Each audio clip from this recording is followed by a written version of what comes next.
people in the news segment. You have a picture of me? No.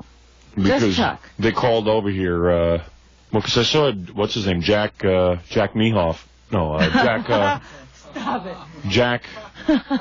Jack who? Jack Cafferty. He wasn't there yesterday, was he? On Live at 5, yeah. He was? You were watching the 6 o'clock news, I think. He had to change his name to Jack Mehoff. Jack Mihoff. That's how you spell that, Jack Mehoff. But anyway, Chuck Scarborough did the story too? Yeah. Because they were getting it all wrong, but they called over here looking for a picture of me, and I wouldn't send one over. So I was afraid they were going to use that old NBC photograph.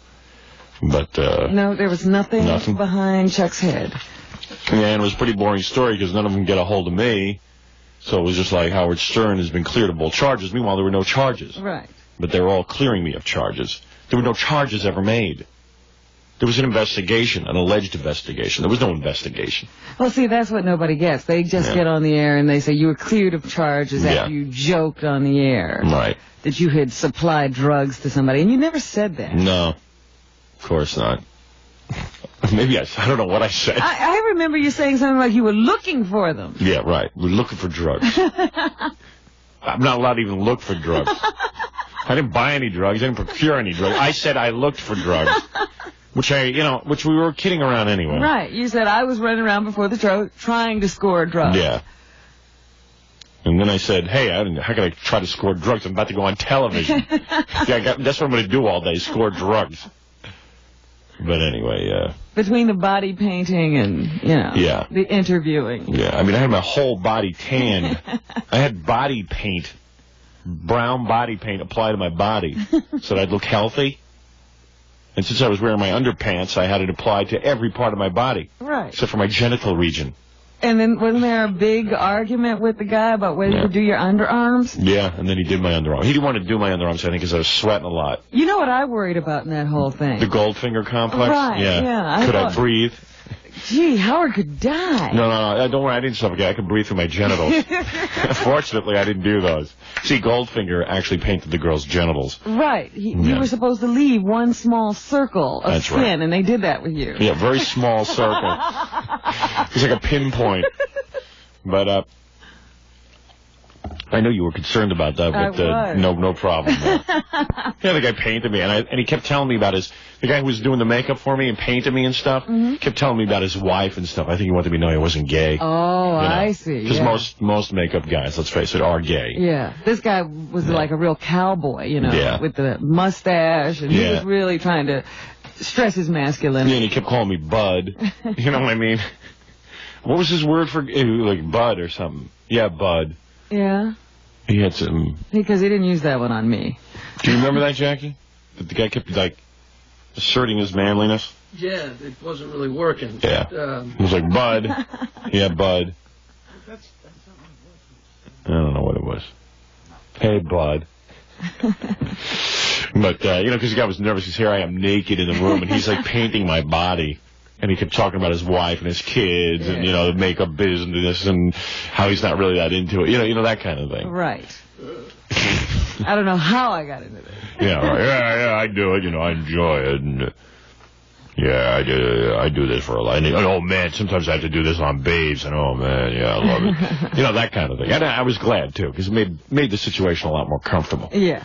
I appreciated that. Because I talked about my wife and kids, and everything was cool. Because we were locked in a room alone, and there was a man painting my body with a little sponge.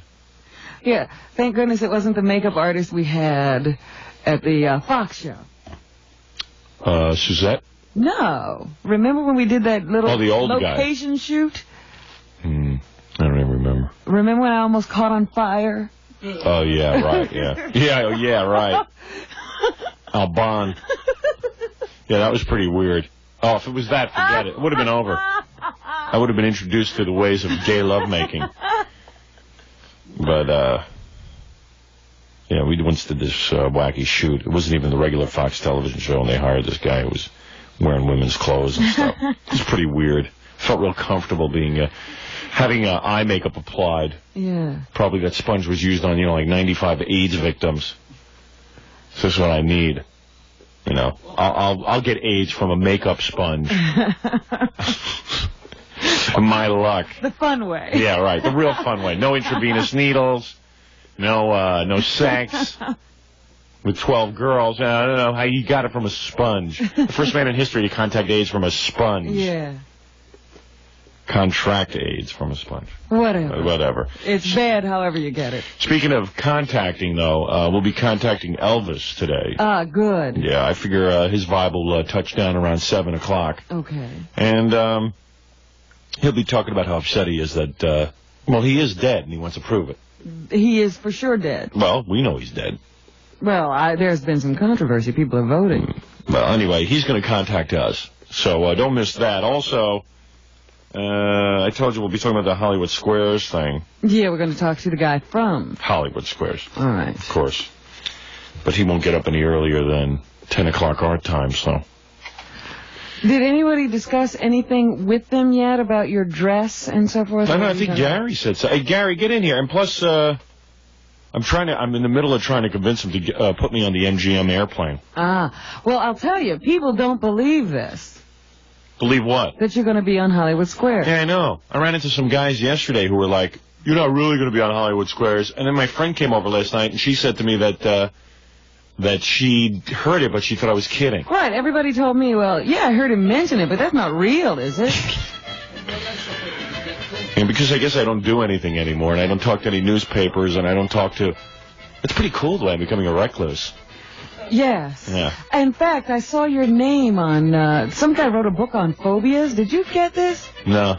I can't remember, Ed Le Carre or something like that. He wrote a book on phobias, and he sends out his flyer to announce the book, and he just lists famous people with phobias, and your name is on the list. What phobia do I have? Germs. Oh, yeah, that's right. He put that in there? Yeah. No kidding. I like to read about that.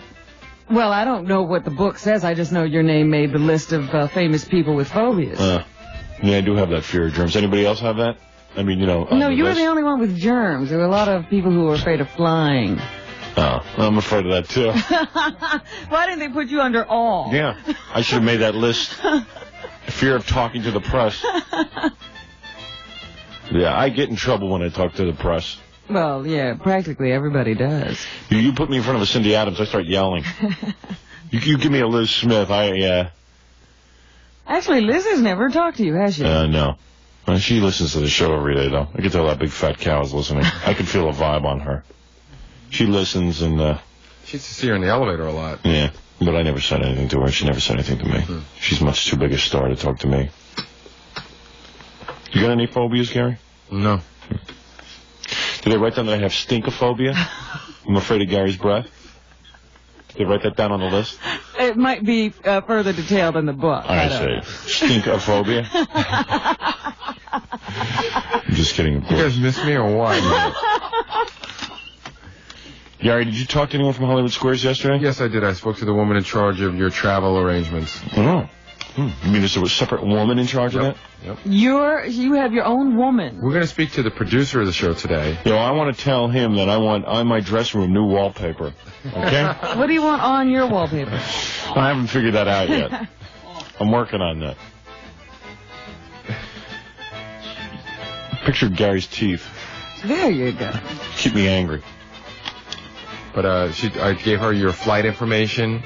Yeah. And she said that they have a deal with one of the airlines, and that if their deal with the airline was all used up and the MGM was comparable to a first class ticket, that they'd put you on that. I got the folder for MGM. Uh-huh. Listen to this. It says it's comparable. It says... Well, let's hope that theirs is all filled up. Yeah, I know. Like, it's $1,700 round trip. It's about first class, isn't it? Yeah. It's, $8.9, $8.50, something like that. Listen to this. From the moment you arrive at the canopied entrance of the terminal, you sense the difference. This is the way to travel. You should see this plane. I got pictures of it. It's like, it's the way air travel should be. It's a big lounge area. Nobody, sits in a chair facing the front of the plane. It's like everybody sits around in a circle. Right. These little conversation pits. Yeah, conversation pits. That's what I'm looking for. Oh, he's like that in a plane. Yeah. It's good to talk on a plane and lose your voice. The moment you arrive at the canopied entrance of the terminal, you sense the difference. No long lines, no check-in counters, no waiting for luggage. Just the serene comfort of a private club. But the concierge attends to last-minute travel details. Whoa. A porter whisks the luggage onto the plane. See, you don't bring your luggage anywhere. The porter takes it right to the plane. You don't check in. Right. Complimentary beverages, phones. There's a phone like at every 3 chairs. There's like not a table, one of those little round coffee table things. Right. Yeah. What do you call those? Like a pedestal? Not a pedestal, but They're sort of like an little table? cocktail table. Yeah, a little cocktail table with phones. And TV sets mounted into, the walls of the plane. Uh-huh. Every amenity to make the beginning of your trip special. Your plane is just steps away. Once on board, the differences become even more evident. Seating for just 33 passengers. 33 passengers. I could get used to that. Creates a feeling of spaciousness akin to a luxury liner. 5 flight attendants assure prompt personal service. I think I smell sodomy on this plane. I was going to say that's one flight attendant for every 6 people. That's exactly right, Robin. I already had that figured out. The gourmet dining is equal to the finest restaurants anywhere. And I'm looking at the pictures of the gourmet food. It's excellent. And, of course, your own masturbation parlor. Oh, dear. That's what the M stands for. That'd be pretty good, huh? No, I wouldn't care what I had to pay. I'm just wondering about the bathrooms. I didn't get to that yet. Let's see. And, of course, the wines and champagne are the very best available. Of course. Yeah, in the bathroom, they have personal valets to wipe you. Is there a bidet? Yeah. In all, the food and beverage service is unmatched by any other airline. For entertainment, a choice of 6 different movies played through a state-of-the-art audio-video system. See there, I told you. Yeah, 6 different movies. See, that's what I'm looking for in a plane. Mm-hmm. I don't see why when we were flying to London, I'd already seen Cher's movie 900 times, Moonstruck, with that idiot Nicolas Cage. Irritating us all the way there and all the way It was like back. staring at Cope with a toupee. That's Cope's face, let's face it. When women go crazy, they tell me they're in love with Nicolas Cage. I go, wait a minute, that's Cope. Yeah. You're not in love with him. Obviously, it's because he's in the movie. Exactly. They just Cope's got assume. that same face. You put me in a movie, I'd be considered good looking. Maybe. For entertainment, a choice of 6 different movies. Oh, I got to that. Luxury compartments offer sleeping accommodations. Sleeping accommodations. You could, actually recline. Yeah. And the complete privacy necessary for important business conferences. Other unusual features include a spacious stand-up bar and lounge and air-to-ground phone service. Oh, man, come on. Gary, you get me on there. Optional limo service is the final step to total luxury. Oh, man. Oh, man. What a nice feeling to know your luggage will be there waiting for you. Yeah, you don't even have to take it off, do you? That's right. Oh, man. They'll load it right into your limo. Mm. Am I getting a limo from the airport? I don't know about that. Did you check into it? No, I didn't. Because you're a moron. You don't think of things. Is what you get. Hey, so when am I making the travel arrangements? I told you to take care of it. I did, What was it? You're too busy? No, I thought your agent was supposed to negotiate. No. He negotiated first class. Right. He negotiated first class And hotel a limo accommodations. and all that stuff. Yeah, so find out if the limo's going to be there for me. I want you to double check everything. And if anything goes wrong, I'm firing you. Okay. I'm being serious this time. I'm serious. I'm going to fire you. Your ass is on the line on this. I want to fire you anyway. I'm looking for an excuse. That was funny. I want to get somebody new in here. I'm sick of you looking at you every morning. You know, it's amazing. Nobody ever leaves. I read all these other morning shows. People come, they go. I got the same idiot producer for the last 7 years. Give me one good reason why I should leave. I don't know. I don't have it. There's no reason. Like maybe you're humiliated and maybe it would be nice to have a job change for once in your life and get something going. Yeah, sure, it would be nice to do that, but the money's good. And Right. No, when he asks you a question, Howard, just go, You gonna get the limo service? You just make sure my limo's there, okay? Give me one reason why I should leave. How about the clothespin on my nose? You think that's a good reason for me? Think it's a good reason for me to get rid of you? You think I like walking around with this long clothespin on my nose? That's not my nose that's big. It's a clothespin that people see. I have to cover it with a plastic putty. I actually have a very small nose. But seriously, check into the limo, all right? I think I'm sort of serious about if anything goes wrong, I'm going to fire you. I think you are too. Yeah, I think I am. I'm sorry to say. I think I'm kind of serious about it. You want me to come with you? No. Make sure everything goes okay? No, I don't need you there. He's got to get you into first class, too. Yeah. And I'll end up paying for your ticket as well. Yeah, anyway, it's 6:34 at 92.3 KROC WYSP. The news, Elvis, phone calls. I got a whole bunch of stuff here. I got 30 pages of notes. Literally 30 pages of notes of stuff to do. I mean, stuff we can do. Good stuff we can do. And, and other things. Stuff we can't do. Stuff we can't do. Because Jesse Helms doesn't want us doing it. That's right. He doesn't like it. Yeah, I turned that on this morning. We were just talking about this off the air. I turned on the news this morning, CNN, and all of a sudden it was like I was dreaming or something. I heard Jesse Helms' name mentioned and that he's upset with radio and that he just introduced a bill into Congress. Or is he a senator? He's a senator. Into the Senate. Senate is Congress, though, isn't it? It's part of Congress, yes. I'm so up on the political system. Yeah, I really want to run for office someday. If I knew where the office was and what part of the Congress it was in. But anyway, I tuned it in, and all of a sudden I heard Senator Jesse Helms is upset. He don't like he's upset with the FCC because they said from midnight to 6 you can do anything, which is not what they meant. But they don't know what they mean either. Yeah, they write these things, they could mean anything. They could mean anything. Nobody knows what they mean, and Jesse Helms is all upset because garbage doesn't belong on the radio any time of day. And now we have senators telling us what is garbage on the radio. Fortunately, we elect these guys. They ruin the economy. They can't get spending down. The budget is completely, if you kept your checkbook like the U.S. government kept their checkbook, you'd be in jail. You'd be in jail. You would be, how many billions of dollars in debt? Oh, trillion. Yeah. That's like if you went to the bank and you wrote bad checks all the time, except they kept clearing. You just say, put it on my credit. Yeah, I want more credit. I mean, nobody operates that way. I mean, my wife would be a better senator than Senator Jesse Helms because any of these guys, they can't force the president. Why doesn't Senator Jesse Helms introduce a bill that forces the president to balance the budget? Oh, they couldn't come to an agreement on that. No, that's too difficult. No one wants to do that. Nobody wants to force anybody to do anything, except now we have senators who will tell you what garbage is on the radio. Senator Jesse Helms, elected by a bunch of yahoos, is going to tell the people of this state what they should listen to on the radio. It's unbelievable, man. It gives me the shakes. It really does. Because when I hear this stuff, I go, wait a second.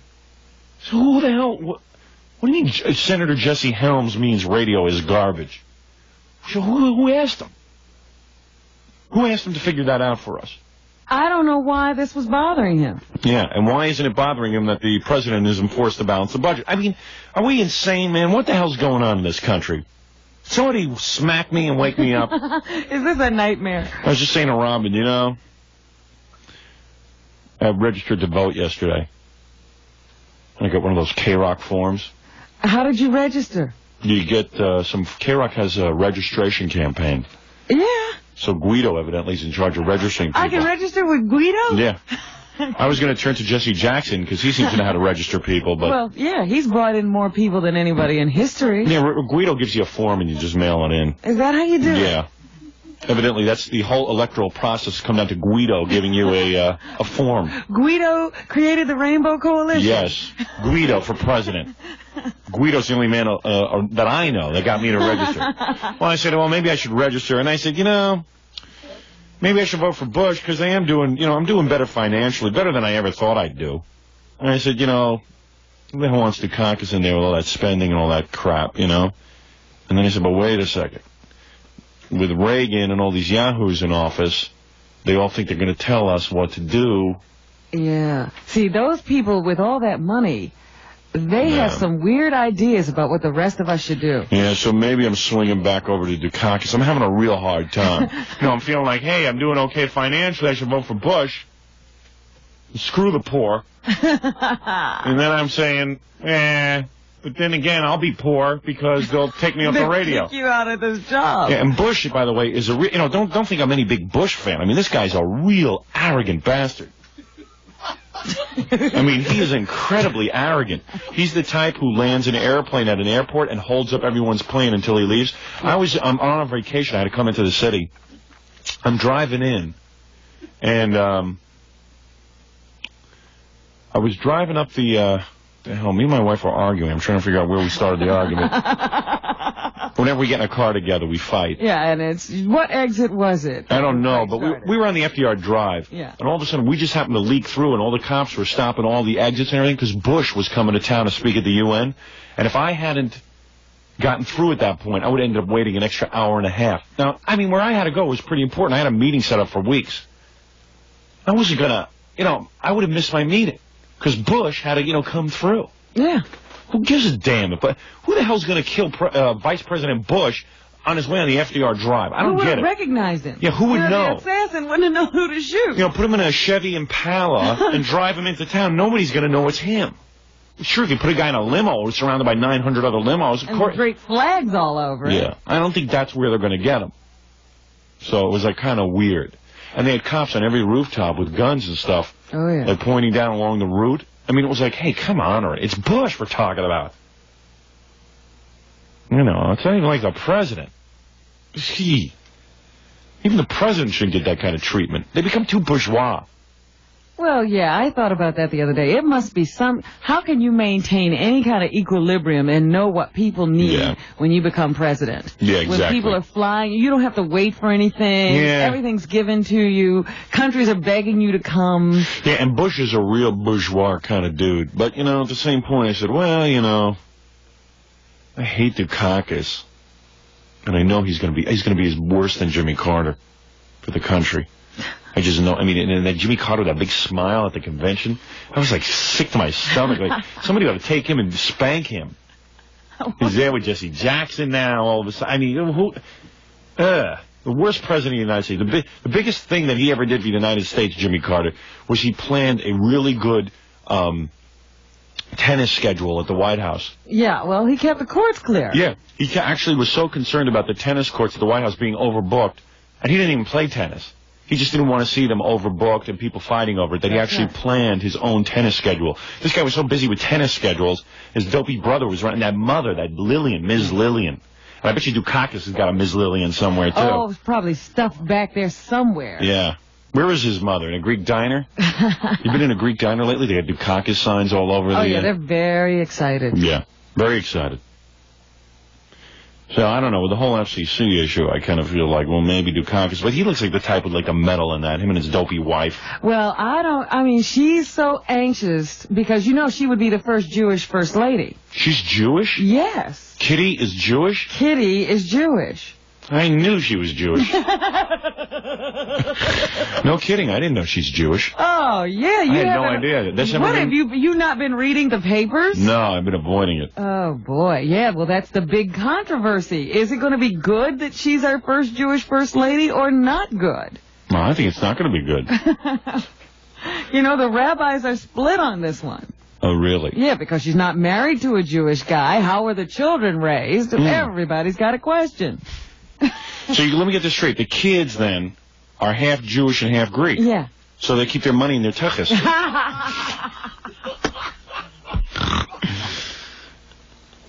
Is that what you're saying? Well, I don't know how far they took this whole thing. That means the first children are Jews, because if the mother's Jewish, the children are Jewish. That's right. But this is also her second husband.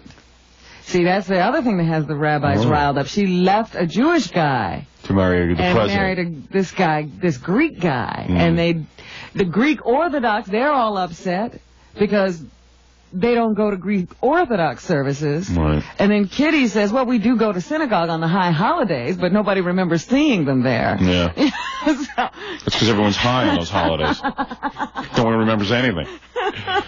The high holidays. Oh, boy. So everybody's carrying on. Oh, I didn't know she was a Jew. How did that one elude me? I'm sure we must have mentioned it before.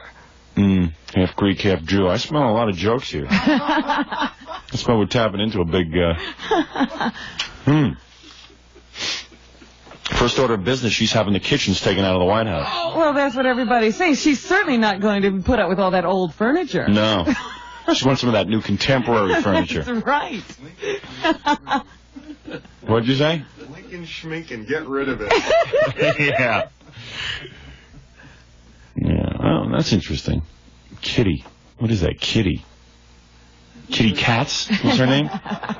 Kitty Cat. What is her maiden name? I'll have to look that up. Yes. Gotta get into that. You gotta find out about all that stuff.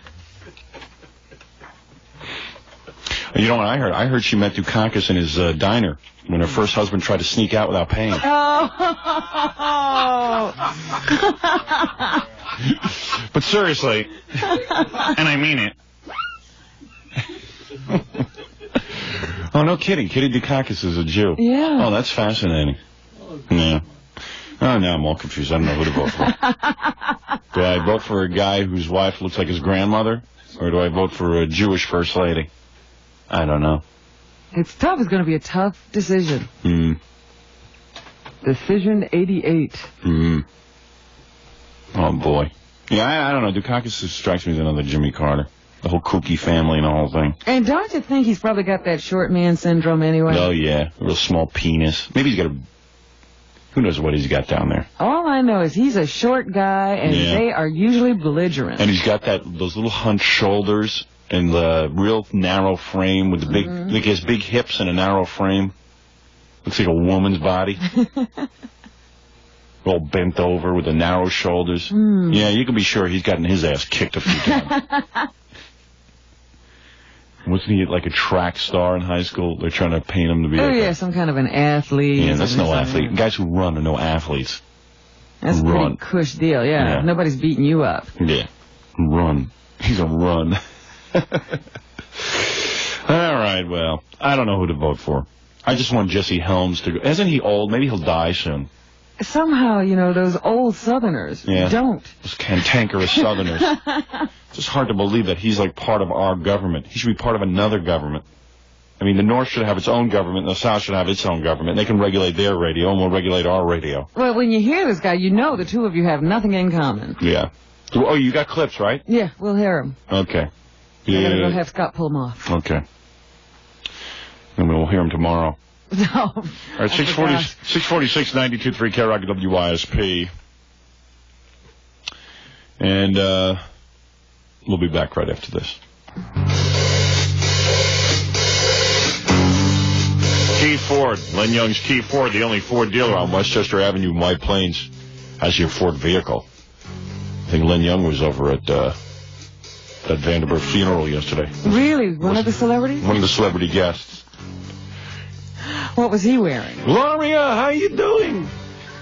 One of those guys. How are you? I sold you your first Ford. To Carter and what was the kid's name? Carter? Carter Cooper, yeah. Carter Cooper. I love those wasp names. Carter Cooper. Okada. I like now a lot of the Jews are naming their kids like Carter and stuff. Right, yeah. Kendall. Kendall Weinstein. Carter Schwartz. Oh, boy. Yeah, a lot of that going on. Because everyone wants to get in on those names like Alexis and stuff. Yeah. When it's like Alexis Greenblatt, it doesn't work. Doesn't have the same ring. No. Sarah Greenblatt works. Alexis Greenblatt just, It sort of goes, it's like a dissonant on a piano. Right. It's confusion. Wait a second, John. Sit down. I smell a big role for you in this show. I see him getting all of Gary's appearance money. I see him going out on personal appearance. Oh, he should make speeches. Yeah. You should lecture colleges. Forget it. But anyway, he just had to interject. Like, it was going really smooth for you, and then he had to say that thing. He just had to jump in on the joke. But I mean, everything else is really good. I thought it was, because I seen you like a while back. I think this one was really, really good. John, I got to tell you, I don't know what the hell you just said. I have no idea. I think his review was bad of Letterman. Yeah. Yeah, I just, because it was going smooth and you were doing good, and then I thought Letterman and I had incredible rapport this time. I thought everything went smooth. I thought it was hysterically funny, and that was it. And that's all I should really think about. He was the perfect straight man. People analyze my appearances like you would not believe. It was like, first they go, "Hey, I saw you on Letterman. Did you think it was good?" And I go, "Yeah." And go, "Well, didn't you think?" And then the big comment is, "Dave had you on awfully quick, like it's a put down." And all these schmucks I talk to, they're never on Letterman. Right. For any length of time. Yeah, for any length of time, not even for stupid ped tricks.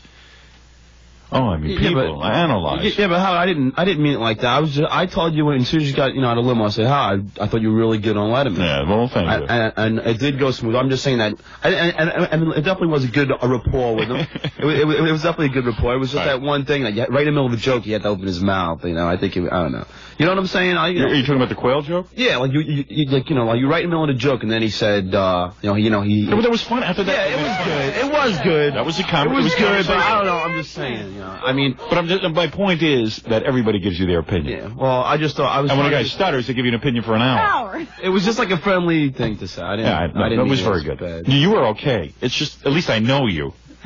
Some people I don't know. Like I want to know what my parents thought. Sure. And they called up and they liked it. My father doesn't think Letterman was that good for the opening 20 minutes. He said, "Why doesn't the guy interview more and get on to you?" I said, "Dad, well, you're anxious to see me, but, a lot of people across the country like his shtick." Yeah. They expect that. Yeah. My father just thinks I'm very funny on the show, and why wouldn't they give more time to me? And I go, "No, I like having a little bit of time, because who wants to be on a real long time? You want to leave them wanting more." Right? It's a showcase. Exactly. Yeah, you go on, you do your thing. I wonder how many videotapes I sold off of that. Did you check it all? No, there was no way to check. I'll find out, though. Yeah. That's what I'm really curious. I want to see if he sells more videotapes than Larry King. I mean, he's got it, doesn't he? I would hope. You're on the air. Hey, Howard, what's happening? You are. I am, huh? Hi, you're on the air. Hi, Howard. Yeah. Hi, Robin. Hello. How was your Labor Day? Good. Good. Did you have a good time with the relatives?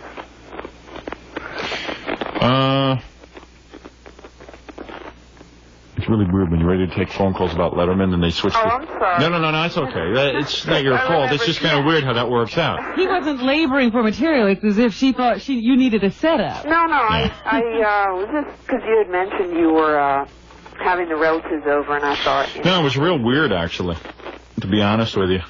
My mother-in-law is so into the kids that we don't have any kind of rapport. She's like busy with the kids, which is fine by me. It gives me a free weekend. Yeah. Well. And my father-in-law just hangs out with me. Yeah. Which is pretty weird, My father-in-law asks a lot of questions, you know what I mean? Yeah. He's like a real inquisitive guy. It's like having an interviewer over for the weekend. And my wife was fighting with him all weekend. It was real weird. I'll tell you what it was all about. You see, we have these two pieces of really ratty furniture that my in-laws gave me. They're out of town now, so I can talk about this. This is really weird. My in-laws when I got married, my in-laws they were moving to Florida. Yeah. So all their broken down furniture and broken TVs and broken toasters and stuff, my father-in-law has this thing, he won't throw anything out, he just ships it off to us. Uh-huh. So we were pretty destitute and everything, so he sent us this chair. Which chair is this? You know that broken down piece of junk? That leather chair? A leather chair with the wood? Right. All right, now you got to admit, that's pretty ratty at this point, right? Yeah. In its day, it was considered, I forget what kind of chair that is. Do you know the name of that chair? I remember. It did have a name. Everybody was getting them at one It's time. a very special kind of chair. It's a, And all the psychiatrists had them in their office. Yeah, it's a real nice chair. But it's 30 years old. I mean, it's it's over 30 years old. And there's this marble table that they gave us. The marble table, I don't know. You know the one that we put in our living room? Anyway, my wife and I decided that we were probably going to just sort of get rid of it. Uh-huh. Throw it out. Yeah. Because we've been cleaning up the house. My father-in-law heard that and freaked out. So he says, I want you to send it to Bruce, which is his son. So I said, I am not going to get a moving company in here. You know what it costs to ship that chair and that marble table? Are you all across the country? I'm sure all the way to it's very Atlanta? expensive. So my wife said, I'm not going to do that. He goes, well, I'll pay for it. I go, yeah, but we don't have the time to sit there. And, you know, we don't want people to sit and ship that thing. It's going to be like a 5-day project. So we just said, look. So he got all bent out of shape, and my wife started yelling at him. And it got, like, really mad. Because, I mean, my father-in-law is ridiculous with his old furniture stuff. It would be a lot. He could take that money, give it to my brother-in-law, and he can go buy furniture. Yeah. Then to make matters worse, to compound it, my brother-in-law called up and demanded that he wanted that furniture. Well, then tell him to come and arrange. I said, you come and arrange for a shipment. I'm not going to sit there and arrange for this stuff. So it turned into one big argument. What is it about that old furniture? I don't know, man. He's, like, real hung up on it. John, you going to stare at me like a mental patient for the whole show, or what? No, I was just kind of wondering if you wanted me to leave or not, so. I was like, no, I didn't want to just walk out. I might, interrupt you during your... No, you can leave now, I guess. Hey, you know, unless you really want to hang out. And where's Belzer? I don't know, he's in here. Okay. Go watch for Belzer. Howard. Yeah. May I say that your Letterman appearance was the best that I've seen? Yeah, I thought so, too.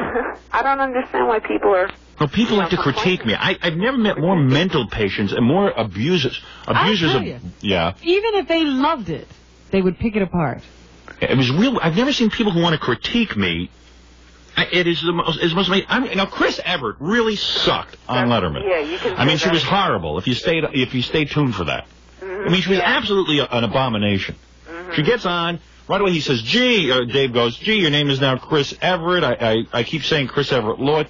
I don't want to talk about it. I mean, she don't want to talk about anything. I know, she just kind of flips her hair like, I don't want to be bothered. Yeah, I don't want to be bothered with this whole thing. I don't want to talk. I don't want to do anything. Yeah. You know, in her own little world, she's a princess.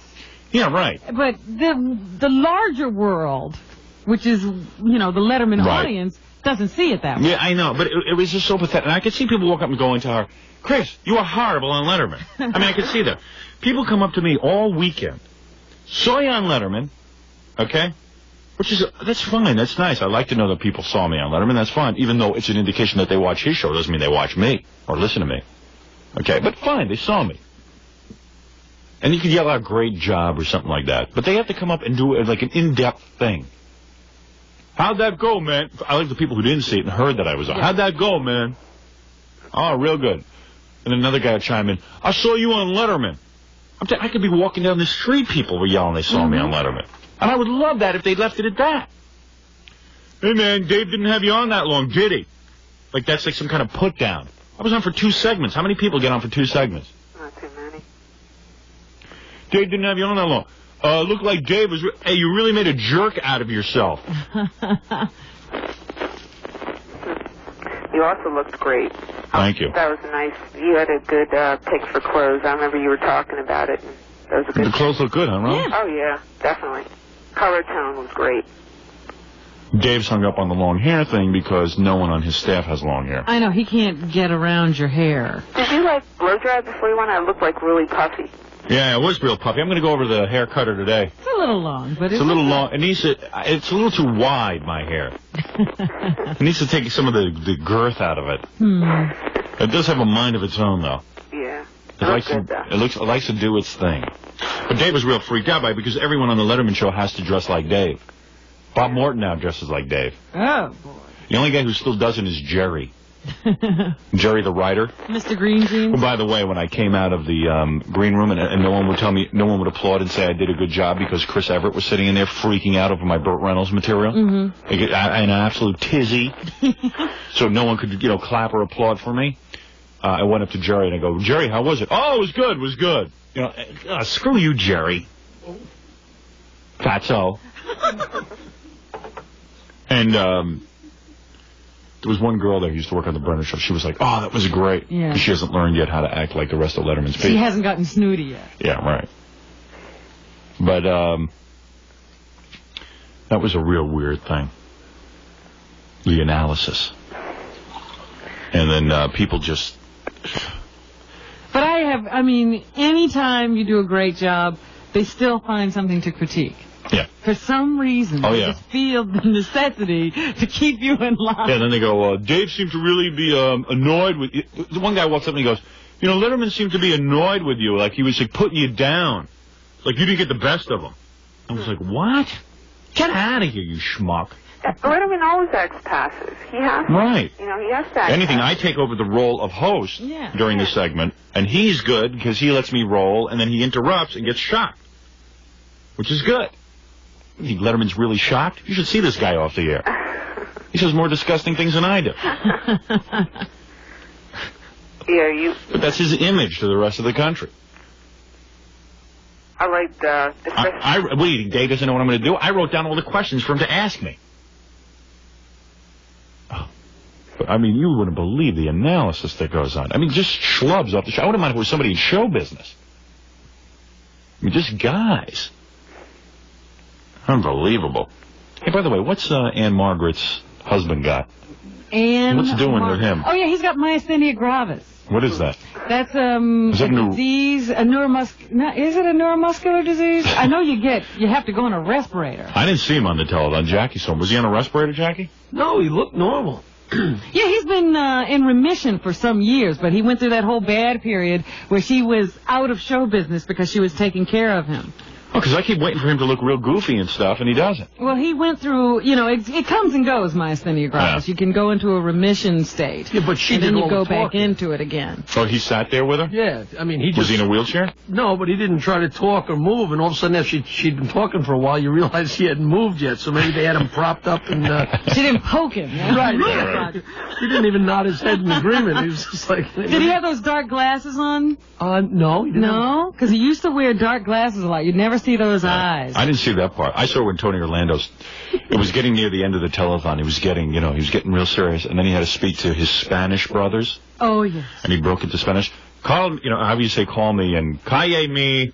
And you could tell he was doing a rap about how he came from the streets. And, brothers, hey, I'm just acting like a whitey here, but you know that I come from the street. That was beautiful. You know I'm an emotional guy. I got to pull that clip for when he comes in. Yeah.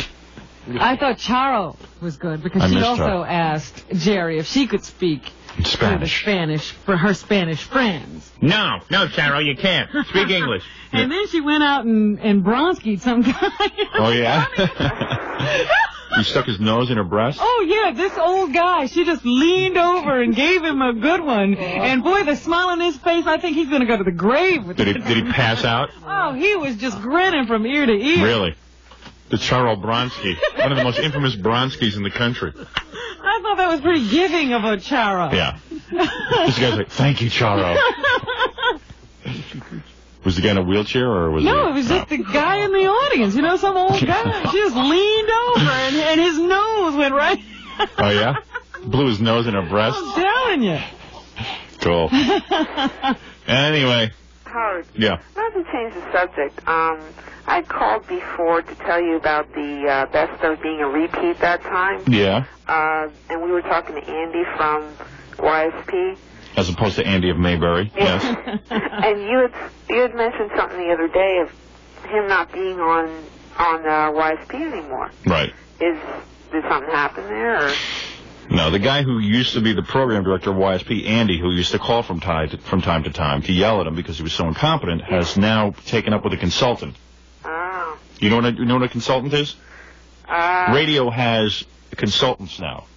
You used to just have a program director, you played a couple of dopey records. Now you have guys who got lucky once in a while and got some ratings on one station. They decide they're going to tell the whole rest of the country what to do. They open up a consulting firm. So because of my ratings, Andy now is with a consulting firm. He will consult the rest of the country on how to screw up. He's a very nice guy, by the way. I'm very happy for him. He's with this guy, what's the guy's name? George Harris? Is that who it is? Doesn't he have a poll? Who's the guy who's our consultant? We have so many. They all know nothing. I never know. Nobody ever comes and tells me who the consultant is. It's a guy, Jacobs.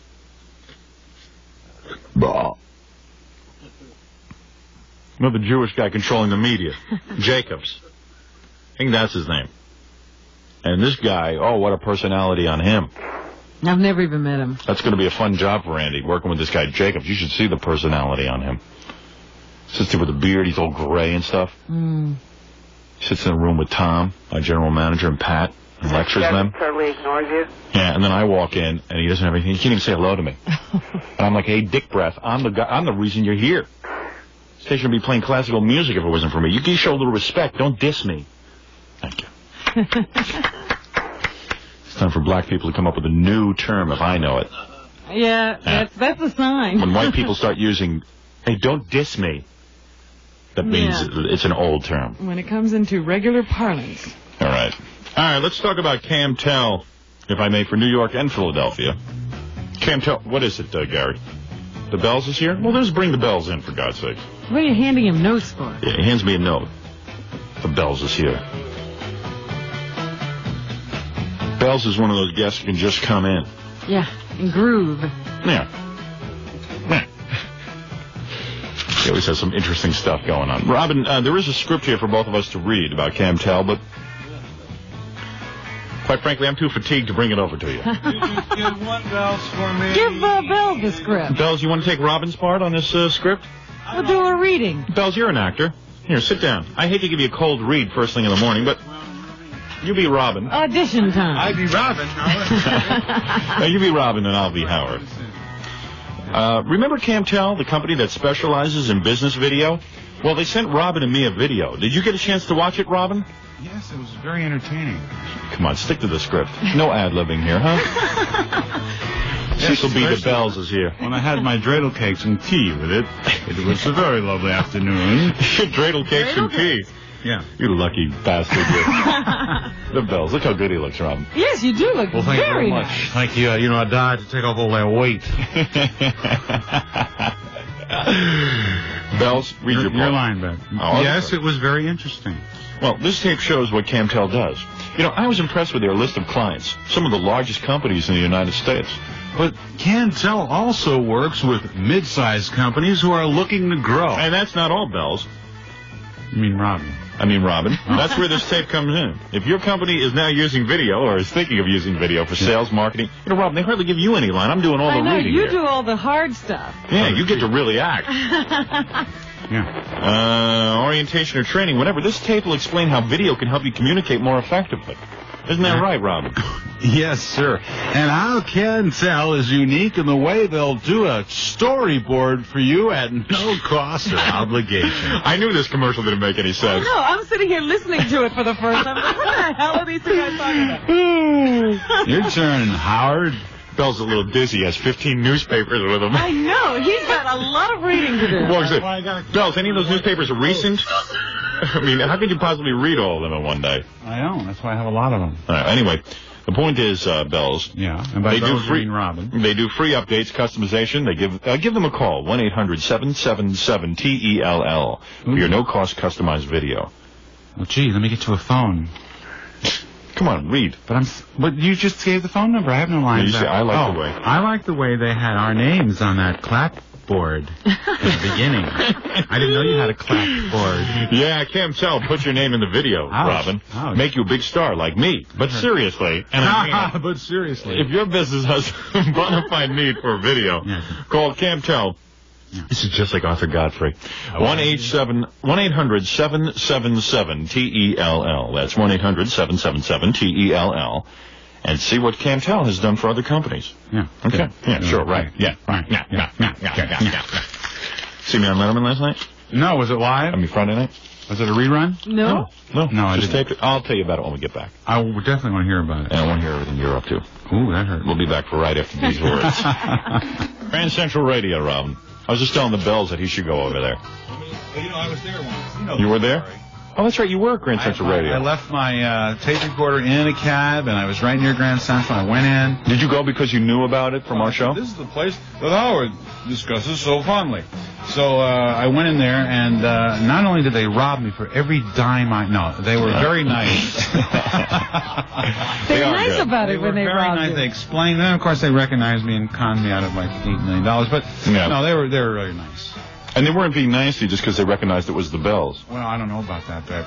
Did Arthur Gold serve you himself? You know, An old Jew? Tested, I went back in disguise. Not as the Bells, but as a normal, everyday businessman. Yeah, that was smart, Bells. Bells actually put on a disguise and went in to see if they treat him the same way. And what did you find? Over to the same guy. Yeah. And they go, "Sir, can I help you?" Right. I said, I was just wanted to get a battery for my thing that I have. So you disguised yourself as George Jessel. Well, George Jessel, if he had a little surgery. Or Joey Adams. Yeah. And they were very... No, seriously, aren't they great? What'd you buy, the tape recorder? I bought a tape recorder and a rechargeable battery thing that never works. But no, it was... Oh. That's not their fault. Well, you know, they have... Right, manufacturer's guarantee. Yeah, they can, Yeah, like I'm really going to go to Germany and claim my battery. Yeah, take it back to the original I'm real comfortable in that country. Yeah. Anyway, they are great. You got to go to Grand Central Radio. I got a 2-day date there. Yeah. Remember Grand Central Radio on East 45th Street, just off 3rd Avenue, or call 682-3869. Grand Central. Looking into the future to bring the newest and latest. Ask Arthur what's new when you're in there. Arthur, what's new, darling? Arthur Gold. Arthur Gold is great. Hey, he Arthur really cares. 841-92.3 KROC WISP, East 45th Street. Where's my book? My book is out now. Oh, really? It's on the stand. It's in the Bells' bookstores all over the country. Have you read his book? No, I haven't. You won't give me a copy. I'm going to give you this copy because I have one at home. It is so funny. Thank you. And I'm not just saying it because I know you. Well, actually, I am just saying it because I know you. No, but you would say it wasn't that good, Bells. Couldn't you have done better, or, No, this is real funny. Thank you. It's Richard Belzer's How to Be a Stand-Up Comic. You were reading bits of it the last time he was here, and it sounded funny. Yeah, it is funny. Just a few chapter titles for our listeners at home. It's also just a good bathroom book, also.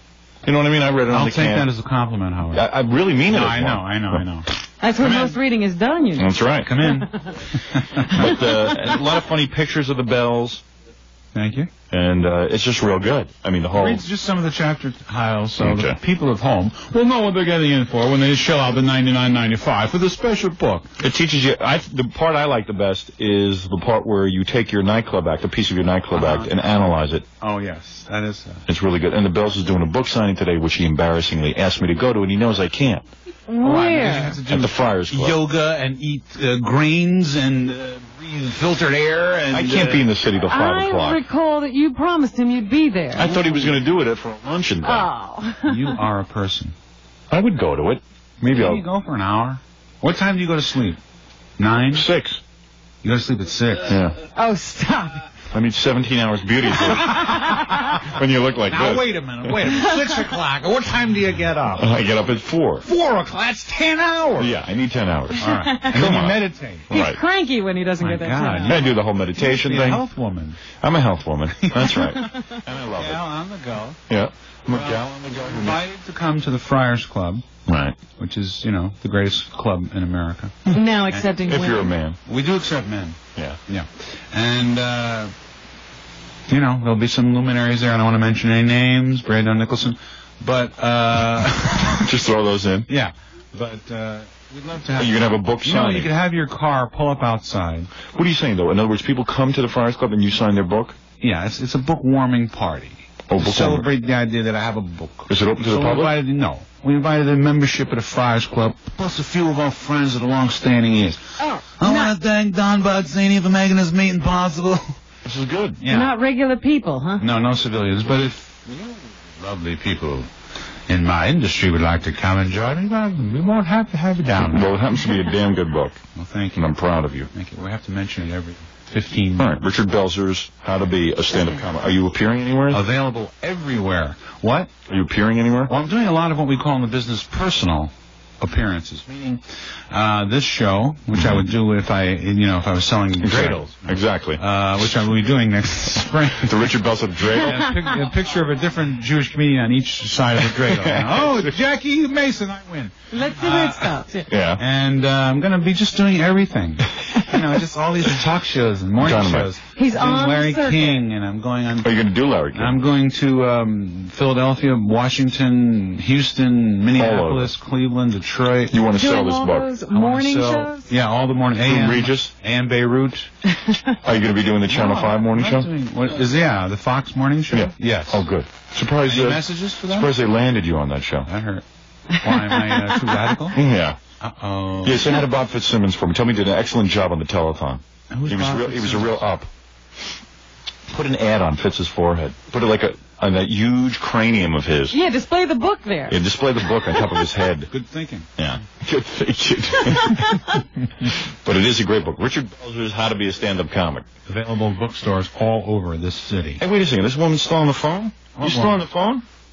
Oh, God. Who was it? Are you still there? Yeah. What are you doing there? I didn't even know she was on. Now, what did you hear during the I'm break? just listening. Have you been listening in? Yeah. Oh, Jesus. Privacy, huh? My attorneys will be contacting this woman in the morning. What did I say? I can't say on the air. Ooh. What did I We say? didn't incriminate anybody. Oh, okay. As you know, young lady. You heard me talking to the Bells about not being able to really come to his book signing, right? Yes. That's what I heard. Yeah, sure. How you doing, Bill? Oh, I'm very disappointed that Howard's not coming to my... I'm going to book try. party. I think I'm going to get over it. You are an angel. You are my special Unless angel. I fall asleep. You know, you come to the Friars, get a rub down, have a schwitz, Right. lay down, watch the old Jews, watch the Financial News Network. Yes. Then you get dressed up with the cologne they have up there for your departure. And you come down to the party like nobody's business. And you feel great. You feel like an old Jew that knows every joke in the business. You feel funny. You That's feel right. funny. You have a schwitz, you Yeah, feel funny. Jackie knows. Yeah, he What does. is a schwitz? A steam. It's a sweat. A sweat. That's right. A schwitz. I thought it was something And you go and you see all the old fellas up there with their wrinkled edges and their little wigs. So you're sliding through. Hello, is the steam room ready yet? You know, you feel like so vital. You know, you go up there and... You feel young. Yeah, I feel like God, like you conquered the world. like a biblical character. It's like the new guard coming in. who lived 800 years. And, Exactly. Yeah, right. It's beautiful. Yeah. Hey, What do you think? are you finished Hey, with did you, the cup? Did you finish know. Did you finish that lawsuit against Hulk No, Hogan no, I'm yesterday? still in litigation. You're kidding. This seems like an open and shut case. I mean, if the American penal system can't solve this one. Well, you know, even Hitler had good lawyers. What can I say, ladies and gentlemen? He's not in the penal system. Who?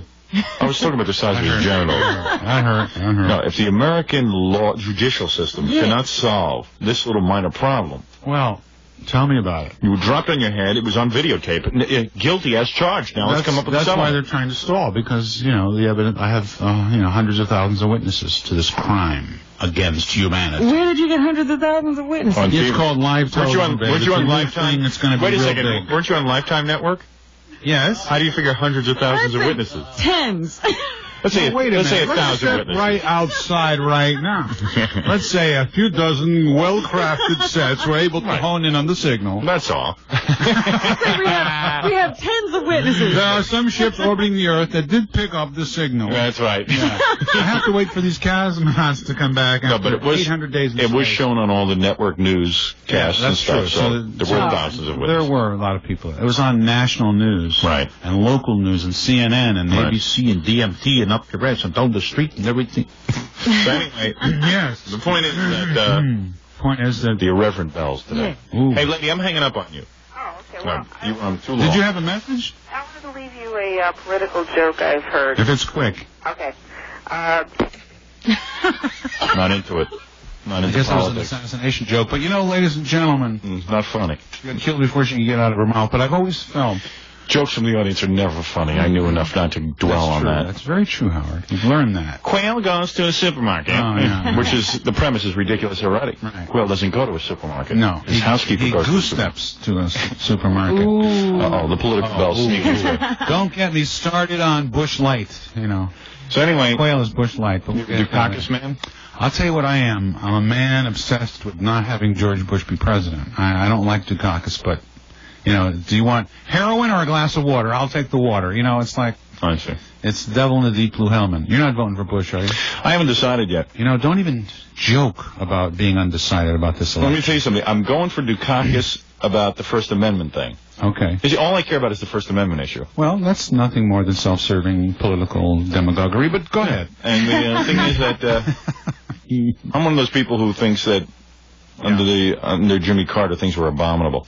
Well, that's true, but that has nothing to do with So politics. things seem a little better to me. So I said, well, to maybe. you personally, but what about the 3 million people? Do you think I really care 3 million people about 3 million people? in poverty now that weren't 8 years ago? I know they don't vote. I think it's good. I think you need poverty to feel better about yourself. Poor planning. That's what Now, I wait a say. minute. Yeah, it's like my fault that these guys can't work. There's a lot of jobs no out one's there. saying that. There's a lot of people in this Most of country who these- don't want to work, Most too. of these millions of people are children. 40% of them are Well, children. it's hard to get a job when you're a child. That's right. That's my point. Exactly. Because their fathers are bums. Well, maybe they're bums, or maybe they're not around, or maybe they can't get a job. There's a lot of legitimately needy people. They're not the few that the right wing tries to So, portray. Bill, maybe when you get that big welfare settlement... cheats like you sit up there in your Castle Long Island with your goddamn Cadillacs and your monuments and your special windows and your all your products that you get. All right, now, so...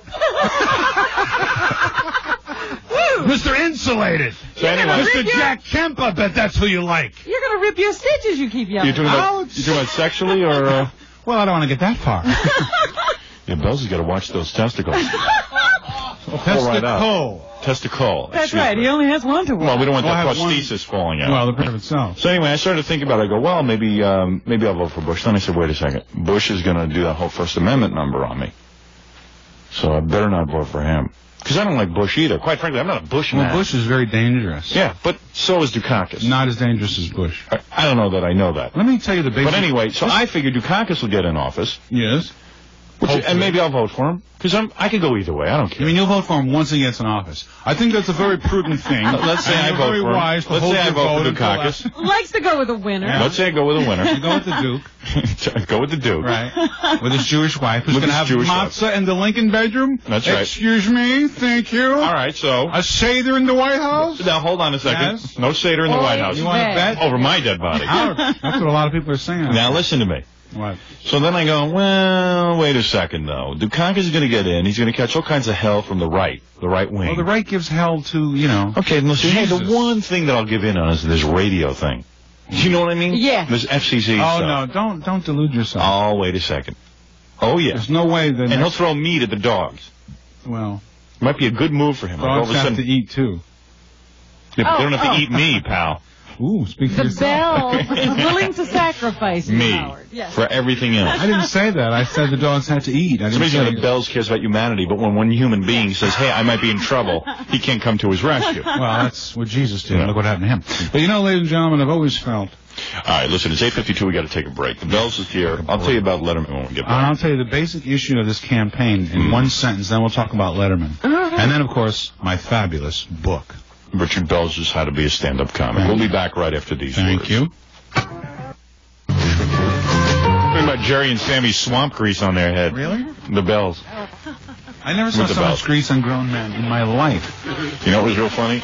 Bells just reminded me of it. When they did the Phantom of the Opera, Sammy turns around and puts on a weird face. He Yes. made a monster face. But he already has a monster face. Like he turns his jaw to the other side. Yeah. Oh, man. I couldn't believe that he actually did it. Like, Yeah, it when was he- serious. when and he- it was dramatic. When he's the Phantom, his jaw goes to the left side. Yeah, yeah. And when he's regular Sammy, it goes to the right side. That's how you can tell. Phantom jaw, light goes on. Phantom jaw now being activated. I can no longer tell which eye is real. Yeah, they both go. So The one that doesn't move, babe, is a good clue. But ladies and both gentlemen... were going in opposite directions. No, the one that's Steve- hitchhiking to Mars by itself. Steve Rossi told us that Sammy didn't lose his eye in a car accident. Well, he did lose his eye in a car accident. Yeah. But he claims that Bob set it up and cut Sammy's brakes because Sammy was with Kim Novak, a white woman. I heard that story. You did? Yeah. But I don't believe it. It was I can circulating. see the mob getting... I think the mob's pretty busy running a lot of I different think businesses. Ava Gardner used to go out with Frank Sinatra, and it's just possible that... I don't believe it. No, I'm not. That wasn't me talking. No, I don't believe that. I don't either. I don't I'm think being serious. I don't think the mafia would ever commit a crime. No, I don't think the No, I mafia don't. wastes time on I Sammy think the Davis mafia Jr. is just a publicity thing of this government. I think they're wonderful people. They support the community. What were we saying, Howard? Bells. Yeah. What I'm saying is, I think that the mafia doesn't have time to sit and worry about Sammy Davis Jr. dating white women.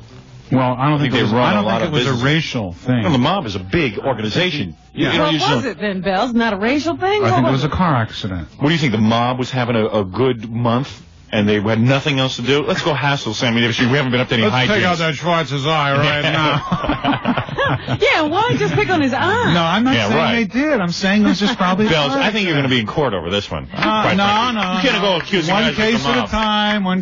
All the money he wins off the wrestling clean. thing. I don't want to talk about the Mafia anymore. Okay, now let's talk about car cash. If you want to sell your car. Yeah, so another kind of... I just sold a car. I've sold 2 cars to car cash. Really? I have. I use my sponsors. Nice cars? No. Oh, no wonder you sold them. But the point was what that was they weren't the bad. What was selling a car to car cash as opposed to someone else? You have a very beautiful wife, may I say so? Thank you. Her name is Harley. Harley McBride. Harley McBride. Right. Oh, boy. Harley McBride. Named after the bike. Yeah. Funny enough, Bells is married. Harlee. Can't get her to take your name, Harley McBelzer? You know, it's a person who keeps her individuality in America. It doesn't have to have a different name. She's like, oh, Bells, I can't take your name. Yeah, like she really talks like that. But you know... Talks like that. You've heard my voice of my wife. Oh, Bells. Now, Howard. I could picture it. Anyway, picture this. Play some tape of the Bells' wife, if you will, Fred. What? I don't believe this. Do you have her racked up here? When's her video signing? What time can you get here? At the Friars. Well, they had her racked up there, and we happen to have tape. You have tape of my wife? Oh, man. Fred does. Fred watches her movies. Out of respect. Yeah. This is when she did Danny the Mermaid, right? Yes. Okay. No, this is Lady Chatterley's Lover. All right, you son of a... Fred has to go to the library. Ooh, look where he's going. Fred has to go to the bathroom. Anyway, the point is you have a very beautiful wife. Let's face it, she's starred in some R-rated movies that are very racy, very saucy, some lesbianism and this kind of thing. And she's very beautiful. I've seen her. Hey, I'm a lesbian, too. Okay. All right. I've seen some beautiful things that she's done. Now, I know. Let me ask you, Bells, if you were going to sell your car. My wife? No, if you were going to sell your car. Yes, if you were going to sell your wife, I'd be in line. Yeah. If you were going to sell your car. Yeah. Let's say you put out an ad in the Los Angeles Times. Right. Okay? Mm-hmm. And you get 5 phone calls. Yes, sir. Hello, Bells? Yeah. Are you selling a car? Yeah. Okay, right about. What is it? What kind of car is it? It's a 58 Buick Roadmaster. Oh, great. Can I come over there and see it now? Well, gee. Oh, maybe your wife will be there to show it to me. Harley McBride? Is that correct? Yeah. Yeah, well, I'm hoping that maybe I could come over. And could you just give me a test drive in it? Who?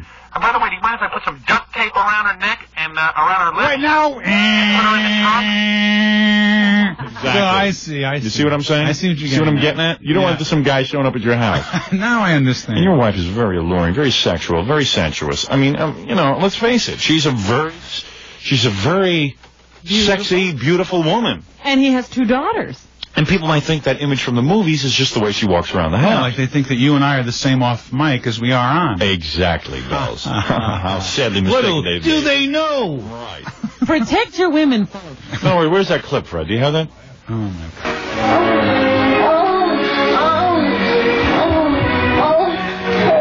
Now, imagine some guy's seen this movie. All right, we can take that off. No, we can leave that go. And the Bells is, all of a sudden he comes over. This is her soliloquy. Cut. Up. So. Cut. So anyway. How'd she learn this dialogue? That's not even my wife. That's her with Milton Berle. Did you coach her on At the Friars. Now, wait a minute. Now, wait a second. Play a different tape of the Bells' wife. No, I'm trying to set up something here about car cash. You're trying to set something up here for your hospitalization. Exactly. Are you heavily insured? Now, let me tell you No, something. the Bells never gets violent. I know, the Bells Just is a makes peaceful one man. phone call, 40 guys. Okay.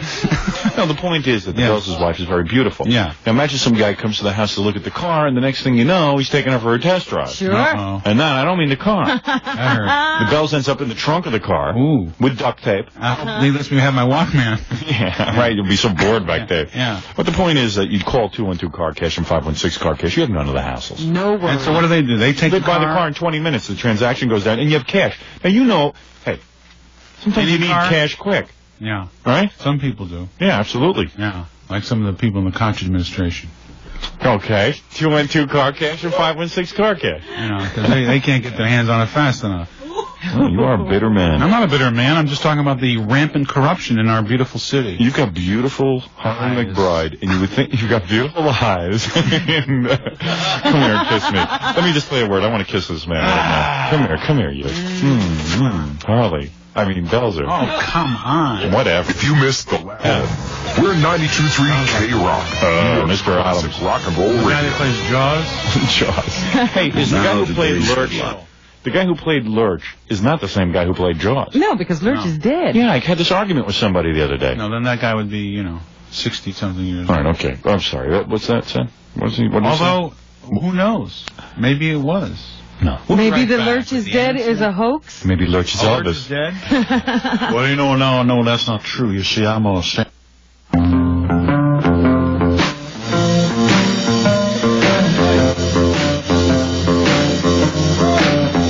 Yeah, telling the bells about Jackie Mason, swapping stories. Oh. And I got Jessica Hahn calling in because I want to find out where the hell that tape is of her being on the radio. Okay. Where is she? What state? Phoenix, Arizona. All I know is we just called her and she goes, Timmy, how much time is left on this break? Talk to Howard Stern. Doing the radio jargon. Do you think she's going to stay there? Yeah, that might be her permanent home. No, I don't think so. I think after a month she's out. Really? Yeah. Because, You think that they won't see a ratings increase? I don't know. Depends on who was on there before. Rita Jenrette was on before. Yeah, right. Every month it's a different one. Hey, anyway, E. Vincent, you do a lot of traveling, don't The you? underscoring for E. Vincent? Yeah. E. Vincent. Remember Cousin Brucey? E. Vincent. With the E stick? Yes. Remember that? Cousin Brucey. What a great man, huh? One of the MCA good guys. What did I read about Cousin Brucey today? He's still around. I read something about him, Robin. You did? Was he on the telethon? I didn't see him. We talked about Sammy, right? Yeah. He usually does another telethon. He's affiliated with another telethon, He's like just a telethon queen, that guy. Oh, yeah. I'm doing a telethon for my book, by the way. How to be a stand-up comic. Oh, yeah. Richard Buy it Belzer. any time, 24 hours a day. You don't have to call Jerry. It's on the stands now. You It's a don't great have book. to know Sammy. Did Cousin Brucey do his rendition of Phantom of the Opera? I'm the Phantom of the Opera. I called him, That was a good reading. Shock, shock, shock. I'm the Phantom of the Opera. I'm the Phantom of the Opera. You should do your Yeah. The Radio Phantom. Radio Phantom. Howard Stern is. And we're half a mask. Hey, weren't we going to do that? Were we going to do the Phantom of the Opera? Yeah. I thought we were, I yes. thought we were going to do Cats the other day. Oi. We were going to do KTC. some Broadway. Kids. Oh, do Stay the tuned for kids. Dragony. So anyway, the thing with E. Vincent is they have great luggage. Where? E. Vincent. E. Vincent. That's right, cousins. E. Vincent. Yeah, what do they sell there, Ben? They got Luggage. luggage. That's right. All the name brands: Adiamo, American Tourister, Boyd, Hartman, Louis Vuitton? Lake and Ventura, Louis Vuitton? Samsonite, Louis Vuitton? Louis Vuitton. Right? What, are you doing your own show, Bell? No, the Bells is repeating brand names that he uses. The Bells has to show you that he has expensive luggage. Ah. Steamer trunks. They have all the big names. And the point is they have it cheap. I heard. Even though it looks expensive. So the money you get from selling your car, you go over and you get luggage. Oh, it's great luggage. Oh, it is really great luggage. And then you put the windows from the other place that you got. Exactly. And then you go to your house and listen to all the Grand Central. What about a leather attaché case? Why didn't you get one of those? Well, I just got a new bag. Thank you. Well, why didn't you go to E. Vincent? I'm telling you. The next time I will. In fact, E. Vincent just opened a new one at 58th Street and 6th Avenue in Manhattan. That's right near here. Also, the Walt Whitman Mall in Huntington, Bell Boulevard, Bayside, and Roosevelt Field Mall in Garden City. They are great. They have Those a malls luggage. have bookstores, by the way. They have a luggage repair department. Ouch. Come on, That hurt. you know that. Yeah. Although I would think that you have enough money, you could go out and get yourself some new luggage. And do you know a lot of the new luggage repairs itself? Yes, it does. You could stab it. What are they, alien creatures? Yeah, you can stab the luggage, That's And they right. heal up. and it heals. That hurt. It's got actual skin cells. That hurt. Yeah. That was a good ad. They can even build people like they build luggage. I said hello. 9 o'clock at 92.3 K-Rock at WYSP. It's the Bells on this great radio station. I'm on my read my book tour. Richard Belzer's How to Be a Stand-Up Comic. Great book. Some of the great things in it, like, you know what Chevy Chase said about it? What? One of the best stand-up comics in the world. Ooh, who was he talking about? I don't know. It just says that. Daryl LaMonica. You know what the New York Post said? What? What Fred Astaire is to dancing, Richard Belzer is to stand-up comedy. Wow, now there's a compliment. If I could do I thought Astaire was dead. Dead is what he is He can to barely move himself. dancing. Exactly. They mean the old Fred Astaire. that kind of. I understand. And you know what my favorite part is? Every page on the book. No, the Know Your Nightclub Well, section. Yeah, know your nightclub. You know, I think Know that the club owners. How to get paid. How to handle hecklers. What to wear. I'm sorry, go ahead, Rob. Abby Hoffman should read this book before he goes on stage. Did you see Abby Bells, Hoffman? were you the guy who told me about Joe Piscopo, how he handles hecklers? No, but I'm sure would like to hear how Joe... You would. It's pretty funny. So, now he's into the muscles and everything. Yeah. And, he's sort of light on material, right? So... Who, Joe? Yeah. So he got frustrated one night. Some guy was heckling him. Who told us this story? I don't remember. You told me. I don't know who told you. So, do you remember, Jackie, who told us? No, because I thought it was Bells. Somebody told us. Anyway, so... It was a good source. Somebody using my name. It was a good source. Go ahead. So anyway... It was Tony Orlando, I think, told us It this. was Gilbert Gottfried doing a Belzer impression, probably. Yeah, maybe that was it. So anyway... Gilbert says hello, by the way, to everybody. He was just here last week. So anyway... So Gilbert says hello. Yeah, I spoke to him last night. Oh. Well, then you have it up on me, don't you? Well, so to speak. So anyway, so Joe was getting hassled. So he Joe just... Piscopo. Yes, he ran up and... Getting heckled. So you're not supposed to verbally attack. So he just went up and said, I'm going to punch you in the face if you don't shut up. The guy shut up. That's a snappy comeback. Fine. Yeah. Ooh, that should go down in the annals. Isn't that in your book? Just punch a guy in the face. Let's see what... How would the Bells handle a heckler? Let's look it up in the Bells. Are we going to shamelessly promote for hours? No, we're not. Is this shameless? He's not ashamed You're talking about at all. heckling? My Letterman appearance was maybe one of the most brilliant appearances ever let's done talk on about Letterman. that. It was maybe one of the Tell most... me. Robin, please tell him, because it's embarrassing when I tell When him. you do it yourself. Yeah, don't you shamelessly I want to hear promote. Howard's version. Howard was brilliant. That's it. He was calm, cool, and collected. He looked good. He felt good. Was David nice to you? I did. I talked about Hollywood Squares. Uh-huh. Yeah, David's nice to me, but the idiots, do you get reviewed to death every time you do Letterman? Do you get like people on the street saying, hey, I saw you on Letterman, and I thought Dave got the best of you, and Dave didn't seem to like you, and... that's part Ooh, of you it. really blew it with Dave this time. What, was there a reaction to your appearance? No, I mean, just people I meet on the street. Trying to psychoanalyze if Dave liked you or not. Yeah, they seem obligated to give me their complete and full review.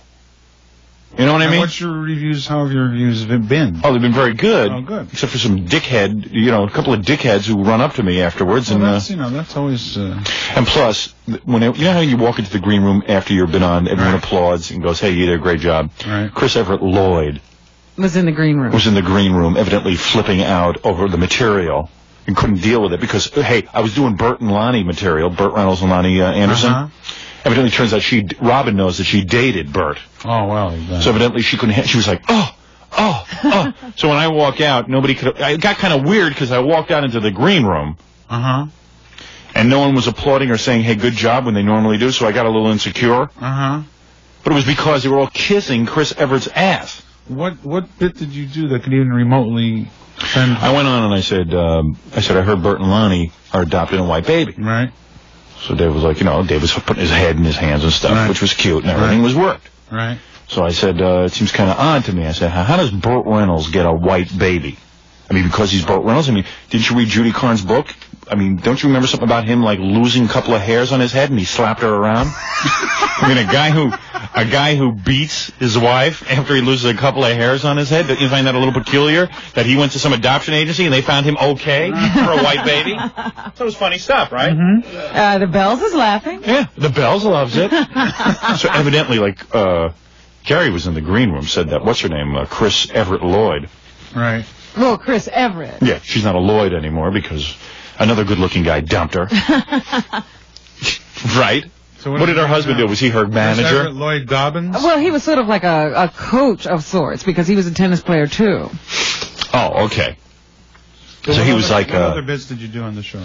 So then I said... that Sally Struthers had been waiting a long time for a white baby. I would see her on there with the black babies. I said, and they all have flies rolling around their heads. So every baby she gets has flies around his head. From that ad that you saw? Yeah, right. Like the kid on the cover of the from that Bangladesh album. Fly Weekly, yeah. Kid with the bowl. Right. And the flies around his head. Right. The gourd. Right. Excuse me, it's not even a bowl.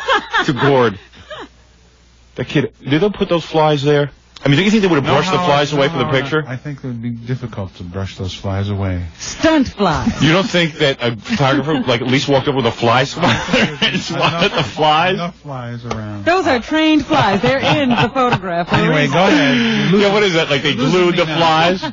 You had me with the Burt Reynolds. Oh, Bells, grow up, huh? Ooh, that hurt. Come on. Come on. All right, so... A little irreverence. Hey, he doesn't like fly humor. Yeah, oh, God, it's so upsetting. Can I help it if the Ethiopian government doesn't want to feed their own people? Babe. All right. Babe, what? There's 20 million people out of homes there now. There's a big flood there. What do you Build a house. Hey. There's don't take it out on me. It's just a flood in Ethiopia. A flood, so 20 million people have no homes. Yeah, but there's no drought. Can we... I was going to say, no matter what happens to these people, they complain. You got me there, First there was no water, police. now there's water, they're still complaining. Robin, they complain so much in Ethiopia. You too. You can't please those They're like, people. oh, God, get us some food. There's no water. Water comes? Oh, there's too much water. Complain. I'm sorry, Bells. What do you want? Look at the Bells. Sitting there laughing, and then he's laughing, and then he gets on mic and he starts complaining. Oh, that was terrible. I've got a social consciousness. That's right. Put that desert stuff. So anyway. Oh, boy. You know, they pick the worst place to live, those Ethiopians. If it's not dry, it's flooded. Wet. That's right. All right, enough of that. Subject. So anyway. So, Richard Belzer's book, by the way, is out, isn't it? Yeah. How to be a stand-up comic. It's very funny. Any Ethiopian material in there? Yeah, there's one joke in here. No.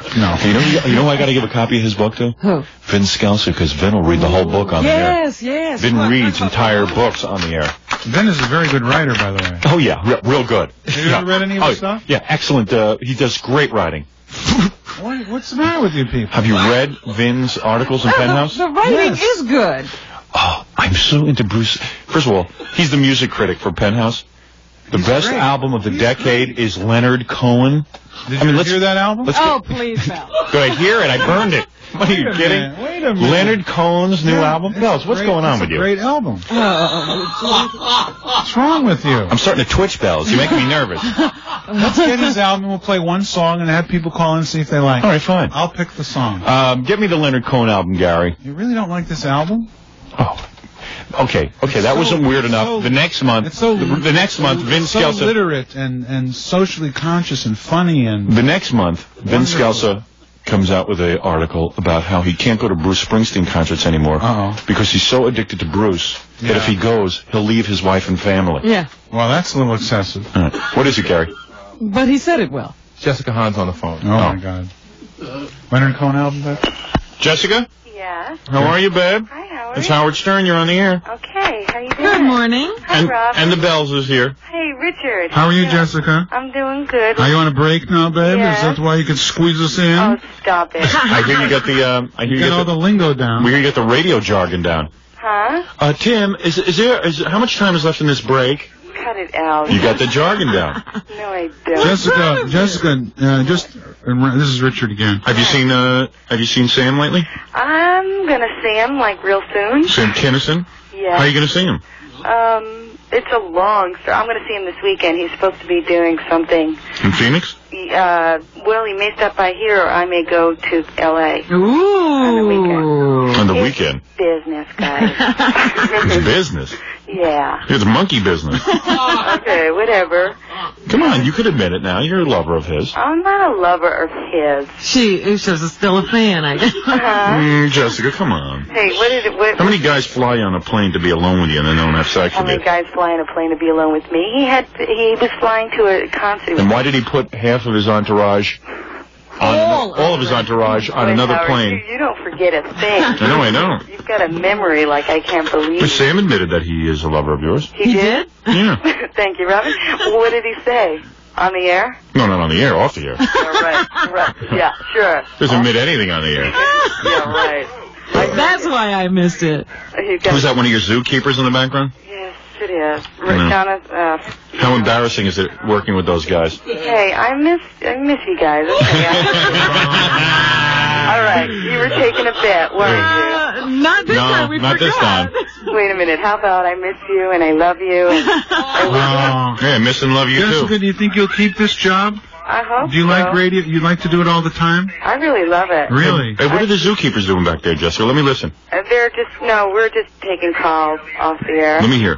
Wait, okay, we're just, no, it's nothing. Wait till a good call comes in. You had to hear somebody called in from New York a few minutes ago. Hey, let me hear. Are you on nationally? Yeah, no, we're not like at you. Let us screen some of your, listen to some of your calls. Yeah, hold it. Wait a second. Wait a minute.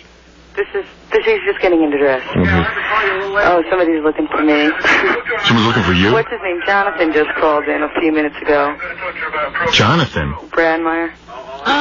Oh, he calls you too? Yeah. Who's that? He's, you know. He's a disc jockey in Chicago who tries to sound like me. Howard, you were the first. Howard, okay?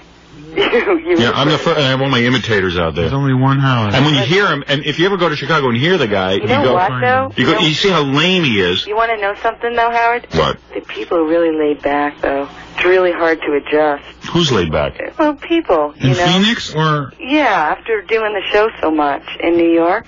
Well, New York is New York, man. Yeah. You know what I'm saying? I miss you guys. Hey, I love you guys. Hey, I love you guys. If you say that again, I'm going to I go thought to the, you were going to...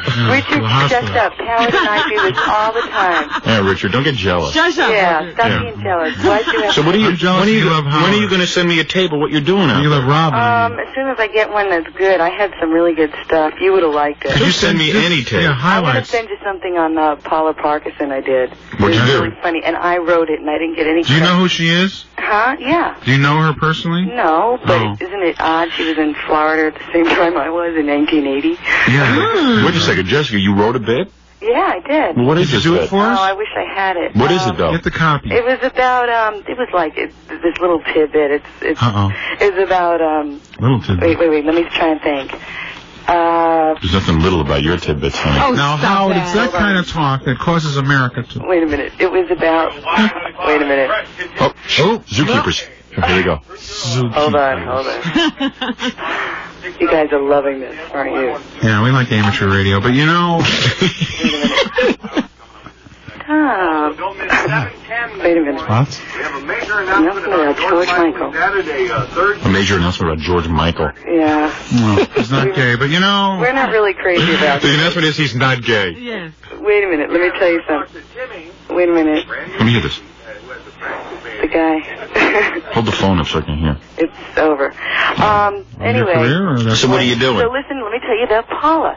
So anyway, she went to Playboy, right? And she said, "Hey, I got a really good story." This is the woman who was with Quayle, ostensibly. Supposedly. Okay, go ahead. But you know, they told her pretty much. Playboy pretty much said to her, "Look, you're full of crap. You changed your story like 6 times." Doesn't sound too familiar, does it? Huh? Never mind, go ahead. Hey, you. Richard. What? Richard, come on. They Sorry. got fact checkers and everything. Mm, So, that hurt. and it, supposedly she got real fat and she's, like, into alcohol and rumored drug abuse and everything. Oh, my God. So, it was like a really good piece, so I wrote a really good bit. You would have liked it. Sounds like there's a lot of It laughs was in it, but you know, ladies and actually gentlemen... No, Richard, it was I think funny. you need this book here. No, if I send you the tape... Jessica, how to Now, wait a Understand second. Comedy. Now, Bells, come on. You didn't Jessica, hear the do you know big what one. this Speak to Jessica. I'm not reading it. I mean, it's in my office. You're just riffing off the top of your I'm helmet. just telling you information. It's not. I added a Give little us comedy to one it. little sheet. So what, all the disc jockeys from around the country call you now? Well, I guess I started that. They all do that, too. They have been. It was like insane. I finally just said we can't. You know. And what do they ask you? They were like, I mean, you get these people like Murdoch's people from Australia. Uh-oh. Hi, welcome to the wonderful world of, you know, the... Do they own that And what is station, Jonathan Brandmeier talking about? Jonathan just called me, and by the way, Jay Thomas calls all the time, too. Yeah, another success story. Yeah. You better hope they don't broadcast the show into Los Angeles, and they better hope I don't broadcast the show into Chicago someday. Why? Dick face. Hey, wait a minute. Rat. Hey, let me tell you something. Wait a Let me tell you Howard, something. Can I tell you? They always come up to hurt. me and go, I didn't even know so that. you're a major fan of Howard Stern's, aren't you?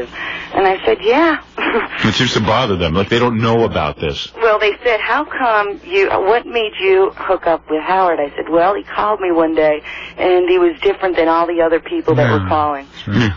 I wasn't after He was anything. sensitive. No, you were like, Jessica, pick up the phone. It's me. That's right. And when Howard Stern calls, it's different. So anyway, do me a favor. Give me a tape of this morning zoo. I want to hear it. I want you to hear the stuff I did. It's actually funny. I mean, You doing shtick? yeah, I've been writing stuff in the morning. I get up And they let you do it? Yeah. And what do? You give out prizes? No, I mean, you know, what do you mean give out prizes? I thought you were the prize girl. Oh, that's like... that's you know, No, I'm saying no, that's what they... that's like when people call in and, I don't know, for whatever's going on. Well, what are you doing exactly? Well, I talk like I talk to you. Uh-oh. Pretty much. You're kidding. There's trouble right there. There's three of us. But if you talk like you're talking to me, what about the other guys? Yeah, do you call them by their names or Howard? Call them Howard. Everybody's No, there's three. There's Glenn, Tim, and me. And Glenn's wife just had a baby. That hurt. So she's away, and he's away. Yeah. And I'm here with Glenn. Oh, so it's Glenn and you. Jessica. It's Glenn and Jessica, and who else? Tim. That's it. Oh, boy. So there's only 2 zookeepers and you. Right now. Well, there's a new girl, Patty Powers. Hold Patty on a minute. Powers? And what does she do? Hold on a minute. Is that a real name? Yeah. PP, interesting initial. And you know what else? They must, I saw you on the news doing the disc jockey thing. Yeah. There's only like one microphone in the studio. They passed the microphone No, around. there isn't, Howard. Well, why were you passing it around? How come you guys were passing it around that day? Probably because it was for a picture or something. I don't know. I liked on the press conference when all the DJs were wearing the station T-shirt over their clothes. See, I think you dress like that all the time. Aren't you wearing that T-shirt now? Well, right now I'm in sneakers and stretch pants and a big oversized shirt. How come it's when Where do you stay there? Where do a hotel? How come when like movie stars and stuff are interviewed, they don't like when Tom Hanks is interviewed about Big, he's not wearing like a big T-shirt. Yeah. You know what I mean? Well, only radio guys stick on the station T-shirt. Yeah. And you can tell none of them want to wear it anyway because it's always over their regular clothes. Listen to this, Howard. I went to ASU. It's a college. Yes. And they said to me, they wrote the next day in all the papers how, we're sorry if Miss Hans has affected you in any way. We hope psychologically there aren't any long-lasting effects because we don't stand behind Miss Hahn and her lifestyle. I was like, well, talk about rejection. Just they heard about you and Sam. No, they were talking about me and Playboy, and then it was like... Well, what were you doing at the college? What was the content? Yeah. Oh, man. Well, we went to just... This is in the school newspaper? A radio promotion? No, but there was like... Howard, there was like 3,000 people. Where did this come out? There were 3,000 people there. Jessica? What? Dr. Belzer here. You say that they What, honey? No, you described how you ostensibly affected the lifestyles of the students. Where did this occur? This, Who campus. said this? Oh, Was one this- of the deans wrote it in the Dean! paper. In the school newspaper? Well, I mean, they were just saying all this, how I wasn't... Well, who's they? The dean of the school. And where did he say this? He said it in the State Press, which is their newspaper. Oh. And Well, don't worry. Nobody reads Let's the college write an op-ed newspaper. piece for it, Well, they Jessica. just said... Do you want us to write something? What? You want us to write an answer to that? A rebuttal? An op-ed piece. Dear All right. Dean, who Dear do Dean. you think you are? Ever since we broke up, You puritanical mind... hey, Jessica. Right wing... So what are you doing? Are you in a music break now? Yeah, well, right now we're about to... I should be on the air. Hold Oh, on. all right. Hold on a second. Let me hear you go on the air. Oh, here, listen to this. Okay, Hold go ahead. on. Go. No, it's not me. No. Hold on. Do they have a script? We're doing like a scene Guys, from Othello. No, we just taped the conversation. So have they talked about continuing your contract for another month? Not yet. I mean, we're going to talk about that in about... Are your probably- people there representing you? What? No, in fact, I'm on my own completely now. Oh, well, I'm sure you'll make a good deal. Yeah. Bell. Come on, be nice. I let Dominic... I'm just teasing you, I Jessica. let Dominic go because we were like too far apart. He's been good. Yeah, well, he's so fat. How can you Nobody get can him? get close to Dominic. No, because he's east and I'm out here. Yeah, I understand. You're He's in Phoenix. east But and guys, you're, I'm you really know, lonely. You know what? He's easting. and you're the yoke. But, you know, What? What? Belle, would you calm down over there? calm down. Yeah, you save it for this afternoon, Belle. Yeah, Belle, when you're with Henny. I give all to you. Henny. I give my all to you. So when are you going on? Come on, we want to hear you. What? Come on, Jessica, we want to hear you. You're not... Oh, Come on, get on the air with the Just guy. do a little rap on the air now. I can't. Just say Come you got on. us on the line. Well, Say the Bells and Stern are in New York, and, you know. Yeah, that'll they're, work. They're important. hold on a minute. Yeah. Here we go. No, wait. People in Arizona will dig it. Hold on. ASU, yeah. Portland School. What is ASU? Arizona Hold State on, I'm University. gonna- Oh, okay. Sorry, you're making me They laugh. don't- Sorry. Yeah. Wait. Let me put the earphones on. I gotta hear this. Let me see what's going on. I want to hear what the zoos are doing. Hold on. Babe, what are you working in a Norton Bite bomb site or something? No, it's not KY. That's the AM. Will you go on the air so we can hear you, please? Hold on a minute. Hold on. The brand new baby DJ, the new one that that guy sounds good in the Emily background. Claire, 6 pounds. Emily Claire, 6 pounds. A new baby. Baby DJ. Is that what he said? Baby DJ? Yeah. This new Emily. Yeah, I dig it. Shut up. Okay. You know, you guys.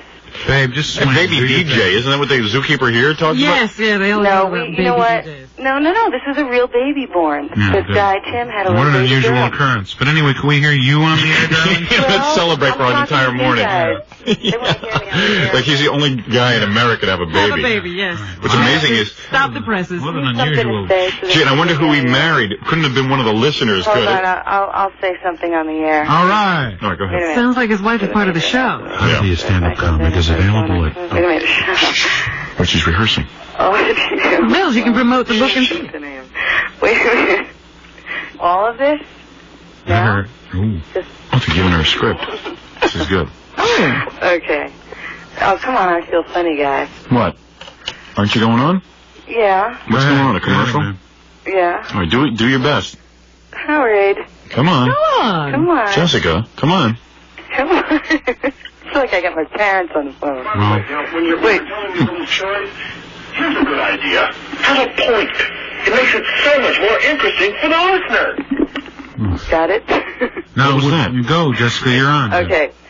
The new Y95 with a major announcement. The major announcement is George Michael has added a third show in October in Irvine, California. Shut up. And we've got tickets for you, Joe. All the details with the Y Morning Zoo at 7:10 a.m. Well, where are the whistles and bells? Show us your breasts. Shut up. You guys are nuts. Major announcement. There should be trumpets. Hey, well, we have all that. I can't tell. Was she just on the air? It's all on tape, yeah. Right, so. It's, That was tape? No, I said the sound effects. Oh, but wait a second. Where are you now? You're not on the air now? I'm in the studio talking to you right now. And what happened to the DJ? What is he doing? Hold on a minute. Wait. Hold on. Oh, she's got a problem. Did you heard that? Yeah, babe. Hold on. Waiting for Jonathan. This show that she's doing sounds Hold on. really good. But you know, Let's take it. the end of radio as we know it. Hold on. For those Hi, of Bob. you- Where you calling? The Bob from New York you calling? What's up? For those of you listening at home, we're eavesdropping on You Jessica watching me Hahn, right now? who's on a radio station in Phoenix, Arizona. What are you watching, Geraldo? Oh, no. Is this on the air right now? I guess. Yes. So far, How's she so talking good? to us and talking to this guy? All right, Bob, thanks for calling. Yeah, Bob, that thanks. guy sounds drunk. Who was that? from New York, Bob, thanks for folks. calling. I don't even know what just happened. She was talking to us and yelling, "Shut up!" No, Howard. They must think Howard. she's like Topper. Howard. You're like, "Shut up!" How many people did you see in this room? George, Marion. Wasn't really Marion. George. Howard, I hit the off button. Oh, she hit you off. George, Marion. So where are calm you? down. She's being professional. Hold I on, don't even know hold how on. she did that. All right, that's it. I'm going to read the Washington Post. Will you stop laughing? I'm right here. Hello? Hello. You're on there. Marion George. It's like Topper. Get that dog out of my crotch. Yeah. Right. Okay. Make it louder, Where are Jessica. you calling from? Oh, she's in Scottsdale.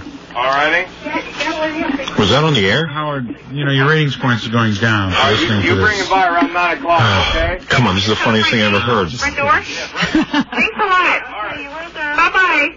Whoa. What are you doing, Jessica? I don't know. Was that just on the air? Yeah. What are you doing? You guys are so confused. Hold on. Yeah, we're confused? I heard We're you laughing on the air. Oh, sorry. Next time we'll be weeping inconsolably. Now, wait a second. I don't get it. Explain everything that just happened to me. We just did something on tape. Yeah. No. Oh, okay. What's the feature? What's the piece? Do you do anything live? Do you just actually go on the air? Yes. When are you going to be on? In a little while, but I got to hang up because I got to get ready for it. Well, I want to listen. Oh, come on, Howard. Oh, come on, let us listen in. They're getting mad at me. Why are they mad? Just keep the phone You're a off big the hook. star. You're bigger than those guys. Do it surreptitiously. Wait a minute. Don't screw off. You're a bigger star than they are. Yeah. I'm being serious. They have no ratings. If they're so good, why are they calling you in to get them ratings? Huh? You heard him. You heard me. How come? No, I didn't mean I know. I'm going to get... Now, how come? How come what? How come if they're so good, how come they needed you to get their ratings up?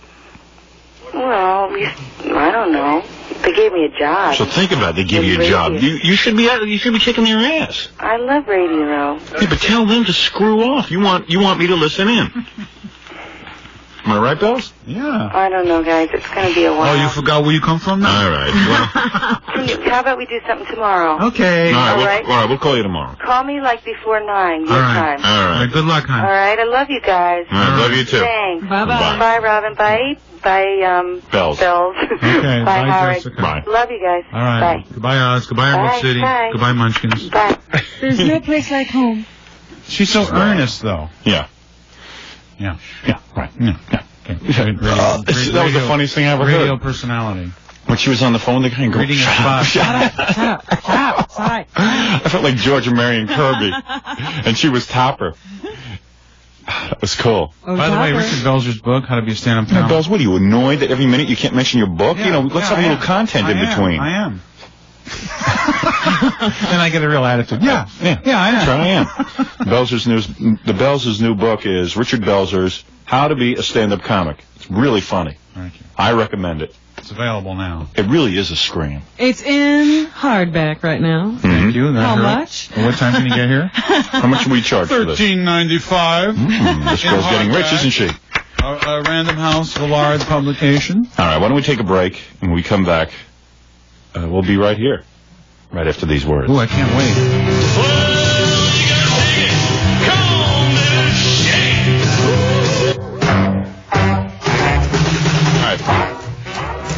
Jews, send your letters to Tom Chiasano.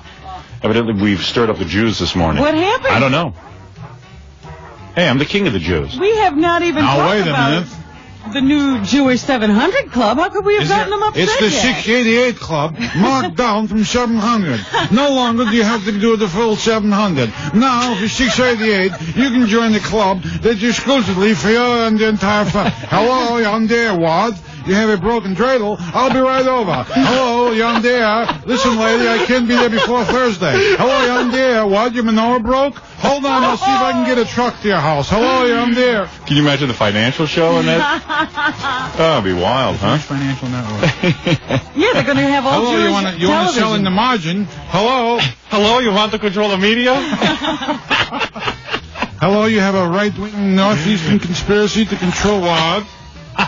Yeah, from what you say, I thought we already had Jewish television, but they're going to have their own station. You know, the right wing runs everything in this country. They keep complaining about the left wing. All right, listen, Unbelievable. let's talk about tires, if I may. Oh, the round kind? I'm dying. Bridgestone tires. They're great. They are great, aren't they? Do you know anything about them? Do you know anything about tires? I know they're safe. How do you know? Because a friend of mine had them, and he drove across the country on them. And they worked? And they worked. Let me tell you something about Bridgestone tires. Do you know about this new Porsche 959? It's a $250,000 car. I know about it. I have never touched one. I mean, can you imagine what this thing looks like? It must be made out of gold. Or something. Gold? I can get your gold really cheap. No, go ahead. The guy who just totally turns everything into Jewish humor. You and Joey Adams. Oh, he's a wit. Anyway, he's a fellow friar. Is he going to be at your book signing? I hope so. Yeah. I want all the old guard there. Yeah, right. Who else is going? Richard Lewis? He's in L.A. Who's going to be there? You. Beside me. Hey, that's all I care about. All right. Bridgestone tires. Cosell going to be there? Howard Cosell, so drunk his toupee's on backwards, the lid end of the cigar in his mouth, being obnoxious, saying mindless, rambling thoughts. Howard Cosell. All right, Bridgestone tires. So you know about this Porsche 959? Well, you told us about it earlier. Yeah, well, $250,000. Guess, on a car like that. Yes, sir. What tires would they use? Only the best? I don't know, bicycle tires? Bridgestone. Uh-oh. Not Bridgestein, but Bridgestone. Oh. These cars and tires are so expensive, only Jews can afford them. Now, wait a minute. I resent that remark. It's really funny. Gary comes in and he goes, there's a bunch of Jews on the phone complaining about something you guys said. So I said, oh yeah? Oh yeah? Right. Okay. Yeah, right. That was a good comeback. It's a big challenge to me. So I get back on the air and I get totally fired up. Of course. Because I can't imagine why anyone would be offended by humor. We kid because that's our job. Exactly. And as Don Rickles said, I'm a nice guy, I'm a nice... Does he sing that at the end of his act? You want to take a 30,000 watt... All right, thank you. All right, pals. You're just exhausted from the Jessica Hahn phone call. I can't describe what I want. So they use Bridgestone tires. Yeah. On these big Porsches, yeah. Good. Now, where can you get these tires? Now, the point is, let's say you just have a regular car. Dig it. They also make Bridgestones for you, and they're competitively priced. You'll like the prices, you'll like the quality, like the Bells' friend who went cross-country on those Bridgestone tires. That's right. What was his name? Abby Hoffman? Crevice. Snappy Crevice? Bend over? No, Snappy Crevice. Oh, yeah. A political activist. All right. All right, right. Yeah. Now, wait a minute. All right, where can you get these great tires? Crevice, I ain't never heard of such a thing. Where can you get these Bridgestone tires? I don't know, I can get you some downtown real cheap. What was that guy's name? Pat McGroin? Who? Your friend who went Pat McGroin. Now, come on. All right. Acme Tire at 430 North Broad Street in Elizabeth. Ask for Chubby or Fitz. I sure will, just to say hello to them. Acme Tire. Can I talk to Chubby or Fitz, please? In Elizabeth, New Jersey, off the Jersey Turnpike. Vaudeville team of Chubby and Fitz. And Routes 1 and 9. Call 201-354-15500. There's an extra zero in there. Chubby and Fitz. All right. And in Westchester, see Bells or Soupy at Elman Brothers Tire. Bells or Soupy? At Elman Brothers Tire. Bells there. You remember the Elman Brothers? Oh, were they good when they were all alive? They were great. Oh, yeah. What does it say, Bells? Bells or Soupy. B-E-L-Z? Right. No, you're lying. I'm telling you, Bells Elman. What time do I have to get out there? Let's see. See the Bells or Soupy at Elman Brothers Tire. Soupy Sales and Richard Bells are in the tire 283 Lexington Avenue, Mount Kisco, New York. Call 914-666-2153. Oh, man, those tires are all over the place. Bridgestone. 4 tires, get a free book. Yes, How to Be a Stand-Up Comic and How to Change Your Tire in a Funny Way by Richard Belzer. Listen to these words. Kiss my white ass, okay? What? All right. What? I'm sorry, Rob. Sorry. How dare you? It's getting a little violent out here. Violet? Violent. Oh, Nutrisystem. What is this, a score for Nutrisystem? Nutrisystem, Sounds yes. like a spaghetti western. It is. I came to town with Nutrisystem. Here are the girls from Nutrisystem, and here's another success story. There's Cheryl and, a guy. Uh-oh. No women this week, Cheryl? Cheryl, walk near the microphone. You've done this 900 times, for God's sakes. What are you, a bimbo? Why don't I go out while they do this? No, sit there. No, I'll go to the bathroom. No. I gotta take my Nutrisystem. All right, fine. Stop, Okay. darling, but don't wrinkle my CNN jacket. Thank you. All right, take a seat, You got sir. a stage director? What are you holding, the Bible? I just got my book here. It'll take us a few moments to set up this segment. Now, Cheryl, who is this man? You want to introduce us? Yes. This Yeah, is come on, Abe Cheryl. Halloran from Connecticut. Yes. And he lost 45 pounds. Did you listen to our show? Is that how this all happened? Absolutely. Matter of fact, I did, yeah. In fact, Jackie, whom I met once at one of his Connecticut appearances, one of his laugh-filled appearances. Yeah. He was the cat I heard talking about it. He was driving one morning, gave him a call, and a couple weeks later. What do you do for a living? I'm a writer. I'm a freelance writer. What have you written? Some comedy, a lot of schlock advertising copy and stuff like that. Well, that's a good way to promote yourself. A lot of schlock advertising. Anybody copy. looking for that? Yeah. Anybody want a guy who's really good, like a schlockmeister? Plenty of that out there. I mean, there's plenty of schlock here. No, you don't have to. Listen, that's a bad way to promote yourself, to say that you're into schlock. Well, no, that's to pay the bills. Cheryl, totally distract him if you could. Could you? Yeah, right? Just Well, I mean, have we read yeah, anything you've written? No, I doubt it. Oh. But you're making a living at it. Oh, yeah, sure. There's a market out there for, marketing, advertising, copy, and stuff like that. Oh, I see. I work with a couple comics, too. Oh, you do? Yeah. Who do you work with? Well, one good friend of mine is Kevin Nealon. whom I saw with the Bells a couple of years ago. Can you write his material for him? We collaborate, yeah. Oh, there you go. Well, how interesting. Let me see your picture. Yeah, I thought you might be interested in that one. Oh, look how fat you used to be. Yeah, man, I was a big fat slob. Wow. 45 pounds lighter, huh? There you are with James Brown in the That's picture. correct. Notice the... Who's the woman? Who's the white woman? The white girl be Sarah Brooks, be her name. She's a soul singer. Very nice. She's an excellent singer, as a matter of fact. And, of course, the agent had to stick his head in the back. I see. You know, what else is new? So anyway, so you write a lot of schlocky commercials and jokes. Yeah, once in a while. Yeah. Very good. Very good for you. And you lost 45 pounds. Yeah, man. How long did it take you? Great. 13 weeks for me. 13 weeks, That's Robin, 45 no time pounds. at all. That's literally no time. That was... You mean you've gone from being a fat person to a nice thin guy? Yeah, to a more normal self, I would say. Are you married? Yeah, no, I'm not, Robin. You've Well, never then been not married. that I'm No, looking. I was. Oh, you were married. Yeah, I was. The plaintiff took off quite a few years ago. Oh, really? With your kids? No kids, as a matter of fact. And you haven't been married since? No. Couldn't get a girl at that, I look like, you know, the doughboy or whatever now. I bet you're going to get girls now. Oh, no, it's like trim parade now. Oh, really? Oh, very good for you. That's very nice. Well, you have Nutrisystem. What's your favorite meal on Nutrisystem? I like the beef stew. Yeah. Although I don't really eat it anymore. I mean, now I'm back to just eating normal food now. But every once in a while, if a big weekend or something like that, and during the week I'll have a couple Nutrisystem meals. I see. Like the beef stew and the shrimp Newburg. Mm-hmm. Went down pretty well for me. Oh, good for you. That's great. Congratulations to you.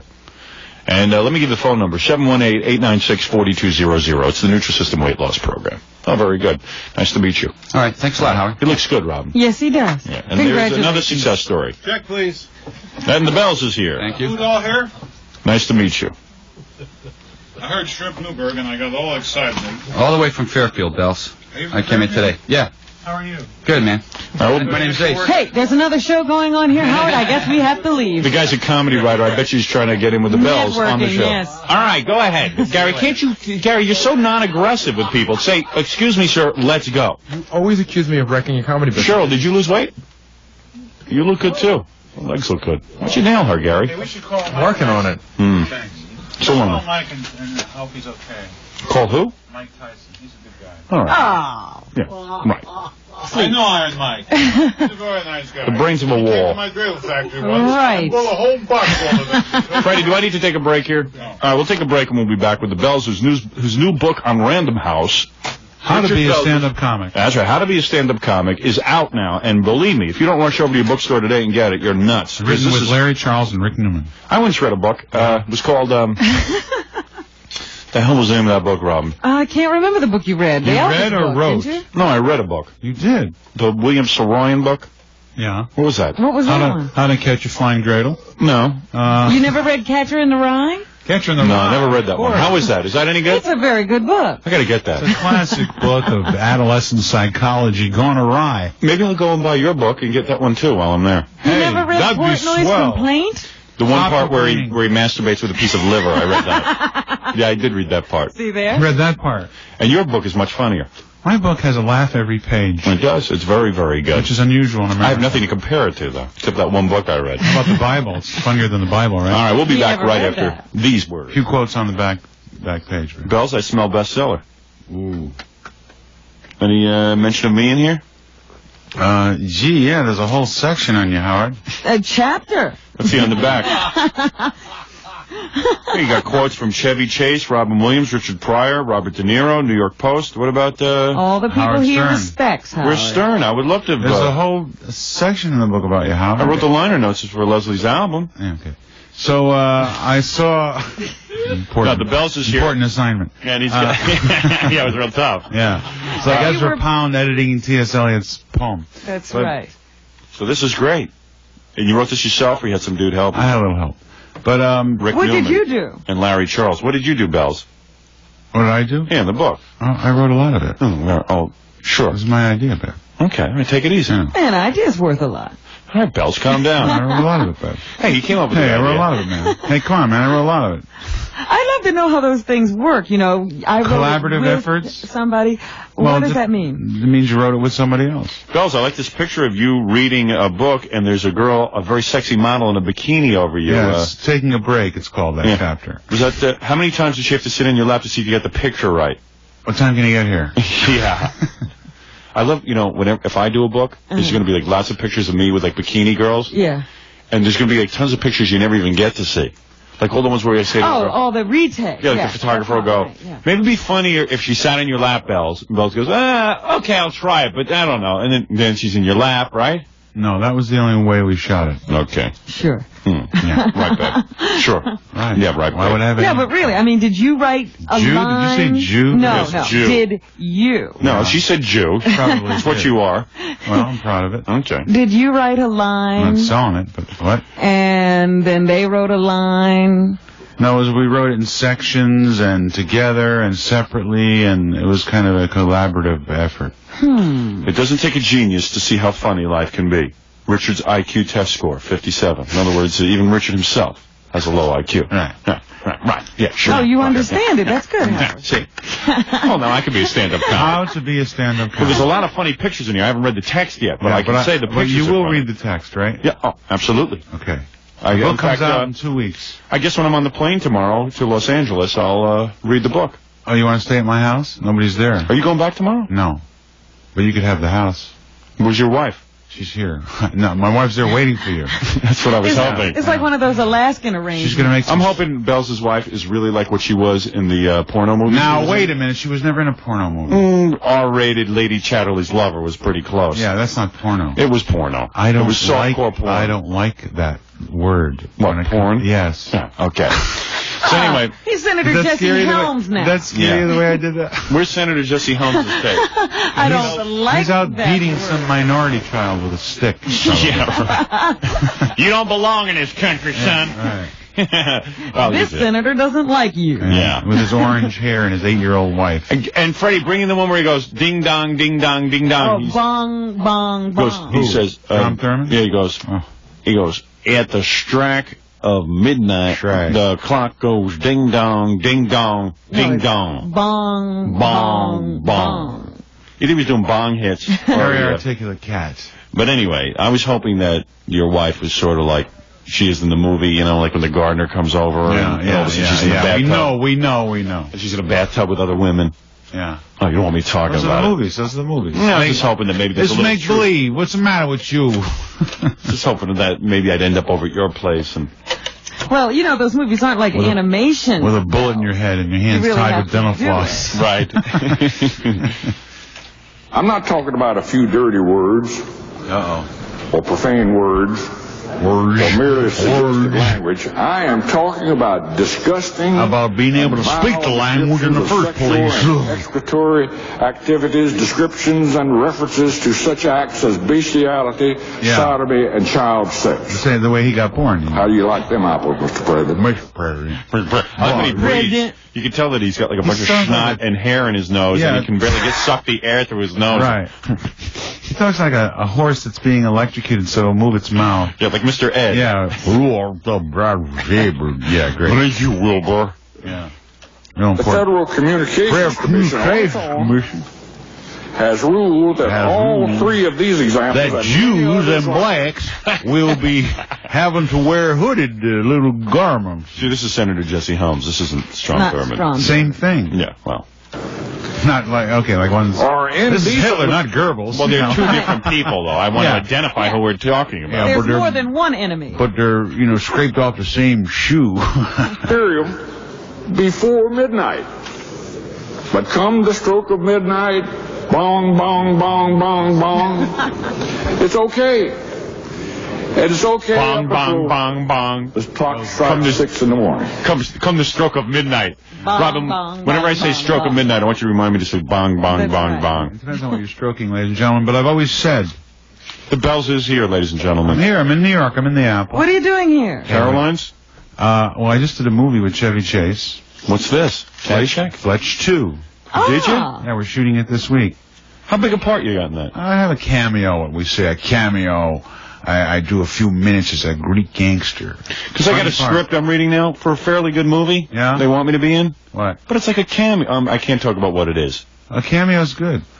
Yeah, but didn't you realize how many people are going to go see the movie because I'm in it?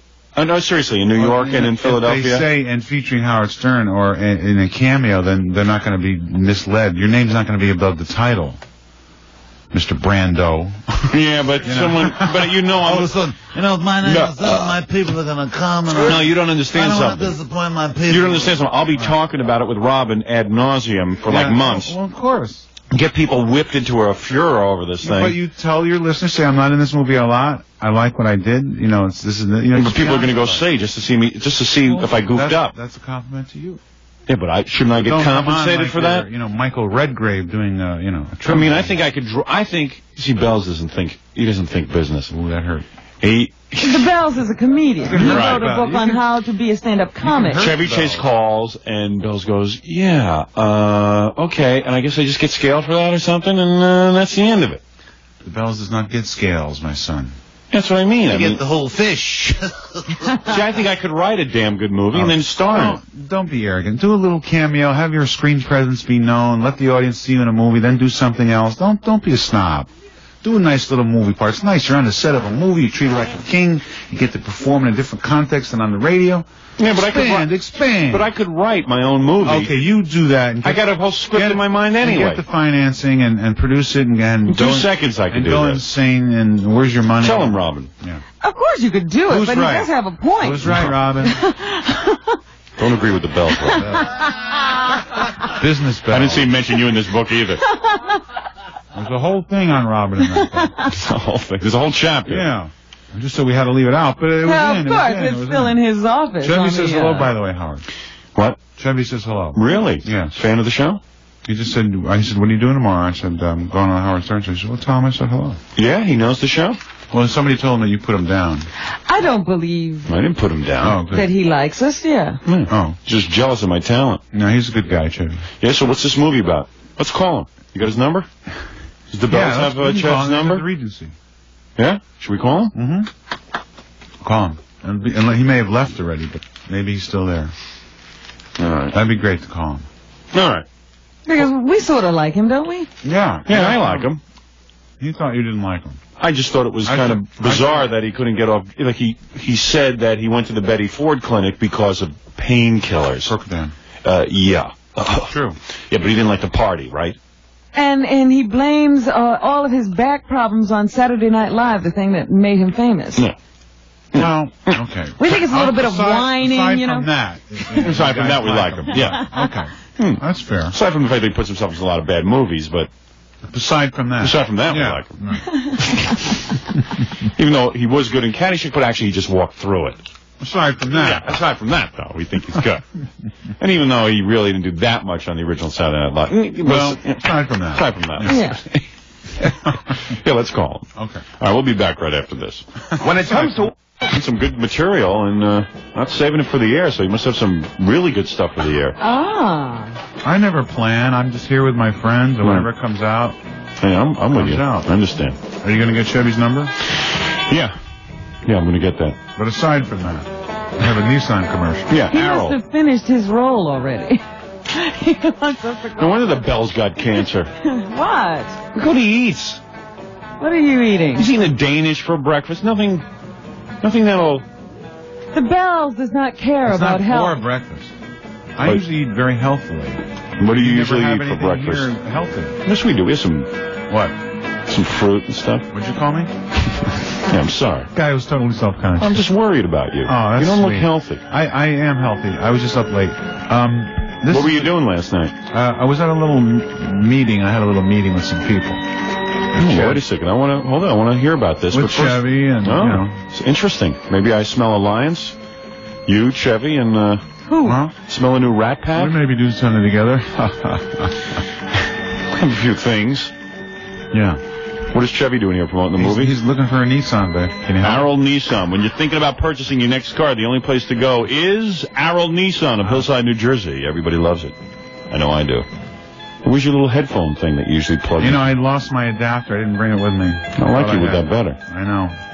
The owner of Arrow Nissan has provided satisfied customers with over 47 years of automotive experience. I'm not going to read this. I'm going to just tell you that Arrow is an incredible car dealership. And if you're going to buy a Nissan and you're near Arrow, you owe it to yourself to stop in and see how professional they can be. Also, new at Arrow, I know the Bells are like this, a custom van conversion center. Ouch. which is really nice. I love a van with a nice carpet in the background. You have one? Of course, with carpet and I like the little kitchenette, the little bathroom. shag carpeting all over. The bed. I like shag carpeting on the walls and the ceiling as well. Sounds good. Is Reminds there a me of bathroom in there, or are you just glad to see me? That bedrock motif, that Fred Flintstone. I want to know, can you pull over to the side and go to the bathroom? Yeah, sure. Right, good. Yeah, right. Great. So it's Arrow. If credit has been a problem in the past, Bells. Oh, you know me, miscredit problem. Arrow Nissan has the ability to arrange financing through numerous lending institutions. We can see to it that you get a sufficient amount of money for your vehicle. Arrow Nissan, located on Route 22 in Hillside, New Jersey, only 5 minutes from Newark Airport and just 50 minutes from Manhattan. What, you got to fly there, babe? Yeah. At Arrow Nissan, they're not resting on reputation. They're building one. Let me give you the phone number, 201-964-8700. Give it again, babe. 201-964-8700. The Bell's helping me out with the commercial. Mm-hmm. Quick announcement, Robin, Jackie the Joke Man, Sunday night at Eastside Comedy Club, canceled, changed to Thursday, August 11th. Oh, good. Let me write that down. I marked that on my calendar. Bell's not even asking me why I'll be in Los Angeles this weekend. Not even checking in. Does the Bell care about you? I have a feeling. What? Can I guess why you're going to be there? Yeah. Howard to Block? Yeah. I guess. Now, I'm doing Just it. a guess. Do you think people will understand that I'm doing it? Oh. Yeah. As a goof? I mean, I'm not doing it to really be on the Hollywood Squares. Let me put it to you this way, babe. Have you ever done it? The people outside of your listening circle here from New York, New Jersey, Connecticut, Philadelphia, they don't know you're doing it as a goof. Yeah, well, I don't care about them. But your people obviously will know. My people? Yes. Your people. Yeah. My people will know. I hope they know. Because you won't stop reminding them that, don't forget, I'm doing this as a goof. Yeah, this is a goof. Right. I repeat, this is a goof and not to be taken seriously. You could even say it on the show, actually. So, I want to make one thing clear. John, after you spray your hair, Shadow. Yeah. It's Shadow hosting. I'm filling in for Shadow. They need another sex symbol. Really? Yeah, I'm sitting in for him. He substitutes sex symbol. That's true. So he's the male Vanna White, and you're the male Howard Stern. The male Howard Stern. The male version of Howard Stern. They called me up. They said, we'd like you to wear a jacket and tie the first 2 days. And I said, right. That's exactly what I said. Yeah, like that's what I'm known for. Yeah. Good. Like, just totally misrepresent what I'm about. Yeah, like they want me to wear a Laker uniform. Yeah, I'll wear a Laker uniform. Yeah, no problem. I got to get on this show. And no shades. All right, I won't wear the shades. Yeah, right. Well, that's another thing. You know they're going to tell me to take off the dark glasses. So why don't they just, put you in whiteface with gloves on and, do Joseph bits? Yeah, Is right. that why the Bells doesn't do Hollywood Squares? No, there are many more reasons than that. I thought it would be kind of funny to go on and see me juxtaposed with a... No, you could do it. It'll be fun for you. Yeah, it'll be fun. The Bells is laughing at you. No, I would laugh to his face. No, the Bells would do it. The Bells would do Hollywood Squares. He does Friday night videos. He would do Hollywood Squares. No, they asked me to do it, man. What, Hollywood Squares? You turned it down? Yeah, I haven't made up my mind yet. Why don't you do it? Hey, call him up. Let's call him do up. it with him. Do it with me. you? We could fly back. I'm taking the MGM. I had him fly me on the MGM. No smoking section. Yep. Make sure you're not. You ever back fly in the MGM? Yeah. Make sure you're not back in those. Have you ever been on MGM? No. They have these compartments like on trains. A smoking sleep, car. right? No. You sit there. There's 2 seats here and 2 seats facing you, and you each have your own screen For the movies. for the movies. And you get 6 different movies. And you give a choice of movies. Do they start the movies right away? Nope. But sometimes they say, "Oh well, our choice today is," and if other people vote for a movie more than you, then you don't get to see the movie you want. So here you are, We're talking And then democracy. this luxury. I'll just kick their butts. But Can you smack them around a little bit? there's one guy there that you can smack around. He's for that purpose. You know what I'm saying? It's like an election, Pilot. You've got to convince everybody you're of your own choice. Well, if you're so, you usually don't fit in looks What time are with you? the other people on there. They'll be so scared of you. Yeah. They'll just agree with I look whatever. pretty frightening. They'll think I'm going to wear my long dangly earring. I'll tell you what'll happen. Yeah. They'll think you're a rock star, and they'll be all over me. They'll be very gracious. Yeah. You know, that's true. Every time I fly first class, all the Southern stewardesses come up to me and go, "Excuse me, we're wondering what band you're in." Aren't you in Scaleman Hellman Brothers? Yeah. And I just say, yeah, I'm in Bon Jovi. I'm the guy who plays the keyboards. And they're like, whoa. Humana. They don't know what to do. Yeah. They're like, well, where's my knee pads? Where do I go? That hurt. So Where's my knee type. Yeah, well, they want to And service they're talking me. about yours. Yes. But you know, ladies and gentlemen. So, the guy from Hollywood Squares was carrying on that I should, wear a jacket and tie. What's his name? What's his name? Who's the executive producer? Do you know his name? Rick? Joe. Rick I have Rosner? a lot of money, and I'm amazingly lucky for dusting off this show. So Maybe Rick Rosner's his name? That sounds like a thing. Something like that? Anyway, He used to produce the Mike Douglas show for 11 years. You don't have to wear a No, tie? I just said to him, well, then it's okay. I said, I won't come. I just won't do it. I said, to be honest with you, I said, you're sitting there in California. You don't know me. This is what I said to him. I said it very nicely. I just said, you guys don't know me. I said, I can't, ruin my scene for Hollywood Squares. People who listen to me know that I wouldn't wear a jacket and tie. I mean, I don't wear a jacket and tie to a wedding, let alone to the Hollywood Squares. And he says, well, if you were doing the Academy Awards or something, I said, there's pretty good odds I'll never be doing the Academy Awards. I like the analogy. Yeah. Hollywood Squares, Academy Awards. Right, yeah, exactly. Volkswagen, Rolls-Royce. Yeah, he says to me, well, you could change or adapt because if you were going to go do a function like the Academy Awards, they want to fit in, you want to fit in with your tuxedo and stuff. I said, well, hold it a second. How is Hollywood Squares like the Academy Awards? And then he says, question. So then he couldn't answer that question.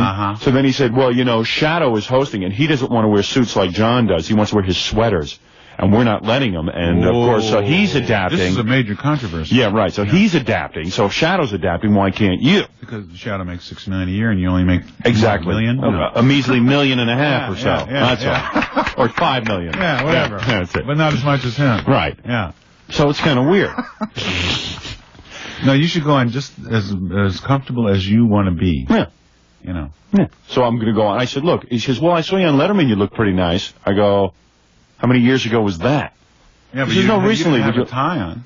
Yeah, I said, I was just wearing a T-shirt and a leather jacket. I said, that's what I'm going to wear on your show. And he said, well, yeah, you look nice. He backed down. He said, well, you look nice on that, so if you wear that.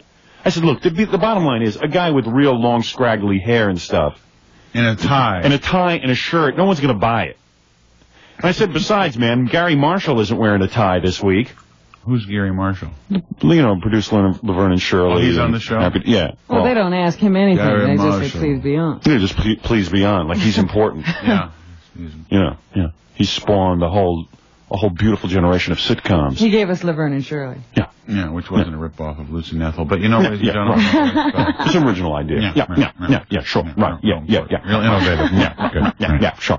So it's But wait a minute, what about the Hollywood Squares jacket on Friday? Yeah, well, I told that guy, I laid down the law. I said, on Fridays they make you wear a members-only red jacket with X's and zeros drawn in. Yeah. And I love members-only, don't get me wrong. And I mean it. Yeah. I'm just saying that I don't want to wear a red jacket, period. I don't wear red. It just it clashes with my skin. I'm a white man. Have it draped over the back of your chair. Yeah, that's what I'll drape it over one shoulder. Yeah. Right, yeah. Defer to them a little bit. Yeah. After all, they're paying you $2,500 for 5 shows. $2,500? Try $1,100. Really? You get $2,500? No, I'm just guessing what. No, $1,100. And they do 5 shows. Yeah. And they can play them as many times as they want. Yeah. Good deal. Yeah. And they'll play them in New York on Channel 11 and finally get people to tune in. Yeah. Because they're moving to Channel 11. That's why they're having me on. From where? From Channel 7. Nice move, huh? People see 2 1s on a TV dial. They just overlook it. Tune right by. Yeah. You can put the Emmys on Channel 5. They see that 5. They see that circle with the line up and the line going across. They just tune right by it. They think that's UHF. Yeah. It's a good point. So people only watch what? 2, 4, and 7. They don't even watch 5. No. They skip right over it. I hate to rain on your parade. Yeah.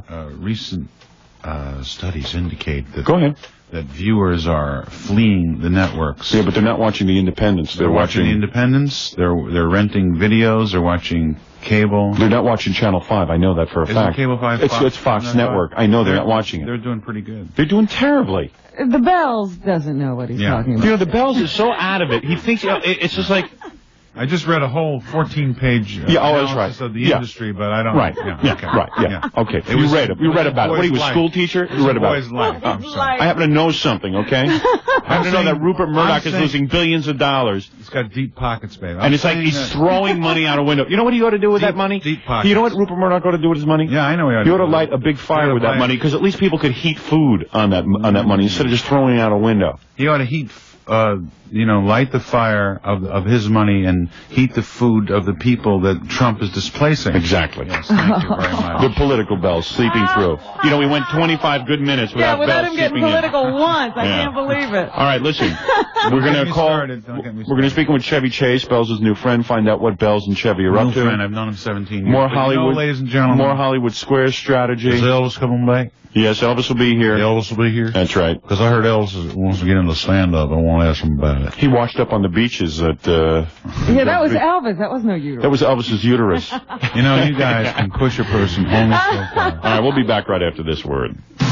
United. He just asked me to read his book, his new book, in the square while I'm on So Hollywood hold it up while you're when on you're not Hollywood on. Square. When the camera pans to you and you just put it down, Bells was telling me how he wouldn't do Hollywood Squares, and I just mentioned that Rita Rudner just got her own TV show from doing that show, and Bells has booked himself on the program with me. In fact, he'll be sitting in my square. Right. That's it. He's squeezing in there with The you. Bells are in Stern. Yeah. He's like, hey, Bells, what are you doing here in this square? I just thought I'd stop by and show this book. Man, no, you got the book to sell. You should go on there and sell. I'm going to wear a 1-800-52-STERN t-shirt. Ooh, that hurt. Yeah. Is that for the videotape? That people still talk to me about? Yes, they love it, don't they? Well, begrudgingly, I must admit they do. Yeah. It comes as a big a surprise to you as it does to me. But anyway, I got to tell you about our new advertiser. Oh, my God. This is the greatest, Robin. You're going to like What this. is this?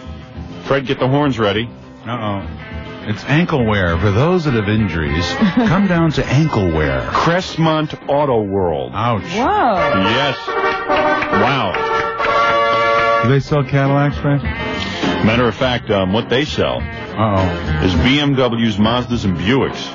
Oh, so they have every country represented. That's right. Route 23, North Wayne, New Jersey. God bless them. It is Auto World. Yes, it is, Robin, and it is literally an auto world there.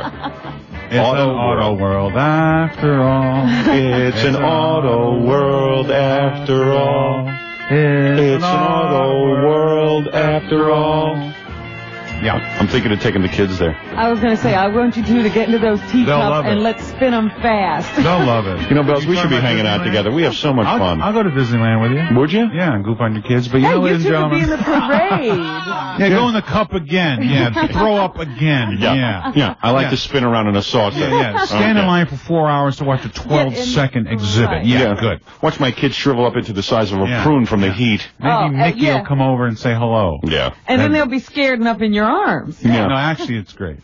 It is Your kids, dynamite. you have little kids. They'll love it. Yeah, I want to get a VIP pass, though. Hey, me, yeah. Ooh, then I definitely go. Yeah, that's good. Yeah, Yes. yeah. Then Yes. we get to go in the back of the line, right? Yeah. Yeah, take you right up there. Yeah, I want to do like Michael Jackson, walk to the front. Yeah.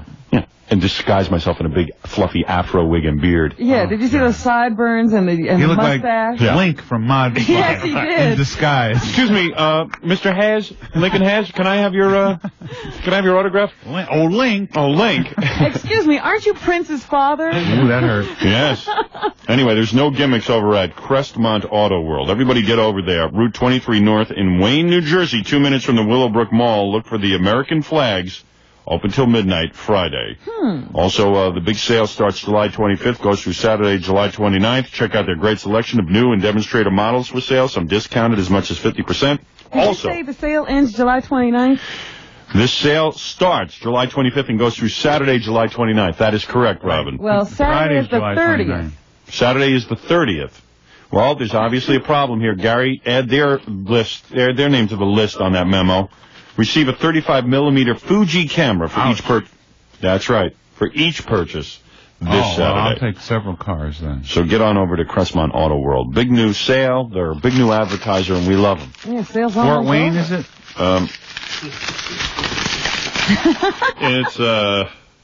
It's Wayne, New Jersey. I'm sorry. See, okay. Wayne, New Jersey. Route 23 North, Wayne. Where's that? Wayne, New Jersey. Where's that? Ignore every part of the state except for Manhattan, okay? And No, where is Wayne? Ignore Jersey, I don't ignore Jersey. What do you think? New York is just Manhattan? No, I just think it's the tri-state center area of the universe. Thank you. You know, the Bells is here, Robin. Yes, he is. And the Bells is telling me that he has created some kind of friendship with Chevy Chase over the last 17 years. Is that why Chevy put you in the movie? Felt he owed you?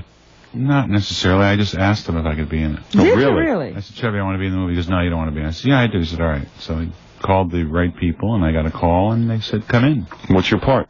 Hey.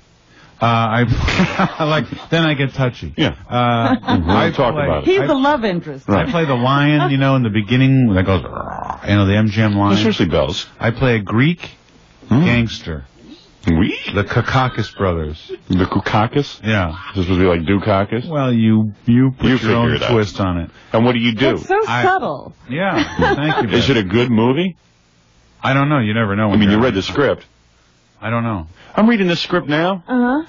You can't tell anything from a script. I can't tell anything. It's a real good premise. It seems a little confused. There's a couple of things I'd straighten out in the script. I'm almost tempted to do a rewrite, even though my part is only 3 pages long. Yes, Sam Kinison, you'd like to do it. I'd like to sit down with the producers and do a little rewrite in a couple of sections. Yeah. And but actually, I think it could be the kind of movie that would take off. Yeah. Is it a comedy? I'm not sure. I'm reading the script. I'm not sure if it's a comedy or not. I think it is. There's a trouble light going on somewhere. No, I think it's a comedy. If you think it's a comedy, I'm not sure if you're supposed to. No, it's a comedy. It could be a war picture. Wait a minute. It's like. Well, it's kind of cool. It's like I can't give away too much of the script. Just give me a TV guide synopsis of the script. I'm afraid to do that. You can't do one that. sentence. No, that wouldn't be right because someone will rip it off. Oh, yeah. And then they'll blame me. Yeah. Right. Sure. Some guy at. Did he read you Fletch 2 before he did it? What? Right. What'd you say? Fletch 2? You didn't read me Fletch 2. Gesundheit. You're in Fletch 2? Gesundheit. So what happened? Yeah. You played the Koukakis brothers. I play this Greek gangster who talks like an Italian. Yes. Talks like an Italian. This is who owns a restaurant, and there's a scene where I'm bribing the police and paying off all these people, and Chevy's dressed in drag as a cleaning woman. And he's taking down all the notes and does an expose on my gangster. So many pages did you get? What time can you get here? Oh, come on, really? Well, not many. It's only 2 scenes. Wait, 2 scenes. Yeah, I got 3 scenes in this thing. How long did it take you to shoot? Time can you get here? 2 days. 2 days? Yeah. Yeah, I could spare 2 days. I don't know. I just feel like I'd be... Movies are fun.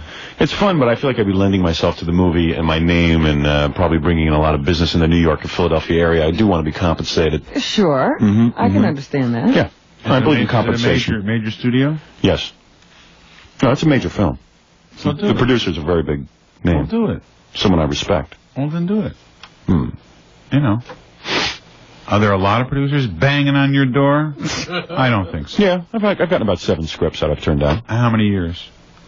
Well, 6 of them I wrote. But, no, there's 7 scripts I've turned down. Frankness. I turned down. One I had to turn down because the role was too big, and I'd have to go to Canada for 12 weeks, and I have a certain obligation to a Miss Robin Quivers in my radio station to I can't just leave to go to the movies, right, Robin? That's right. Yeah. You can't commute to Canada? Yeah, they could have held up taping for most of the day until he could get there. Get up at 4 in the morning, do this show, hop on a plane to Canada, and get out for the shooting, and then stay up to about midnight, and then get home here, and get back with 1 hour sleep. Yeah, I could have done it for 12 weeks. It's show business, babe. Well, that's how you do it in showbiz. You work very hard when you're working. I don't know. This movie I'm looking at now, though, it intrigues me. It's about this girl who gets caught in a tornado.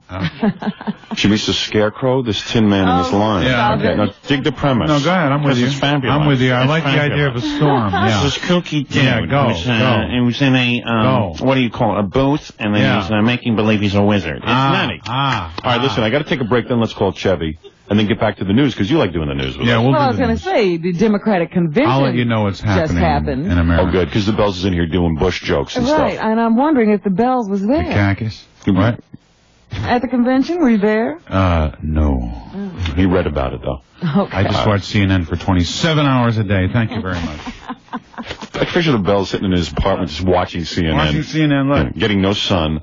Very good. CNN. We're in a CNN. Yeah, you can move that TV by the pool, Bell. Yeah, Bells. Get a little air. I don't go outside. The Bells doesn't let the air touch. Self-important network, CNN. Bells, let me take a break. Go. And we'll talk about the new book, Richard Belzer. Out in 2 weeks. You have an advance copy. How to be a stand-up comic, which I cannot wait to read. The pictures alone are very funny. Yeah. But I'm being serious. I know. Well, your descriptions of them were funny. They're really funny. Good. And I'll have books for everyone on your staff, Howard. Thank you, Bells. I'll see to my people send you all books. We'll We'll be back right after this, okay? The Random House people for making this book possible, and all our associates from as far away as Villard Books. And Random House. Random House, babe. Villard Books. Villard Books. It's a division of Random House. Oh, so let's call it Villard Books. No, let's say Random House, because if you check the copyright, yeah, it says. Yeah, but I read on the binder, it says Villard Books. Villard. Okay. Don't push me, babe. I'm a nice guy. All right, we'll be back right after this. I'm an author. Random House. Lady, fess up. You sneak sugar packets into your purse from the diner. Admit it. And you turned it off. Now we wait a minute. We called the gay stud line, and it was like gay guys telling stories about how they like to have all right. different types of sexual activity. That's enough. I'm not against the gay movement. Just don't shove it down my throat. You know, if you don't like commercials, you might want to do what we do. We just call different 976 numbers and listen to sex talk. But you got to time it so you're back by the time the commercial's over. That's right. Dial a mattress. Ooh, that hurt. You know, the other day I was in an elevator. Yeah. This guy. I was delivering a mattress. Yeah. This gay guy gets on the phone, right? Yeah. It's like one of those messages. It's like for gay people, but it's one of those telephone sex things. Yeah. So we called the guy. He says he's a bicycle messenger. He's a black guy. Yeah. And he's on the elevator, and he gets stuck with a white guy, a businessman, and the businessman's looking at him like he's a piece of dirt. Uh-oh. And all of a sudden he says, "What are you staring at?" And he accuses the businessman of staring at his wiener. Right. And they end up doing it in the elevator. Oh, we didn't hear that part. Well, what did you think it was leading to? I don't know. Now, GLAAD doesn't have a problem with that. GLAAD? Particular phone line. Does No. it? The Gay and Lesbian Alliance. GLAAD? Anti-defamation. Gay Lesbian Alliance. What's the D stand for? Defamation. Anti-defamation is No. GLAAD. Forget Gay, it. It's- Lesbian, anti-defamation. Yeah. It's a long list of things they're against. Yeah. And one of them is me, but That hurt. anyway, if you want to get a mattress, and the Bells will appreciate this. Yeah. Bells can't go into a mattress store, get mobbed by his fans. That's right.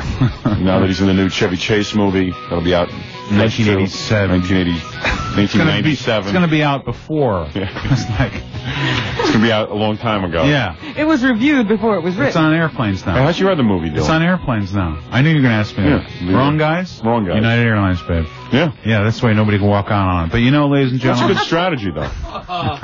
That's a real good strategy. What? Rather In than putting theaters for a week, boom, on the airplane. on the airlines. Yeah, and it's going to be on HBO Yeah. and home video. That's the way to go. Yeah, sure. Congratulations. Yeah, important film. Great. Real important film, yeah. I feel so Kubrickian. It's Yeah. ahead of its time, though. Hey, don't push me, babe. I'll break your other foot. Well, you were good in it. Let's put it down. Oh, I was good, but, All right. you know. Hey, you can't carry the whole damn vehicle. Sometimes you just have to be Atlas. Anyway. And shrug. Those, the Sealy Posturepedic, the Certa Perfect Sleeper. Let's say you want a Simmons Beauty Rest, okay? You're not going to go to a store, All right, queen size, for instance. pay retail. Do they deliver these people? Wait 3 months for a delivery. They deliver within 2 hours, even on Saturdays and Sundays. Uh-huh. And you will pay 60% less than you would in a store. So call Dial-A-Mat, RES, and then you're all done. Well, what if we mention your name? Get, Yeah, I'm listening. you get, Yeah. mention my name, you get to pay full price. Ha ha ha. But you got to mention my name. All right. 855-92.3 K-Rock WYSP. I'm trying to stay on time with the commercials. I'm having a hard time. Oh, boy. What is it? You got another one to do? Yeah, well, no, wait. I'll help you. I was going to call Chevy. Yeah, call him. How many more commercials do I have? 55. 3? 3? Let's get him out of the way Well, so we isn't can this wail. called grouping, though? Yeah, I don't want to group the commercials. Clusters. Well, I did a minute of conversation between them. What happens? I start talking, I forget to do my spots, and then, you know, the Bells comes in, we're having fun, and all of a sudden I realize there's 10 minutes left in the hour, and I got 19 commercials left. Whoops. That's So what are you not gonna very do? professional. What are I you don't gonna know. do? I'm really thinking about I it. tell you what, let's do one commercial, and while you're doing the commercial, we'll figure out what to do after it, rather than waste this time. You know what I thought we might do for a while? Yes. Is practice just getting the commercials in on time, regardless Oh, of what else is patronize going us more, on. babe. Yeah, well, how can we do that? You know, just no matter what.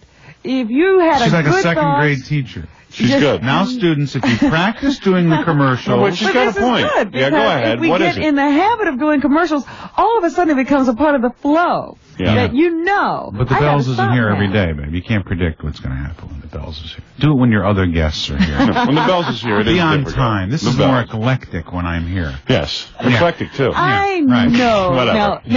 Now, Bells, I am not doing And by this Bells, just you mean because- me, babe? Yes, Okay. not because you're here. What? Yeah. It's just that we're getting in trouble. Yeah. Really? I got yelled at. Well, then you should do your work, because, when I was alive... Fred, you know what you ought to do? I'll Just do my interrupt. work. Just hit them on time. Whenever it's time for a commercial, just do it and then cut me off. That's funny. That's the way to do it. Now that's funny. Like the old Donahue show when he would get in the heated debates and stuff, and then all of a sudden the commercial would just come on.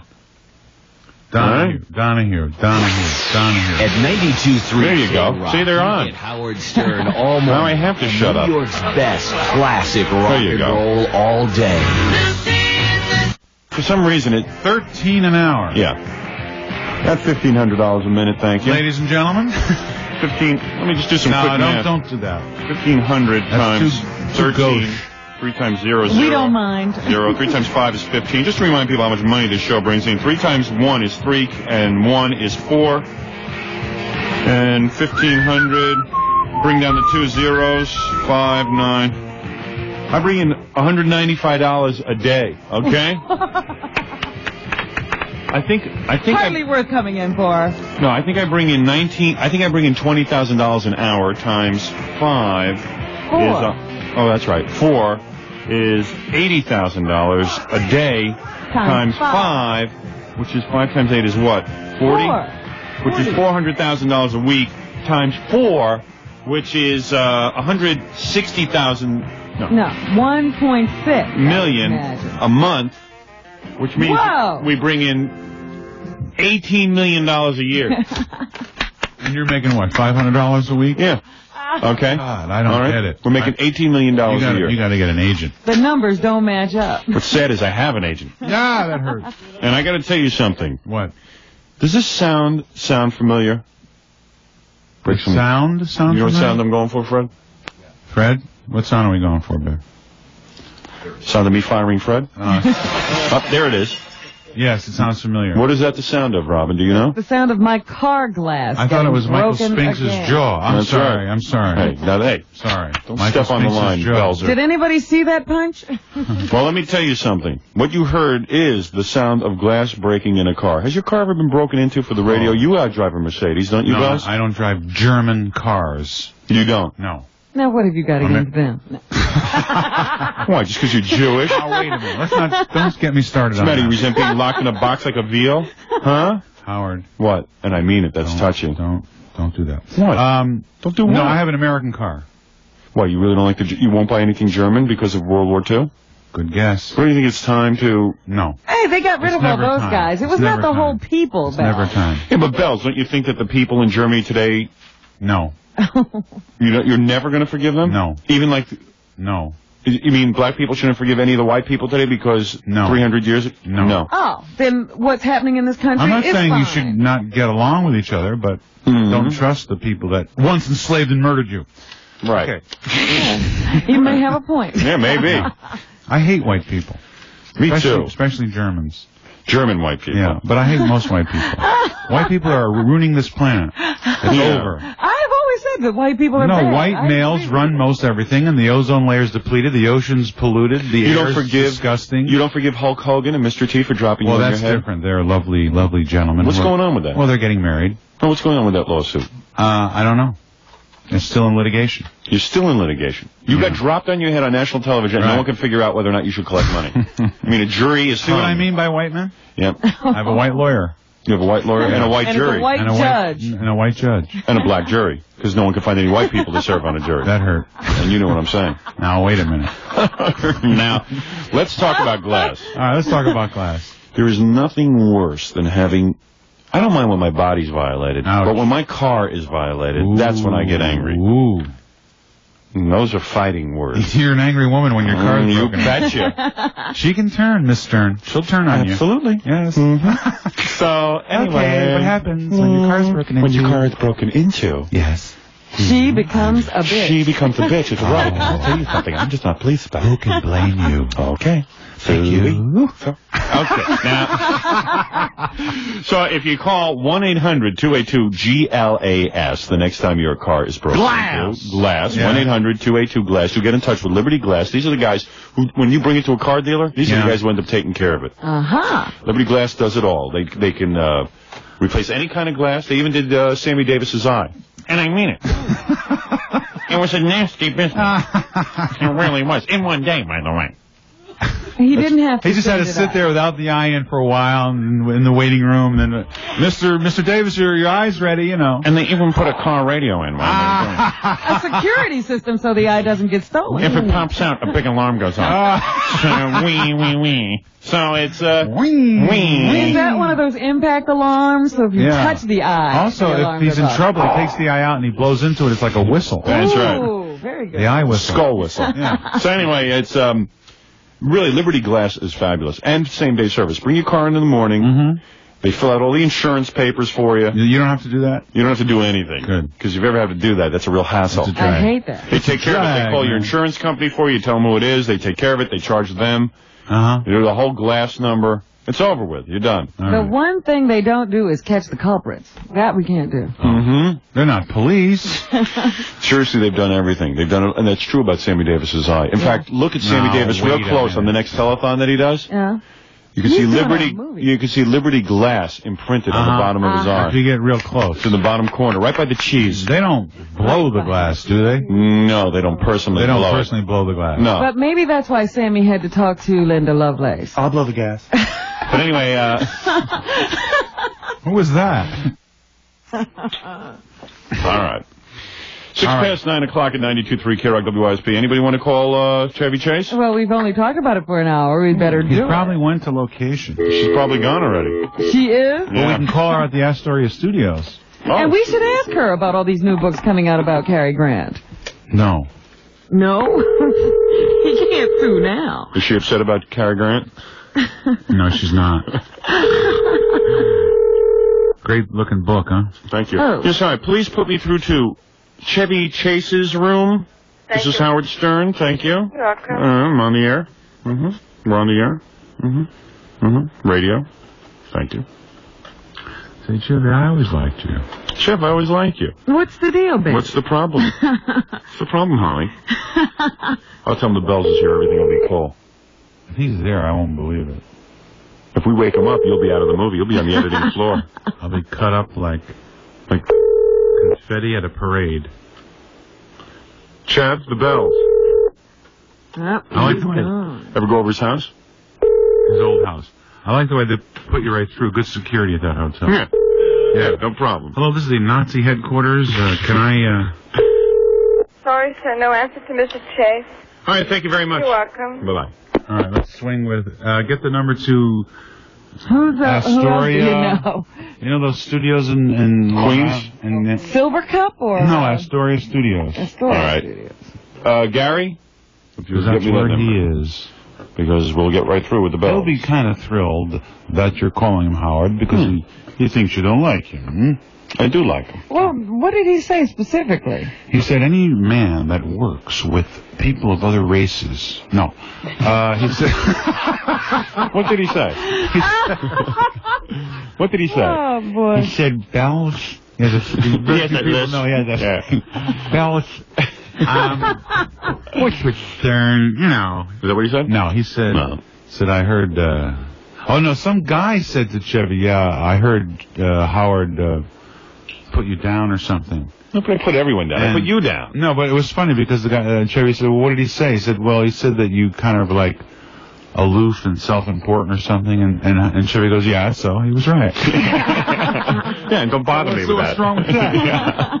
So don't talk to me again. I thought that was pretty funny. Yeah. And then I told him I was doing the show, and he said, well, you know, straighten him out for me. Yeah, good, okay. Yeah. Astoria Studios, back. Super. Yes. All right, so we'll patch this whole thing up. So, Bells, what's your deal on this book? You get in advance, and then you never see any money again. No, you get paid every 6 months. Now, why are you going to do a book tour? Yes, in September. You're all invited to my book signing at the Friars Club in September. Yeah, we'll be there. Yeah, you better be. You got to be there. Yeah, sure. Howard. No, right. Yeah. Oh, yeah. Okay. Man, you heard September what? Oh, we're on vacation. You heard the bells. Yeah, okay. You're hurting the bells. Yeah. You What's heard that them. say? Oh, I'm busy now. Yeah. I'm going to sit around while Joey Adams lectures us. Come on, that'll be fun. Bouncers, buckets, and funny. What? No joke? No blow? Blow material? Kaufman Astoria Studios. Hello, this is Howard Stern calling. We're on the radio. You listen to me at all? Yes. Oh, congratulations. Who is this? Who's this? This is Jennifer, the intern. Jennifer, This is Richard Belzer, too. How about a place to go to medical school, the Astoria Studios? Hello, I love your show. Is Chevy there? You haven't won anything. Let's just make that clear. Yeah. First of all, you haven't won anything. Don't get too excited. Wait, but is Chevy there? Well, hold on. I'll see if I can connect you. All right, tell him that's Belzer and Howard Stern. Belzer and Howard Stern. And Howard Stern. Yeah, and tell him, Belzer first. and tell him. Robin. Don't forget Robin. All right, and tell him not to blow us off either. No, he won't. He won't. Yeah. Hold on. All right, go get him, babe. No. He's in makeup. Yeah, get him out of makeup. Oh, wait. Listen. Oh, she's telling somebody else. It's these two Jews on the line. Jews. It's two Jews. Two Jews and a Negro. They want to make fun of you. And a negress. And they want to exploit your ethnicity because you're white and tall. You're a wasp, aren't you, Chevy? Chevy Cornelius Chase. Oh, hello? Chevy Cornelius Guest. Howard, Yes. there's some problems, and you're going to have to call back and... When? What's the problem? Chevy on Percodan? Yes, that's it. Ow, Bells, don't throw That's stuff at me. not nice. Chevy is unconscious. No, no. Chevy's on the Wait, floor. now stop it. Quick, get Betty Ford. What do you want us to do? what do we have to do to talk to him? Hello? What do we have to do? Okay, you have to call back to the front Well, desk. this girl... And they'll put you through. Call back to the front desk? Well, hold on a second. What's Let me the just number, Hold babe? on a second. Just Hold call on. the same number. This is just a different... I see. Okay. I'm just an intern. All right. Well, Okay. well, don't operate yet. It was great talking to you. Okay. Bye. Makes no All right. sense. Don't do any Percodan jokes when you're talking to him on Really? Why, is he real serious about it? You know, it's not fair. Where's Chevy? Getting oxygen? Hey, isn't he over that? Come on. Now, wait a minute. What do you mean, you can't make jokes about it? Liza's house and there... No. Belzer, what's wrong with you? Why can't you joke about... He's my friend and I don't want to, you know... We joke about your testicle. I think that's a lot more sensitive. I think you know, shoot that subject up enough. The Bells' testicle. Yeah. I think you're really bitten that to death, that joke. Well, what do you mean? You can't say to Chevy? You never ask him about the Percodan? No, just, you know, there are other things to talk about. As we speak, Chevy is editing out the Bells. So he's a little busy. You can understand. Just a minute. Hold on. Anybody got more tape? Kaufman Astoria Studios, may I help you? Yes, hi. This is Howard Stern. We're on the radio. Who's this? This is Robin. Robin, are you the girl I just spoke to? No, that was Jennifer. This makes no sense. Why Is Chevy I'm there? a receptionist. I'll put you through to the production office. Thank you. Thank you. Bye-bye. Thank you. This is Chevy looking at my That made no CD. sense. She made us hang up and then call this Production? thing. Yeah. Production, it's Howard Stern. We're on the radio. I'm with the Bells. Hello? You can't be because we're listening. Yeah, but but we're on babe. 7-second delay, babe. Okay, well, hang on a minute. Somebody just went downstairs to tell Chevy. Great. Okay. You want to hang on? Yeah, Super. yeah. Get him quick, babe, because time is money. 13 Right. spots an hour. Tell me what else I shouldn't mention. Percodan and what No, else? just do whatever you want. Yeah, but I don't want Chevy getting angry. Hey, Chevy, Percodan. Mr. Discretion. What are we talking to Chevy about? I don't even know. Just say Just Chevy. saying hello, and Chevy, I heard you didn't like me. No, the other way around. Say, I heard I didn't like you. yeah, I heard I didn't like you. And the days dwindle down. I hear them all listening to the radio. Chevy's not going to be too confused. Yes, we are listening. Yeah, you better turn it down. We've been, waiting for you to call. Yeah, but Chevy is going to get confused if he hears the radio on in the background. Well, we'll patch you probably down. He's downstairs in the sack. Oh, okay. I know what we can talk about. Don't we worry. can ask him. We won't give you feedback. We'll turn it down. Can I ask him about what? We can ask him what his job was at the Betty Ford Clinic. No. Yeah, okay. Robin, it's the same job you're going to have at the I'm going to write foot that clinic. down. Oh, who cares? So he'll blow us off. He's never going to put me in a movie. You never know. He's writing this. Are you writing down that question? Yes.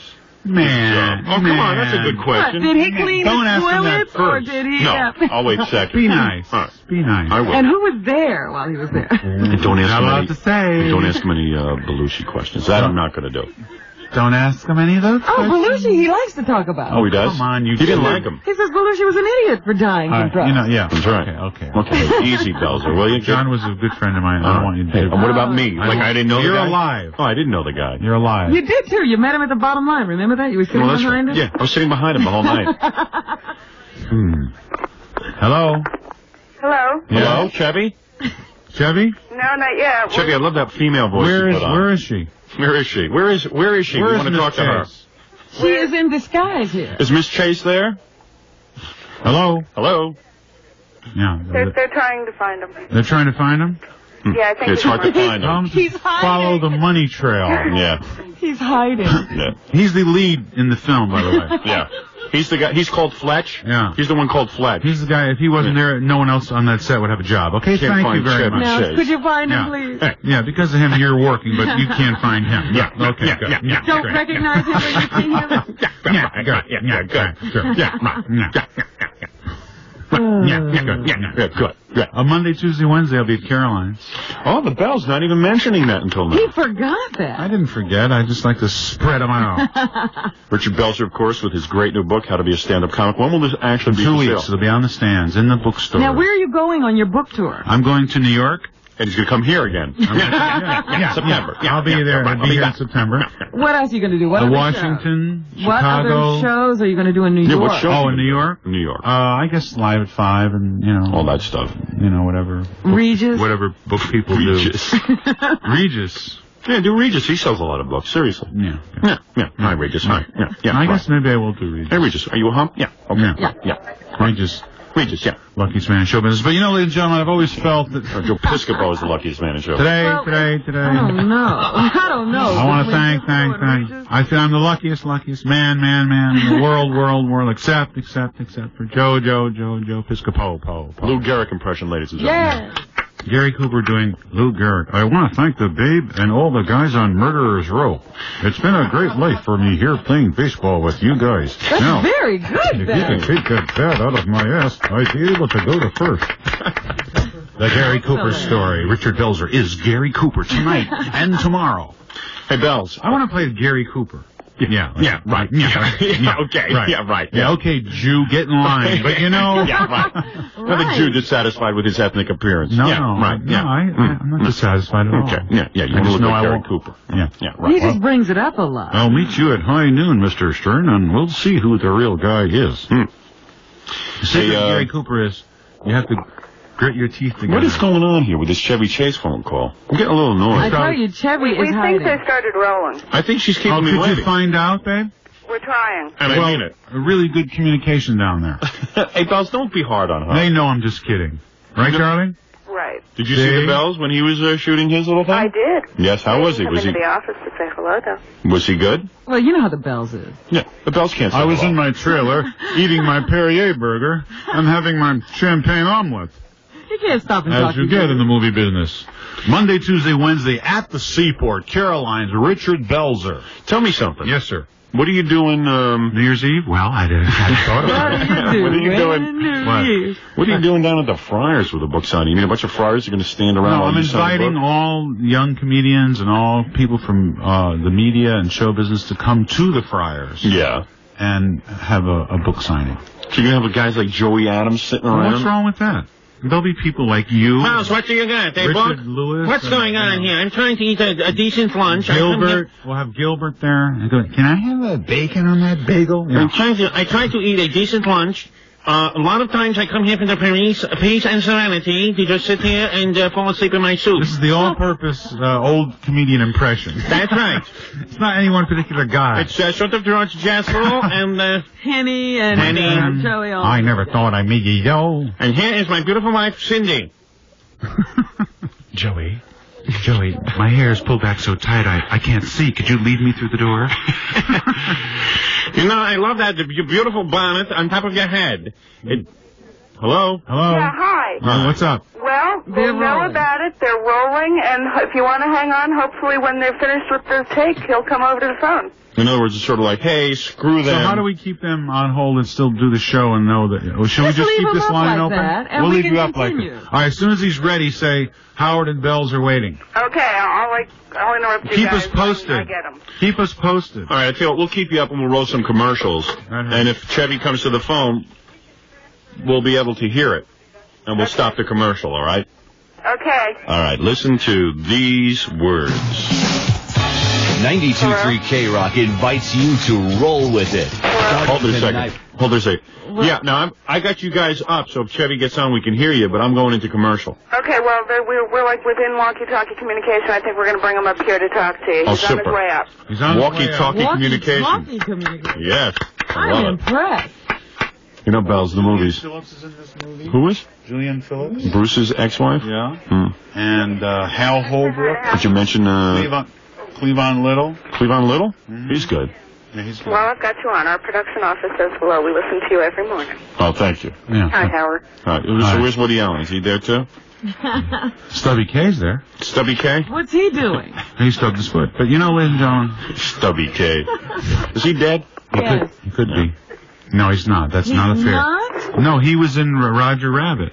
Oh, really? Yeah, and he wasn't drawn. By the way, let me mention that the Bells did Friday night videos with the black guy from Police Academy who makes all the noises. Yeah, he's a real normal guy. And that actually is his legal name now, the black guy who makes all the noises from the Police Academy. Nobody knows his name. Yeah, it's on his license plate. Hey, you're the black guy who makes all the noises. Which really makes sense in a movie because... A lot of spittle. Okay, hold on. I think we're going to get him. Let's spittle on those Yeah, license when plates. I co-hosted Friday Night Videos, my whole right sleeve was drenched. You know, because he's doing the... Hello? Chevy! Who am I talking It's with? the Bells, my darling. Richard, my sweet lover. How are you, my love? I love you very I much. love you, sweetie. Hey, I hate to break you girls up. Yeah, who's this? Howard Stern. Howard Stern. I've heard about you, Howard. What do you do for a living? You sort of sit there and talk a lot? Yeah. Yeah, that's great. Yeah, but let me say something. Let me ask you. No, I just want to ask you a question. I understand you've been saying a lot of bad things about me. Okay, can I say something now? No, I didn't know. You can't. Give me permission. I just want to know, what's your hairline like? Listen, let me tell you something, my friend. Okay, go ahead. First of all, I don't know where you're getting this misinformation, Chav. Richard told me this. No, Bruce Bodner told you that. Who's Bruce Bodner? The guy that steals all your money, pretends you're making more than you are. Oh, boy, are you in for a lawsuit now, I'm Howie? sorry. No, Bell said that.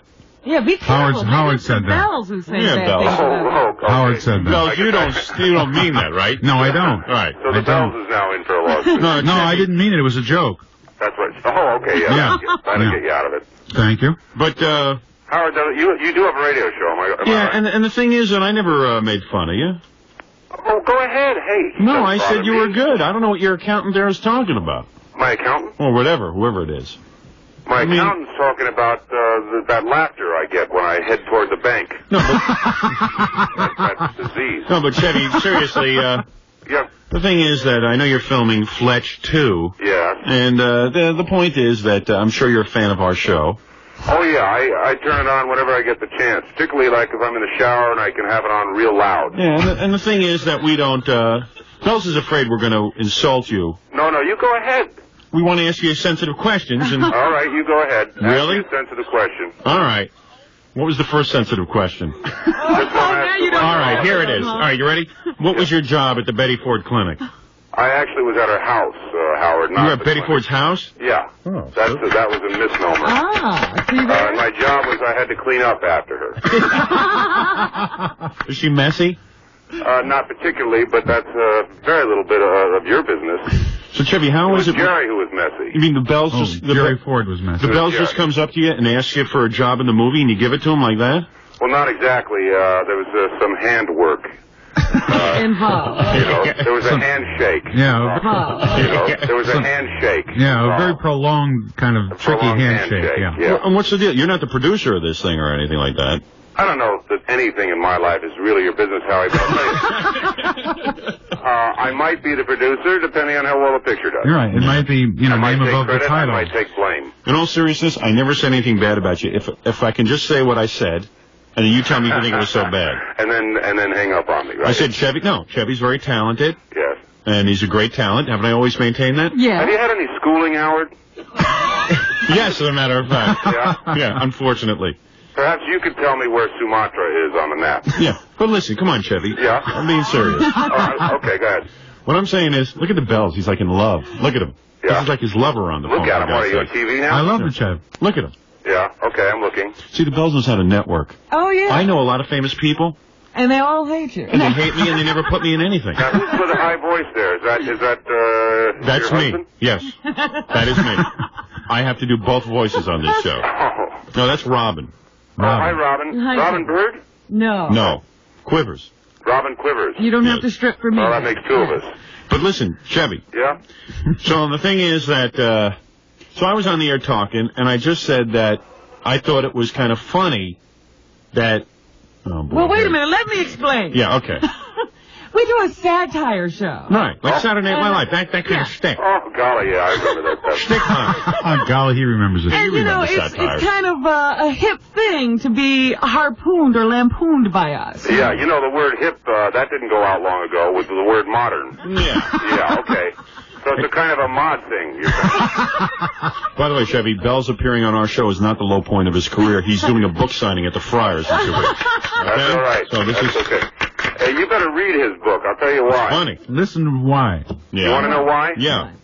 Because it has my quote on the back. That's right. The quote I gave Richard, 15 years ago? 7 years ago. Right. He's one of the best stand-up comics in the world. Right, it relates nothing at all to the book. But I read the book, actually I read the book last night while I was getting ready for bed. Did you ask Chevy's, you know... Pretty heavy reading. It's very funny. Yes, it is. Even the pictures are funny. No, pictures aren't funny. I'm sorry. Just the writing. But the thing is that... Wait a minute. Go ahead and tell him what you've been saying. Yeah, all right. So what I said was, I thought it was kind of funny when I saw you on The Tonight Show and I read all the interviews and stuff, and you said that the reason you went to the Betty Ford Clinic is because you were addicted to Percodan. And I said, well, you know, that's like a show business kind of thing to say. Yeah. Because, let's face it, you probably... All right, you want me to come clean, is that it? In other words, you like to party. I'll come clean, okay, Howard? Go ahead. I had a problem with tampons. Right. You ate them. No, Howard. Come on, please. Toxic shock. No, I had I was addicted to everything. Absolutely everything. There was nothing that I didn't take. For once, can I ask a serious question? And I used to take it in the neck. What? Can I ask you a serious question and get a serious answer? Yeah, if you like, maybe I will give you one. All right, but in all seriousness, okay? All right. He'll try. All right. Yeah, I want to share my personal life with you. Go ahead. All right, here we go. All right, you ready? Yeah, sure. Right. Who's better in bed, Gilder or Lorne Michaels? Oh. Come on. For you, I think Lorne, probably. Really? Yeah. Yeah, but she's such a tease. Listen, Howard. Yeah. That's a funny question, golly. Let me just ask you, do you write that before you do your top 10 list? Yes, once my material is prepared. Yeah. With the Writers Guild out and stuff, I guess you have to come up with things like that when you're I'm like your head in ice water in the morning. Exactly. I'm like Johnny Carson. I decided to come back after the writer's strike. And you're writing for yourself. I'm writing for myself, and I did one show, and I disappeared again for another 3 months. Uh-huh. Yeah, I guess they got a little do me rough. a favor, write for somebody else and have him do your show. Yes. Ladies and gentlemen. Jim, let me just say something. I'd like to develop a friendship. I'd like to be considered for any future projects. All right. I mean, I'm much like the Bells. I like to grovel. Now, wait a minute. We've got, yeah, that's a good idea. You know, I don't. Well, how did the Bells approach you for the Fletch 2 Have you ever part? thought of, like, being an Eskimo? Yeah, I would like that. All right. Hey, by the way, I thought that movie you did with, Madeline Smith. No, with Dan Aykroyd and Donna Dixon. Spies Like Us. Spies Like Us. I thought that was very funny. Thanks a lot. So you're pretty up to date with what I've been up to. I was 1912. Yeah, but wait a second. Come on. Hey, that was a silent picture. Trying to network here, huh? I'm kidding. I thought it was funny too, and I love those people. Yeah. Jeff, what are you working on now down there on the set? What are you shooting? Yeah, what kind of scene? Tell me about it. Right now? Yeah. I'm shooting the scene where I'm just coming out of the bathtub. Oh, that scene. Yeah. And the girl gets out behind me. Ouch. Well, go ahead. That's right, ouch. Yeah. Ouch is good for anything. Yeah, of course. The all-purpose ouch. Chevy, what's the deal? Ouch. Ouch. Chevy, you've remained married to the same woman through the whole thing? You mean my wife, or you mean in the movie? Has he gone through a couple of divorces? Or? I think he's on a second marriage. How about you? What are your sexual predilections, Howie? Chevy has 2 lovely children. Yeah, with who? With his wife. With the new wife? Current wife. Oh, yeah, Ralph. Chevy, you better stop with all that homosexual reference stuff. Okay, why? Because of what happened with Cary Grant. What happened? He's dead.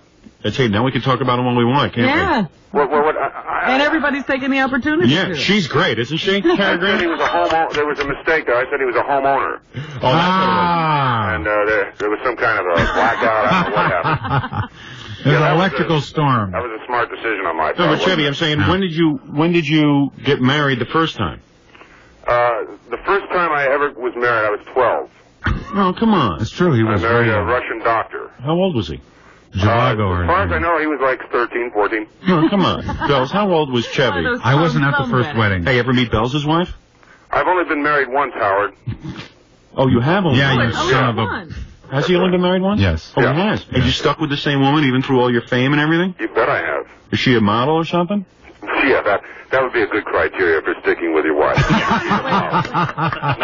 You've got nice ethics, Howard. She's a model citizen. No, she's not a model, but boy, she's a movie star. No, but he got married after he was She's what you famous. call my wife. She's He got married when? After he was famous. Oh, you got married after you were famous. So you probably, what is it? How'd you meet your wife? through Leon Spinks. No, come on. You guys are at a party, drinks. Hey, Chubby, I'd like to meet this girl. Chubby, this girl over here. I want you to meet her. She's very friendly. Yeah, she's really nice. Who's that, Al Sharpton? Who am I talking to?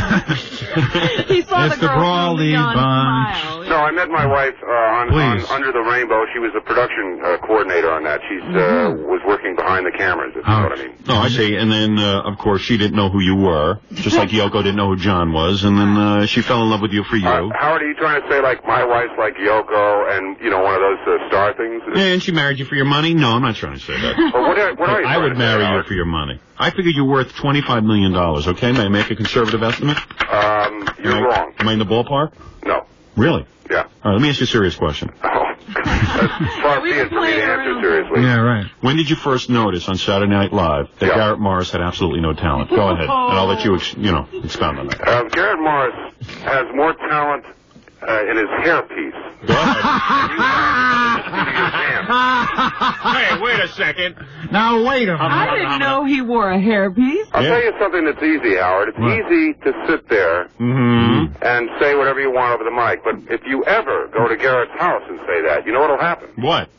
He might act. You never know. He might act. Garrett's got a lot of talent. Garrett, you know, I'll tell you the truth. Garrett was a writer, and he was a Pulitzer Prize winning writer for plays, one-act plays, when I hired him as a writer on Saturday night.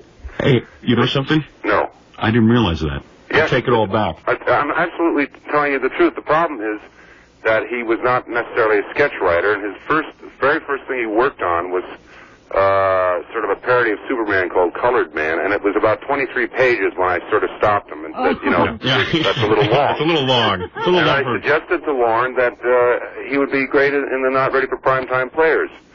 And so you got him the job. I'm not taking credit for that. I Yes, would you say are. that, but I would say I'm taking credit for him no longer being a writer. Well, let me get this straight. I see. You've ruined his You career. saw to it that the best thing he did, he was no longer allowed to Right, do. exactly. That's right. That was so kind of you. You know something? Another thing is he can really sing German Lieder very well, which is something I understand you're not very good at. Hey, who wrote Uberman? That was one of the funniest scripts I ever saw. Wasn't that funny? Yeah. I never heard of it. Anyway, hey, listen, Chevy, Julianne Phillips is in this new movie you're doing? As far as you know, yes. So did you put moves on it? Did anybody put moves on her yet?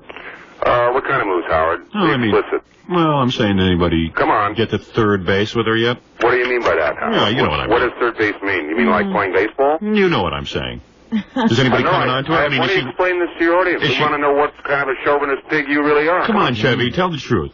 Well, what do you what's mean? going? I mean, she's she's divorced from Bruce Springsteen, sort of. Not divorced. They're but not getting a divorce. I don't believe that's really any of the media's business, and if that's the kind of show you run, I'm very sad. Very sad. Very sad. And Well, he's Van a Damme broadcast Chevy's it. a Nobody's business sensitive what guy. she and Bruce are doing. Right, he's right. The point is, Bruce and I have been seeing each other for a couple of months. Oh, I see. Oh. It's another reference. That's nobody. Is she walking around crying about it or something? What'd you say, Howard? Is she crying over it? Do you have any emotions, Howard? I know you're just a touch brighter than a porpoise. It's just that I worship Satan a lot. Huh? I worship Satan a lot. It's my job to make people miserable. Golly darn. Howard. Hey, Bells, you're right. Chevy I'm not isn't going to tell you. I'm not going to tell you anything about that stuff because it's not my. Chevy, let me say something. I don't know if you are sensing it, but I think that you and I are hitting it off fabulously. And I just want you to keep it in the back of your mind that maybe that I'm a little bit more than a radio performer, that maybe I'm just trapped on the radio, and that maybe I fell in, sort of like Garrett. I think you're right. Have you ever thought of, being a train engineer? I just want to say something to you, Chevy, that I am up for a film right now. Yes. It is with a major studio. Uh-huh. It's not a big part. Uh-huh. It's what they call a small part. Yes. But it is a part. Yeah. And I have turned down 7 scripts. I do have some ability to read. You were up for Platoon, weren't you? Yes, I was. Yeah. I played that Viet Cong guy where they hold a gun to his head. Yeah. But the thing is that when the village burned down, that was me. Yeah, all right, yeah. But I am up for a part right now. Yeah, do you want me to put in a good word for you? No, I'm just considering doing it. I just want you to know that I do film work. Okay. And I'll be, tomorrow I'll be flying out. He's glad to hear that, I'm sure. Maybe he doesn't know what you look like, and maybe if you want to see what I look. What? If you want to see what I look like a little better, you can catch me on Letterman, or perhaps you know that I'm flying out tomorrow to tape Hollywood Squares, but as a goof. I'm not doing Letterman? Is that group? Yes. Were you in the Letterman? Yes. I was the guy. He's the tall one. The tall one. Oh, okay. The one that looked like Lurch. That's right. And That's right. That's right. Yeah. Yeah. You've got the hair on the head that looks like the hair on Nixon's face, right? Exactly. That's you. That's me. Yeah. Okay. Yeah, sure. They're calling me to the set now. All right, if I could just plug Richard's book one more time. Yes, and Chevy, I will be on Hollywood Squares, but I'm doing it as a goof. Let him plug my book. You can. Well, I'm doing everything I do in my career as a goof. All right. See, we have that in common. Yeah. But well, that's about it, I think. No, we're all big fans. What's your shoe size? 13. Hey, we're all big fans, Chevy. We always have been big fans. Yeah, and don't let any people mislead you when you hear bad stuff that I've said. It was just Belzer, that's all I can tell you. Okay. I'll see you at Caroline's, Chevy. And Chevy, can I just say that you are very funny, and despite the fact that Bells came in and said you're not that funny on the set of Fletch, too. Belzer is one of the funniest men in the world. I think it's fair for him to say that. Yes. And I believe he's finished in this picture. You'll be editing him out, right?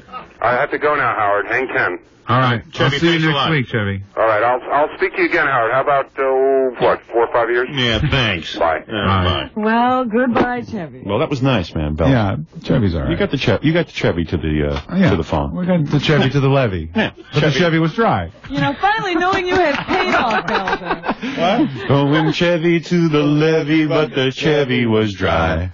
Singing bye, bye. Belzer's new book, of course, is called How to Be a Stand-Up Comic. Richard Belzer, the consummate comic. If anyone should write a book on it.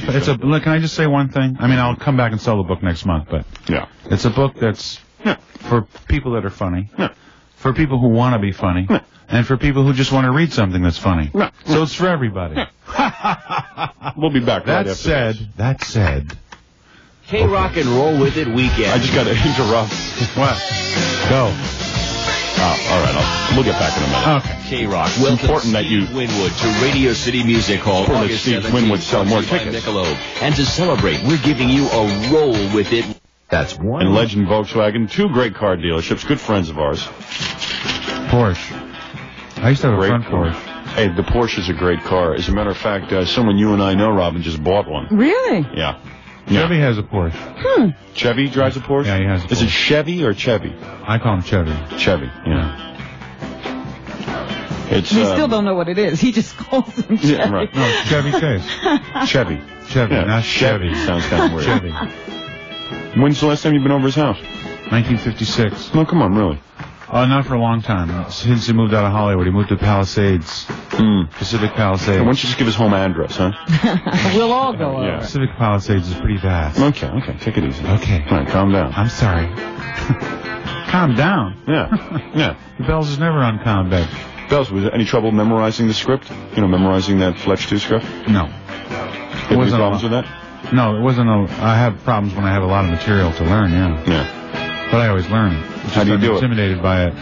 Yeah, I could never be in a whole movie. I wouldn't remember what to say. Oh, you don't have to learn the whole script at once. I couldn't learn 3 pages at once. You know, you do it so many different times that you learn it while you're rehearsing it. Oh, yeah? You do it from this angle, that angle, rehearse, bing, bam, boom. By the time you shoot it. That's why this movie script I have is easy. I got like 12 lines. Yeah? Even I could remember it.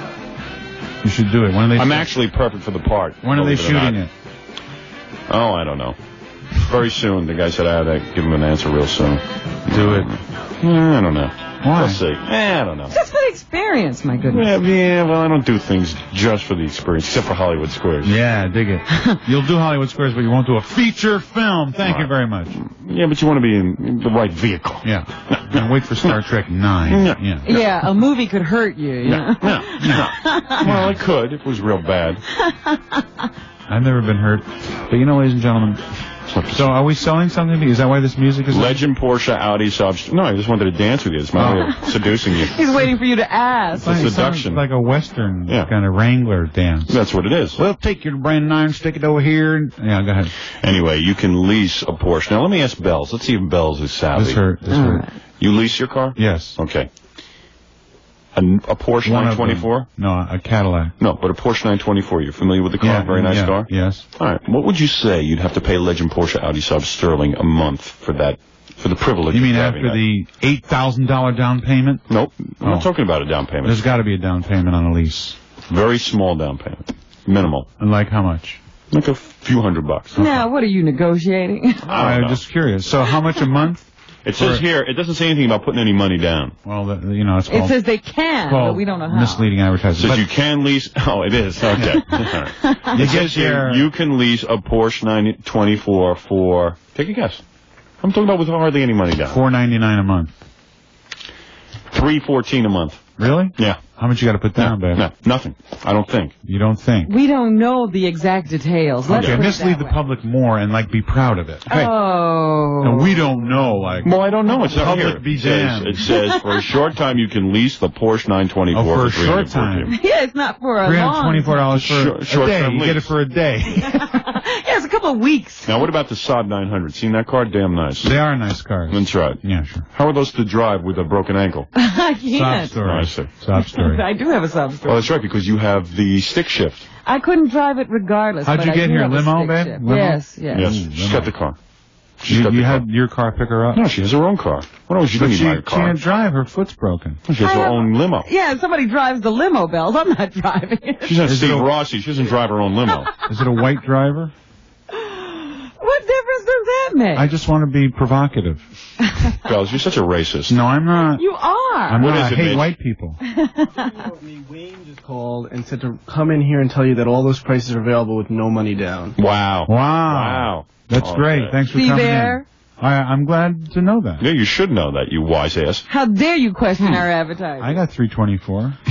For $314 a month, you could lease that $314. with no money down. That's pretty amazing. What do you have to give up, like children? Yeah, firstborn. That's all. Legend is offering a free loaner car. That's what I'm saying. This is why it's so amazing. This is why Wayne is announcing these prices on here. I said to Wayne, hey, you got a good leasing department? Why don't you announce the price if it's so good? That is a good deal. He said, well, okay, I will. And he did. All right. It is a good deal. Legend Volkswagen, 5775 Merrick Road, Massapequa, New York, and Legend Porsche Audi Saab Sterling, 158 Merrick Road, Amityville.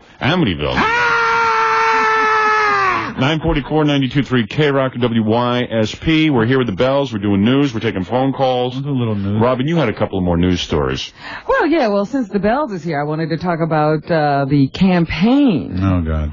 You know, yesterday Jesse Jackson's name came up in the news again because he has requested the UN get him involved in the negotiation for the hostages. Yeah, because he's so qualified. Yeah, he'd be good.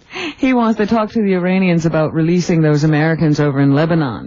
Yeah, right. But George Bush says he's a loose cannon. Yeah, like what is George Bush? Powder? Yeah. He's powder then. Yeah, right. Yeah. I'm not a loose cannon! George Bush said, you know, people don't really know me. They don't know that I like pork rinds. You know he said that?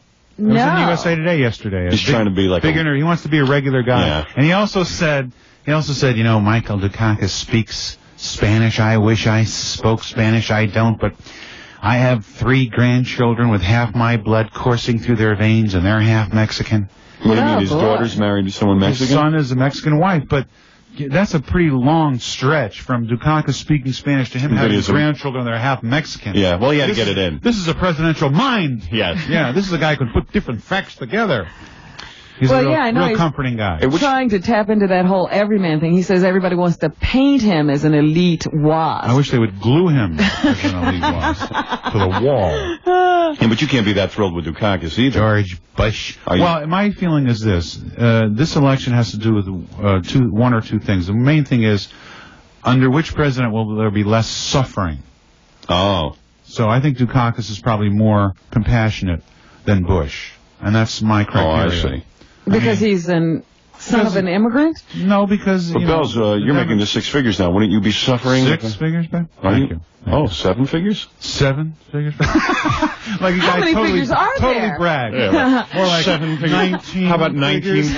All right. And that's not counting decimal points? Right. He's bragging for no fact. You in the 1,000 million Yeah. bracket now. All right, let's just say that the Bells has thrown his hat into the ring with Dukakis. I would say you have to vote for Dukakis because there will be less violence in the world, number one, because, the right wing likes to go in and overthrow governments that they don't like and be subversive and arm Contras and cause fake riots in countries and spread false rumors. Yeah, get totally serious. Democrats have never assassinated. No, John Kennedy didn't get us into Vietnam. No, Eisenhower did, and Kennedy got us in worse, and Johnson made it worse. And Kennedy Nobody never has plotted to clean hands. assassinate Nobody's got clean anybody. hands. They all stink. Yeah, go ahead. Yeah, Really? but you can't vote for Bush. It's I don't not even, right. I'm thinking First of of all, registering. President Bush, real inspiring name.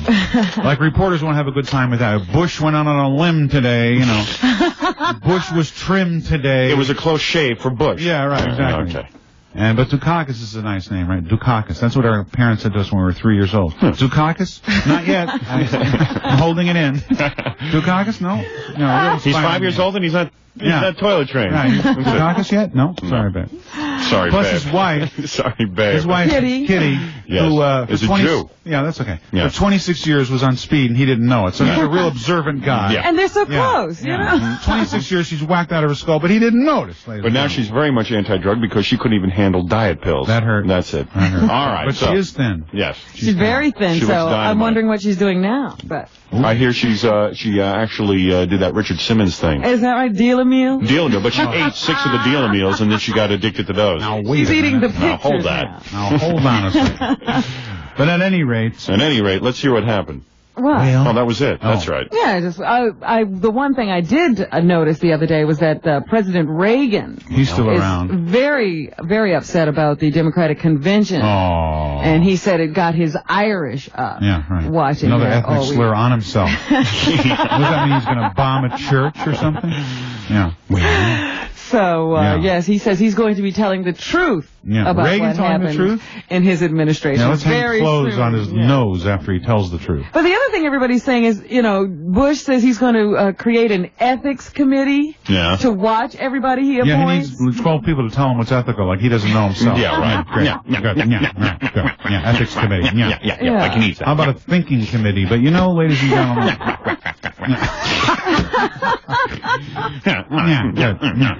And we have not talked about Yes, ma'am? the truce between Iran and Iraq. What truce? Well, I'm not talking No about that. truce. That's true. Iranian exiles drive complicates ceasefire. Thank you very much, ladies and gentlemen. The Bell's obviously upset. Yeah. Like we care if they come to terms with Yeah, one like we another. give arms to the Iranians and arms to Iraq. Like we don't love the fact like that they're we play fighting with each both other. sides. Well, All right, listen. don't get me started on the Persian Gulf and why we're there. Don't get me started. Let's get back to that when we Don't break get for this me commercial. started. Let me tell you about Future Rest, okay? What is it, babe? All right. You sleep sometime in the future? No, listen to this. you didn't get any rest for 2 days? Yeah, right. Because you've been working on that movie and the book and your Right, right. Caroline's appearances? Well, try future sleep. Yeah, that's right. Yeah. Hey, I look, wouldn't say he's got it. Future Rest Waterbed. I'm not even excited about the weekend because I'm going to spend the whole weekend with that stupid Hollywood Squares. I know. It's Stay in your ruining it. hotel suite and order things. That's what I do. That's what I'm going to do. Really, just room service yourself into the oblivion. Do they pay for the room service? No, they probably, you probably check into a great hotel and then, can we have your credit card for your incidentals? Yeah, like everything like else? a thing called food. Yeah. Yeah, thank you. That is an incidental. Yeah, incidentally, I eat. Oh, I'm sorry. Yeah. Yeah. You're incidental. Incidentally, yeah.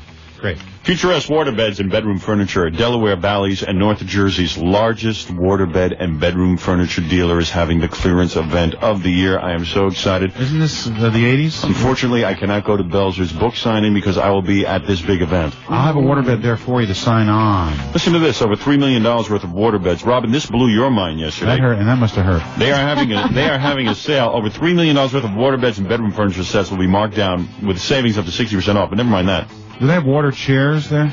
Yes, as a matter of fact, I think they do. Water recliners. Yes. Oh, man. For less money at Futurist Waterbeds, you can buy a king-size waterbed. Now, discover the difference. Listen to this. Okay, Get more for your money at Futurist. Complete water bedrooms up to half off. And this weekend, with any qualifying waterbed purchase, listen to this. Yes. They will give you a waveless mattress for free. Give you. Now, Why you is it have, waveless, Ben? Because there's no the waves in idea it. of water is to, Yeah, right. to go surfing. Yeah, right. Yeah, okay, analyze it smart. Yeah. And by the way, all the water for the waterbed mattresses will be from the Jones Beach area. Is that right? Hey, is that a uterus in my mattress, or are you just happy to see me? Now cut that out. Let's see what's in the mattress today. Yeah. They're really going to like that. That's right. Yeah. Who the hell knows what'll be in that Is that a waterbed? syringe and a rat's nose in my mattress? Hey, or you is just that an glad to arm see in me? Belzer's testicle, or are you just happy to see me? You know, the testicle, Elvis has it in heaven. Leave it rest. All right, now listen to me. Where is Futurist Waterbed? Willowbrook Mall, King of Prussia Plaza, Pennsylvania, Burlington Center Mall, Route 17 South Lodi, New Jersey, just past the inspection station, 20 minutes west of Manhattan, Willowbrook Park, Pennsylvania, Route 17. I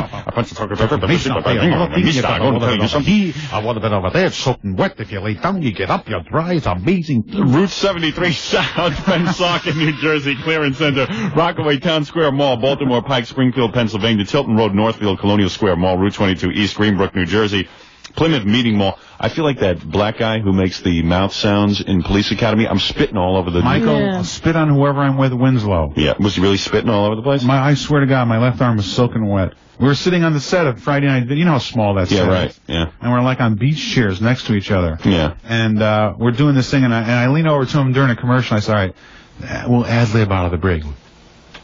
Ad-lib.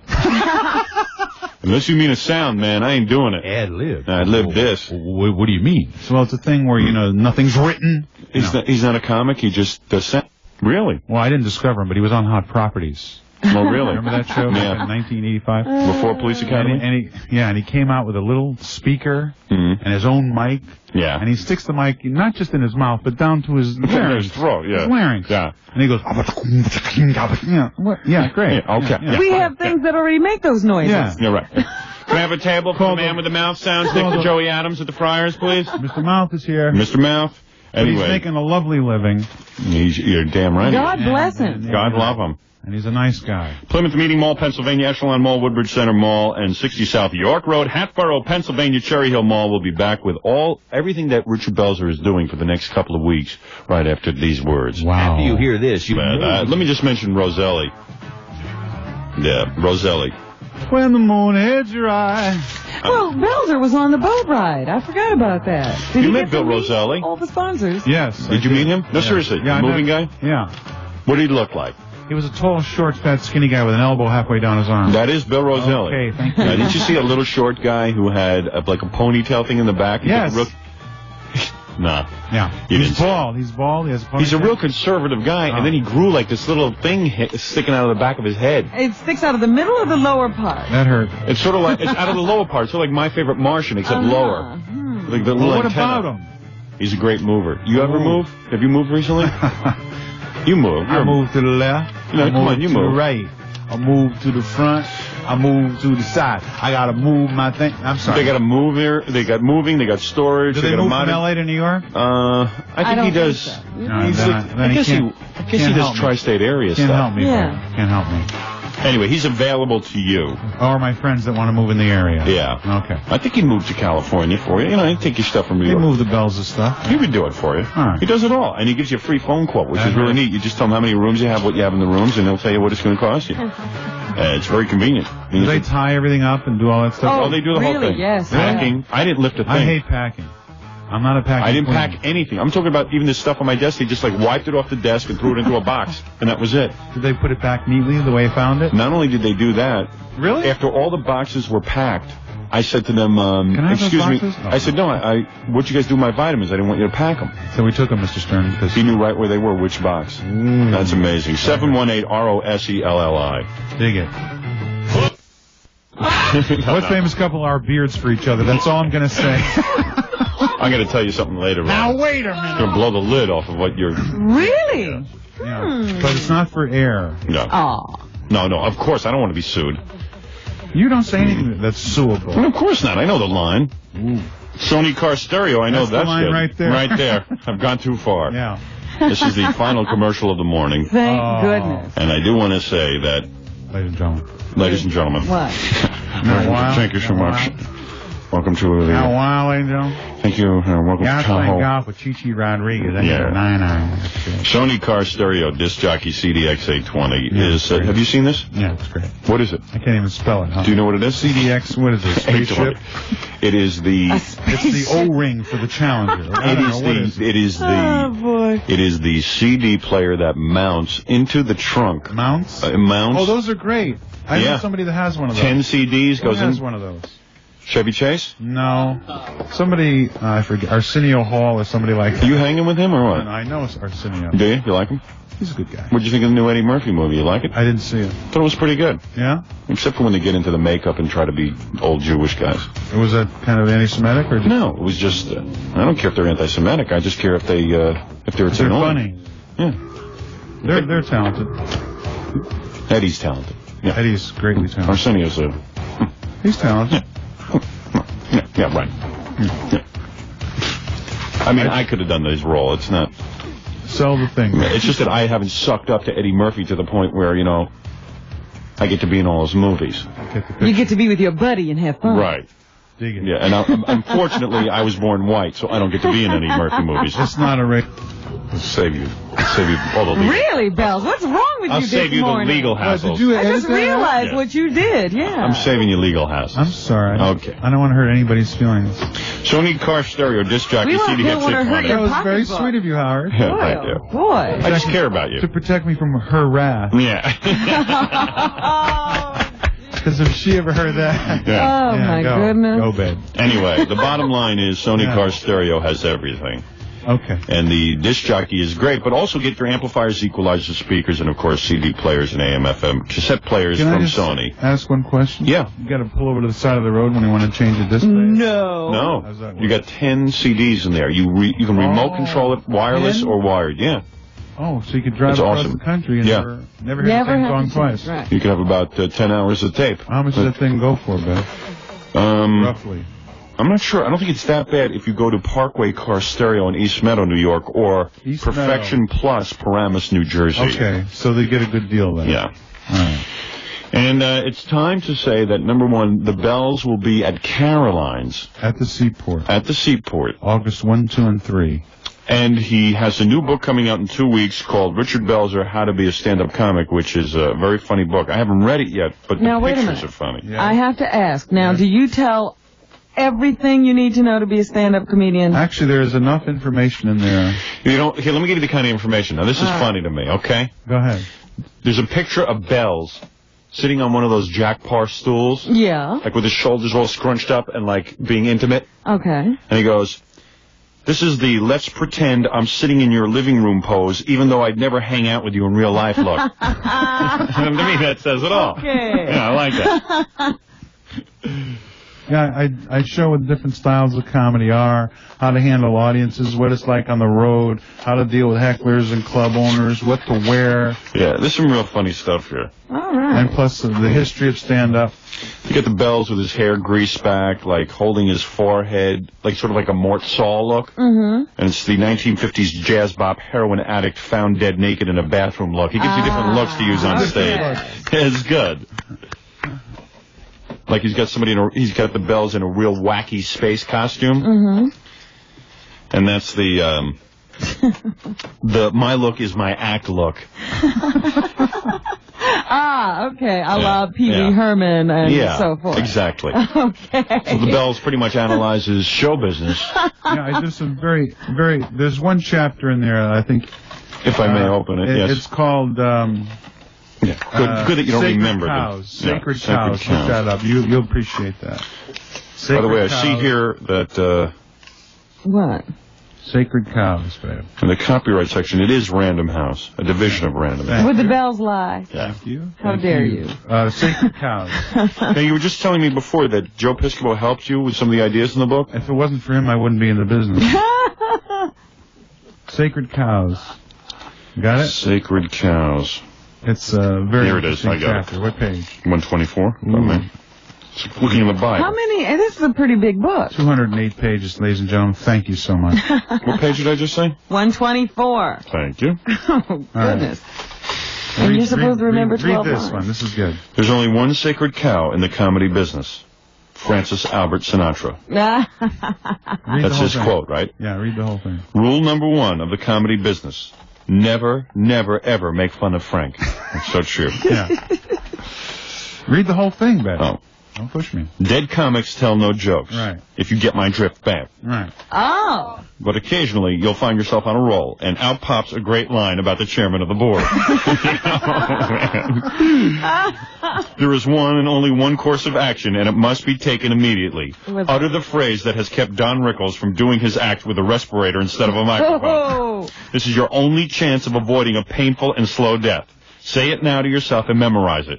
Just kidding, Frank. Say it again. Just kidding, Frank. Well, that wasn't too bad, was it? Other than this, I'm happy to report there are no sacred cows in comedy. All right. Turn the page. Yeah. Turn the page. Okay, just to prove. And just to prove there are no other sacred cows, let's make fun of God. No, nice robe, God. What do you, just wake up? Yeah, right, yeah. They invented a new thing since the dawn of time. God, babe. Yeah, they call it a razor, huh? How about taking a shave? Yeah, that's good. That's it. I love it. I don't want to do your whole monologue. Yeah, there's a million of them. No, I want him to buy the book. I don't want to reveal too much. But I'm glad you like it. It's awesome. At least 2 weeks. now. In 2 weeks, it'll be in 2,500 bookstores. Now we ourselves will know the rules of comedy. Yeah. Which we keep There's breaking. a lot of things that you can refer to, and you keep that as a reference. You know what's going to be nice, Bells? What, darling? I know you got your advance and everything. And Yeah, you split it with $4. 2 other guys. $4, yeah. And then Random House will give you 8 cents on every book. And they'll try to keep track of how many books you sold, I'm sure. Right. So I could make a couple $100. Yeah, exactly. Yes. You never make money with books. But it's books the are no win. recognition. You make money if the book sells like a huge amount. You know what it takes to get on the bestseller list of the New York Times? You got to pay a few people. No. I don't. You want to know how many? You know how many books? Take a guess how many books you think you have to sell. Well, initially, Yeah. I don't know, 20,000 or something. Yeah, it's 35,000. 35,000. Well, that's the first printing of this book. Which is not a lot of books. 35,000. You could make it. And you'll see no money from 35,000 books. Yes, I will. No, you won't. I will come and take you to dinner after the 35,000 are sold. Yeah. What do you like? McDonald's? All that stuff. All that stuff. Let's take one phone call. You're for into the Bells. health thing. Yeah, the See health what the thing. people are thinking about. What's on their minds this morning? Hello, you're on the air. Yeah. Yeah, right. It's called talking. It's going to be real big. It's going very smooth. Hello? Hello, you're on the air. Good. Yeah, great. Nothing on their minds this morning. Hello, you're on the air. Hi. Hi. How are you doing? Good, how are you? Okay. Good, what's your name? Brandy? Brandy? Yeah. So, Bells, I'm the host. You have to Oh, let I'm me sorry. handle that, I'm and then when we sorry. get to the question, Oh, okay. I'll... Gee, I'm sorry. Have you ever done the Larry King show? Yes. Well, there you go. Ooh, that hurt. Hi, you're on the air. Hi. And she's not acting like a good caller. No. You're supposed to say, hi, Howard. Hi, Howard. I really like the show you're doing. Yeah. Mr. Belzer. Yes. Come And then on. state your question. Nobody's whipping them into shape. Yeah, come on. Well, hi, Robin. Hi, Howard. And Mr. Belzer. Right. Yes? What's on your mind, babe? I don't really know your work that well. That's okay. I do porches and leaders and gutters, babe. Well, you're really great, and I enjoyed listening All to right, you. thank you for the call. Thanks. Okay, Bye-bye. bye. Yeah. Howard? Yeah. I have a pretty good John DeBella story for you. If you want it now, or if you want me to call back. It's not John DeBella story day, really. Yeah. I know. That's well, tomorrow, I think. John DeBellis, who's that? That's the morning zookeeper in Philadelphia. There's a zookeeper in every city, as you know. And you're beating him, right? No, we didn't beat him yet, but we really catching are. up. In a sense, we are beating him. because we do the show from New York and we don't pay that much attention to Philadelphia. Philadelphia's a great city. No, don't get me wrong. I'm saying that we're not in Philadelphia doing the show. You have very loyal fans. Wait a minute, there's another sacred cow. And we have the number 3, yeah, Mr. Belzer, there's no sacred cows. You think we can talk about Chevy's Percodan problem? No! Oh, Jesus, no! Jesus, no. Please, I gotta be in the movie, come on. I need a cameo. I already did the movie. All right. Yeah, but you want to be edited out. Ooh, that hurt. I'm just central to the whole plot of the picture, but... Yeah. Uncle Floyd laughs at your role in that picture if you're doing the Robin Williams one. Ooh, he laughs in Spanish, but ladies and gentlemen... But wait a second, hello? Yeah. Hello. So what were we talking about? I forget. Philadelphia. Yeah, well, the point is, in a sense, we are winning in Philadelphia because we have the number 3 morning show. He has the number 2 morning show. Yeah. And we have, we're not even Who's there. number 1 down there? It's like a news station or something. Oh, that's No, it's the black station, the urban station. Black news. That's Rufus X with the news in your goddamn face. The black station Yeah. is the number 1 station, but the number 1 morning show is a news morning show. Yeah. Uh-huh. Yeah. You can see I've done a detailed analysis. Yeah, well, you got to read that book, the diary, every 3 months, right? Yeah, that's it. The diary will be. Let me see your diary. All right, let's get rid of this chick, man. No. Wait a second. What? Oh, yeah, you had a story about it. I mean, I don't really need a story. And maybe another day. And it's probably libelous, and I don't need that. Bye-bye. Okay. Yeah. Probably he's got 2 gay butlers living in his house. Now, wait a minute. And they smoke, they freebase all the time. One And, of them's Chevy Chase. right, okay. But Okay, thanks for the so we don't need your insulting Thanks for the stories. snapper on that joke. But ladies and gentlemen, thanks for buttoning that for us. But I've always felt... And I don't need any, she'll come on with a story that's not even true. And you'll get sued. And we'll have to say, no, it's not true anyway. Right. You don't need no... Excuse me. Interesting line, that. Excuse me, Bells. I didn't mean to release. Okay. Hello? Yes. Hello. Oh, good. Somebody intellectual, finally. How you doing? Yeah, how you doing? How are you, Bells? Good, how are you, man? Good. I just wanted to say that I think The Groove Tube is one of the best films I've ever seen. Oh, thank you. I've ever seen that? Me and Chevy were in that one. Yeah. Rented. Did you get Chevy that job or what? What? What? Did I get Chevy that job? Yeah. No, that was my first job. Yeah. Groove Tube. And a lot of Saturday Night Live people were in that, right? Yes. Yeah. And I just wanted to say that, and I can't wait to get the new book. Okay, it'll be out in a couple of weeks. Thanks for calling. All right. Okay, man. What are you charging for the book? What time can you get here? $13.95. Okay. That's awesome. It's hardcover, a lot of pictures, but... Hello? Hello? Ooh, what is it? Hello? Is this K-Rock? Yes. Can I speak to Howard? Kind of book, yeah, you're on the air. Kind of book that you could put on your coffee table, I might want to add. That's right. The comedy coffee table. Yes. Yeah, I'd just like to say to Richard Belzer, thanks very much for your remarks about Reagan and Dukakis. I think you're right on the money about that. We got the most ignorant president we ever had in the history of the country. Right.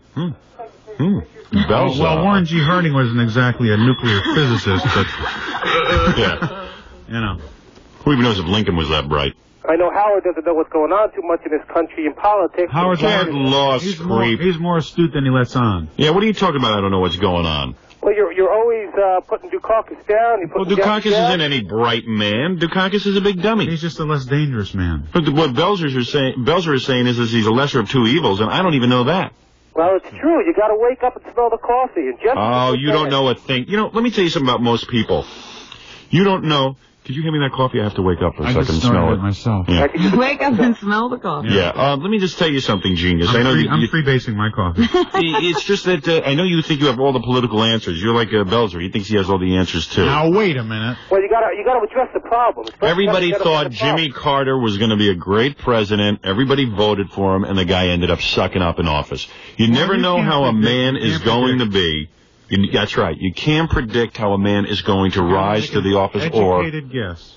That's right. You can see what he's done in the past, and then you can see what he's going to do. Now, tell me. Never relate. The presidency changes people. Now, since I don't know anything politically and you know so much, tell me what you think President Dukakis is going to do that's so great. He's going to address the major problems of the country. Well, what makes you say that? Everybody else promised to do it. Why they all would he address them. Nobody does anything. I didn't hear one solid thing he'd do during that whole Democratic convention. I didn't hear one solid thing. I didn't ask you about it. Good jobs and good wages. You'd like to have a safe daycare center to put them in. Now, you're wealthy enough that your wife can stay home, but other people have to have their wife working. He's slamming. Now, you're going to tell me that Dukakis is going to create a safe. Hold on a second, genius. An affordable Daycare. Daycare center. You think he's legitimately going to do that? Yes, I really Okay. do. You think, in other words, he's going to become president? Yes, sir. And we're going to have a $200 billion deficit. Yes, sir. And he's somehow going to find the money For daycare. to start paying daycare workers. Now, who do you think the daycare worker is going to be for $4 an hour? Because it's going to be affordable daycare. For $4 an hour, how many of your children are going to get molested in a daycare center? Now, wait a minute, Howard. You big dickhead. Don't tell me I don't know about politics. Well, you can't summarily dismiss the entire... My problem is I know a lot about politics. Every one of these guys are phony baloney. How does Richard know so much more then? Richard doesn't know a thing in the world either. Richard's like you. I He agree thinks with he him. knows. Yeah. No, your heart's in the right place, kid. Yeah, and then Dukakis will get in. The next thing you know, Long Island, the name will be changed to Crete or something like that. And maybe you'll be able to swim on the beaches there, too. Yeah. Oh, he's going to clean those up, right? In other words, Dukakis is going to be such a good president that he's going to know which garbage companies are going to be dumping illegally into waters, right? We already have the laws on the books. It's just a matter of enforcing Oh, he's the going to law. enforce that law. It's going to change when he takes office. Instead of having the Coast Guard chasing down drug runners, have them enforce the guys that are dumping in the ocean. Mayor Wake Constance up. washed up on Jones Beach. That's how dirty it is. Ladies and Is that right? gentlemen, yeah. You mean that was Mayor Constance? Let me just say You mean that was her uterus that washed up on shore, Mayor Constance? Miss Koch? Yeah. No, it was her whole being. Miss Koch. Her whole being. Miss Koch. But anyway, no. Yeah. She's not a woman. Yeah. She's not. Go ahead. What is it, Robin? The thing that I don't like about any politician, and why I don't believe any of them, is because they say what's convenient to every sector of the country, to every group of the country. We have to learn to discern who the bigger liar is. They're all... that's easy. No, we have no visionaries, Richard. Right. Nobody has a plan. And then you get a visionary like Jesse, and you say he has no experience in Well, politics. listen, sir, let me say something about Jesse Jackson. You mean the anti-Semitic yeah. reverend? Yeah. You mean wouldn't refute Farrakhan? You mean the guy who's never done anything but the black people, except now he's managed to network himself and get an airplane ride and a couple of Secret Service guys? Listen, You mean the guy who's never run for office for anything and he never served anybody? Reagan makes a lot of verbal mistakes. He says he's going to start bombing Russia. People just overlook that. Now, you can't overlook one mistake the guy made that was years ago. Whoa. You're all confused. And you're all confused. Let me just button this whole thing, right? Yeah. First of all, I think it's magnificent that Jesse Jackson has enfranchised millions of people who don't feel a part of the process. He is a symbol. Get out But of as here. a man and as a person, He's a has jerk. He's a He's a jerk. There's a lot of trouble And there. he can't even speak English properly. Well, he's fine. I think a president should be able to be understood. Like Reagan, huh? Like Reagan. Take some of those words. Well, the guy can speak the language. Well, Mommy, I have to go to the bathroom now. But at least you understand it. Yeah. That is, He doesn't have the brains to tie his own shoes. He's got to wear loafers. That hurt. All right. Okay. Listen. Thanks a lot. Bye-bye. All right. Bye-bye. Don't lose your passion. Yeah. See, the thing is, people... No, I think this is just the problem. Everybody's too emotional about politics. It's good that we have no leaders and people are scared. It's good that finally a guy with intelligent political analysis called the show. Yeah. To make fun of my lack of political knowledge. Who was that? Hugh Sidey? Yeah. But you know, ladies and gentlemen... What is it, Mitch? I have the Star on the phone in the office, and they want to know if I can talk to them about the incident with Rob Camilletti. Let me think about this for a second. The Star magazine. What have they ever done for us? Don't get in cahoots with Star. Yeah, what have they ever done for us? They are evil. The evil Star magazine? Yeah, they're very exploitive and libelous. Why don't you transfer him through here and I'll take the call. I'll handle it for you, Mitch. Yeah. All right, Howard. Because the Put 'em in their place. the day your daughter gets married, you don't want helicopters over it. Now, how much of that did we lose? Don't worry, I took care of it. You are a person and a half. You used the S word. I had I'm to sorry. Did you? I'm sorry. He's getting out of hand. I'm sorry. Getting ready for Monday night. Star magazine? Yes. You're on the air with Howard Stern. Hi, my name is Leon Freilich. Leon?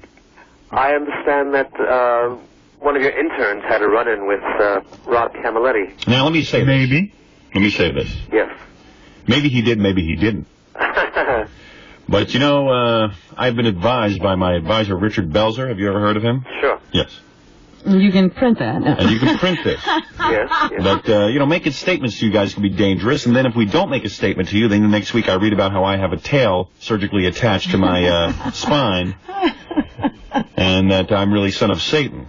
You understand what I'm saying? In other words, if I don't play ball with you guys, what's going to happen? See? Right away you make up something. Now, the point is, what do we do? We have no answer. We have no answer. Hello? Yes. Oh, you have no answer. Can we get a response, babe? Or you just... No, or are you just happy to hear us? Yeah. He's writing notes now. Belzer and Stern are gay. This will be in the next bar item. Is that an admission? Next blind item. We're not gay. We're just happy. Did Camilletti blow up? We're not answering any Well, wait a second. Now, hold it a second. Our concern. Now, hold it a here. second. That's a very misleading question. You have to address Howard's concern. Did he blow up? Now, that could say, well, you could say, did he blow up? Is he Mr. Dynamite? Did he blow down? Did he blow sideways? Before we know it, Rob Camilletti tied a stick of dynamite to his body and threatened to blow himself up. See, I'm uncomfortable dealing with the star. Because I'm afraid you guys are going to make us look bad. Quote, yes. So I think I'm going to advise my intern to keep his mouth shut. I mean, because there's still a chance that Cher will one day do this show. Right. We're holding out for that. And I've been tapped by our Academy Award winner to actually appear in some of her movies. Did an editor over there tell you to call the show? This is you're on assignment now, right? I see. People actually listen to you. Yeah. Have you guys paid for a news story? Believe it or not? I hear once in a while you guys will pay like waiters and stuff to give you tip-offs. Right.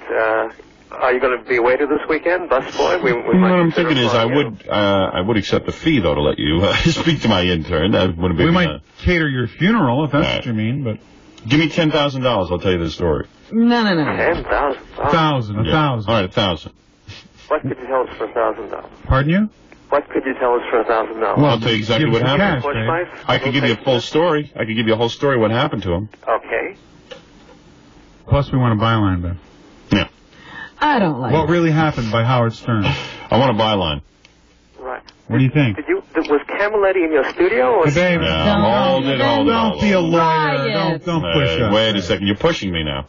You're pushing me. And nobody pushes me. Nobody. And I mean it. Now let me answer a few questions about yourself. Are you a butt blaster, a fanny smoocher? I don't know what those things are. Mm-hmm. Well, then good. That means you're not one. What other newspapers have you worked for? Yeah. Before the Star? Yeah. What are your credentials? Babe? Babe, and we mean it. And the whole world laughs with you, babe, but what was the other newspaper? And what is your real name? You couldn't possibly be using your real name. What is your real name, please? You got it. What is it again? Leon Freilich. And Leon, where did you work before the Star? Oh, freelance here or there. Give us a publication, sir. I used to work for some Japanese magazines. Focus. So in other words, what you're saying is, by the way, these Star reporters make more money than other reporters. Like the guys you read in the Washington Post, right? They make about $20,000. Star reporter's starting salary is $45,000. Is that true? Am I close? If you want to borrow money, I'll consider it. Let's swap information, my friend. Sure. I'll give you a little Rob Camilletti information if you give me a little salary information. No. Come on. What? Anything you want to know.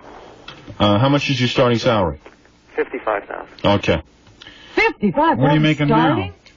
He's starting. 75? Mm-hmm. Okay. Now I'll give you one piece of Rob Camilletti information. Yes. What do you want to know? He used to be a bagel maker. You get one question. Go ahead, one question. No, Howard. What did he say when he was on your show? He said, "Hi, Howard." He was never on my show. There you go. End of question. That's the question. Thanks for calling. I'm going to tell you something else. I'm going to give you another piece of advice about him. I'm going to give you a little hint. He's a lousy driver. How do you know this? And he smacked up a Ferrari. Uh-huh. I read about it in the paper. Right. Mm-hmm. Right. Not the Star. Not the Star. So there.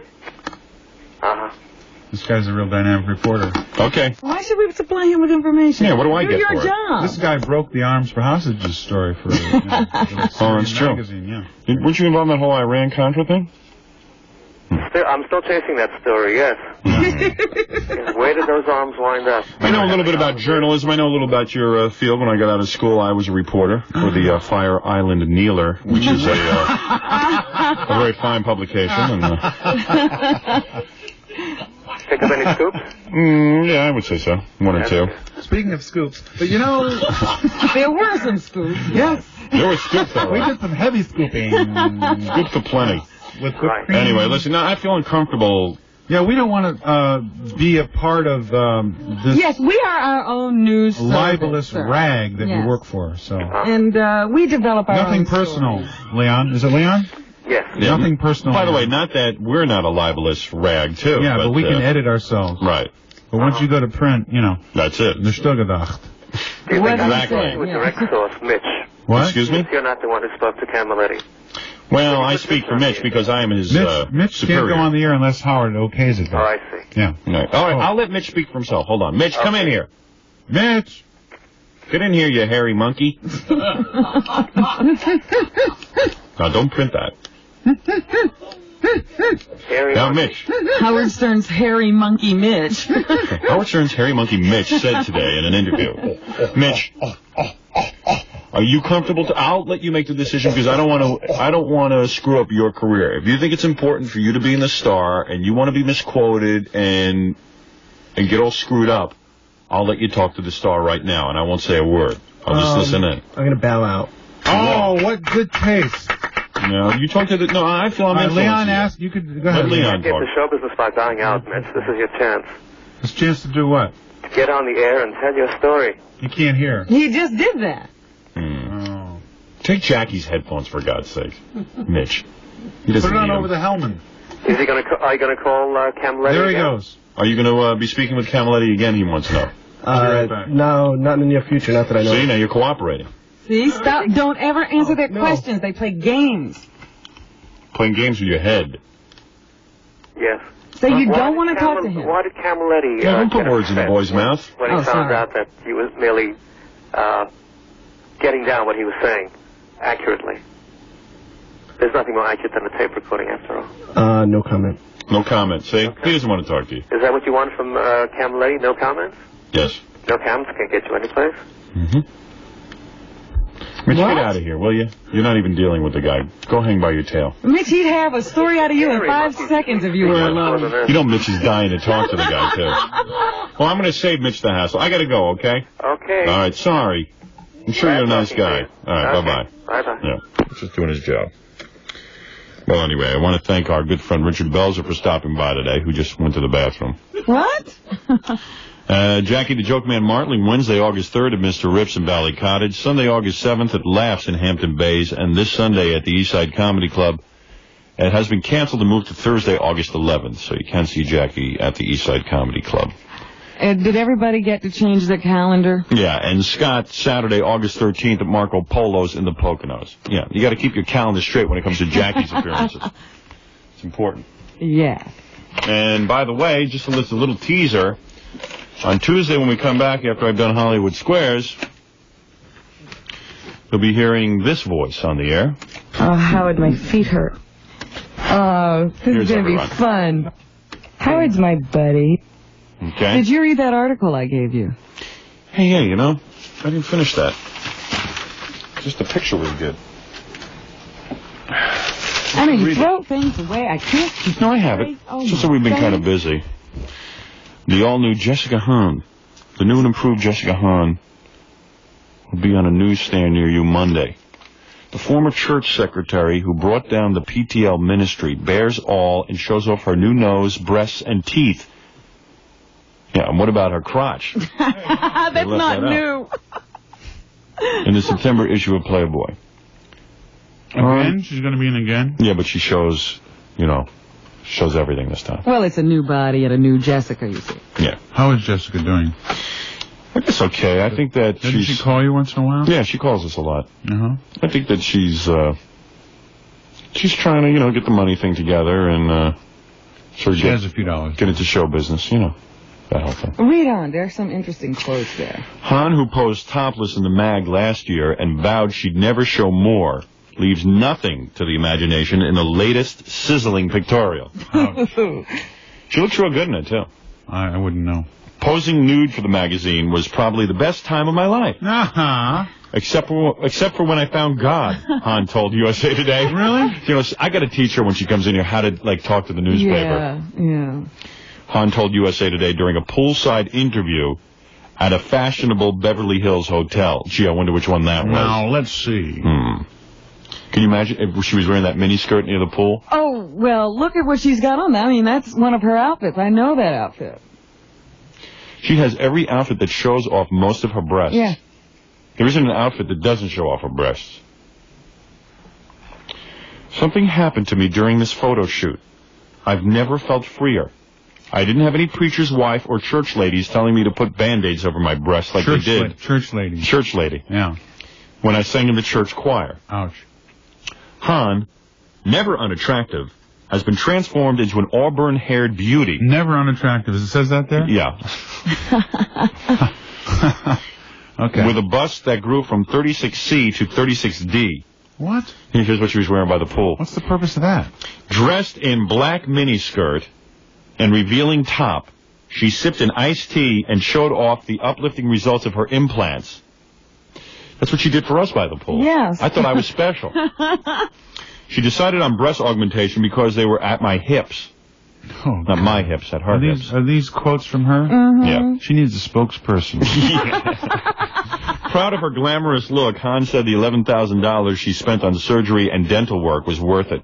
Part of her glandular look? Yeah, her glamorous look. Oh, it made me feel more confident. She loves her new streamlined and bobbed nose and now smiles with ease after having 4 front teeth capped. Liposuction may be next. Say that there? Yeah. Oh, no. Oh, God. This is pretty good. Isn't today's paper? Yeah. USA Today, yeah. Another important newspaper.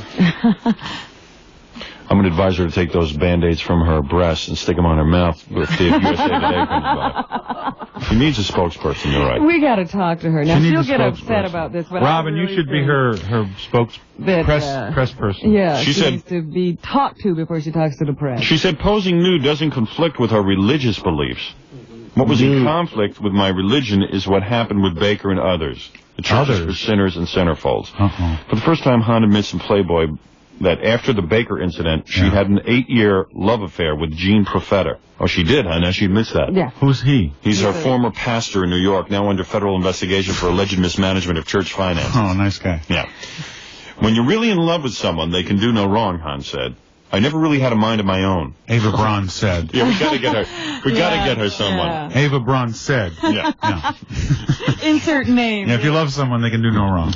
Miss Braun. Yeah. Speaking from her bunker. Speaking of her bunker in Germany. In Germany. Han said she would like to write a book about her experiences in the world of TV evangelists and ministers. She'd But also she can't like spell, so. Wait a second, Bell. She Sorry. has something in common with you. She'd also What? like to guest host a TV talk show and appear on Saturday Night Live. Ooh, well, we have that in common, but.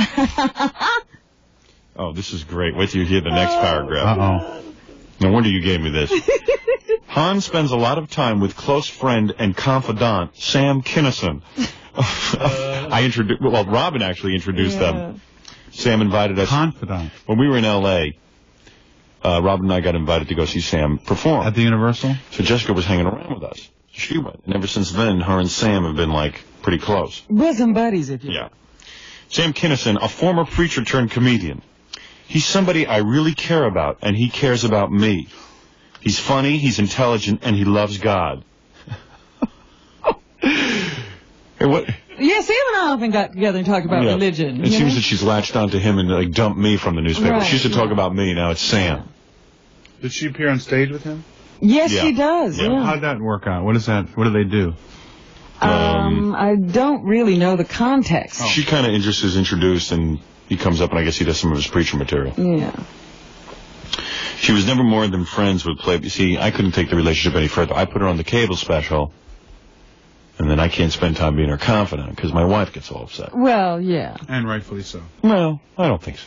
I think my wife holds me back from dating a You're lot. a married gal. It holds you back from dating. She seems to do that. How silly of her. She kind of puts a damper on it. Yeah, she does. Puts a damper on my social life. Yeah. She was never more than friends with Playboy founder Hugh Hefner, Han said. She lived in the mansion for 6 months, but she just signed the deal on a Beverly Hills condo. Hefner's wonderful, Han said. I was amazed at how beautiful and peaceful things were at the mansion. He's probably one man who appreciates that what God has made more than any of those preachers. Okay, no.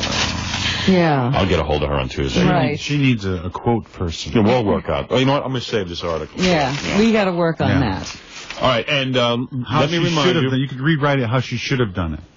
Yeah, exactly. Yeah, that'll be good. Yeah. Richard Belzer this Monday, Tuesday, Wednesday at Caroline's at the Seaport. Yes, sir. His book, How to Be a Stand-Up Comedian, Random House on the Stands in 2 weeks.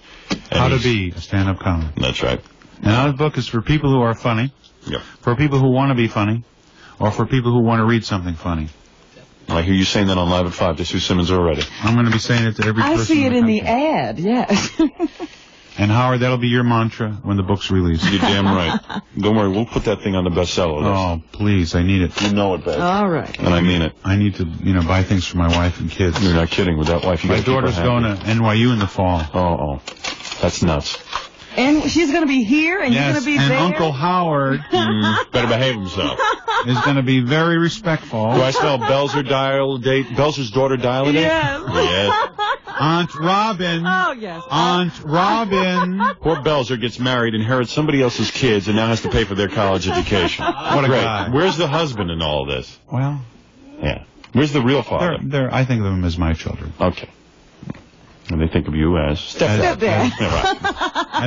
As the money machine. Some lanky stand-up comedian who came in and took over his mom. Yeah. And they're like this. All right. Where's the money, Jew? Thank you. Hey, Bells, you working at Caroline's? How much did you make? And give me some money. I'm making enough for tuition. That's how I judge things now. Who was her first husband? Hulk Hogan? Can you get here? Right. Here we go. Who was her first husband? Ernest Borgnine. But ladies and gentlemen, I've always felt here is the CD you've been waiting for. All right.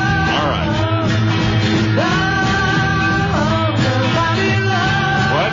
This is in the trunk of my car. This yeah, there it is.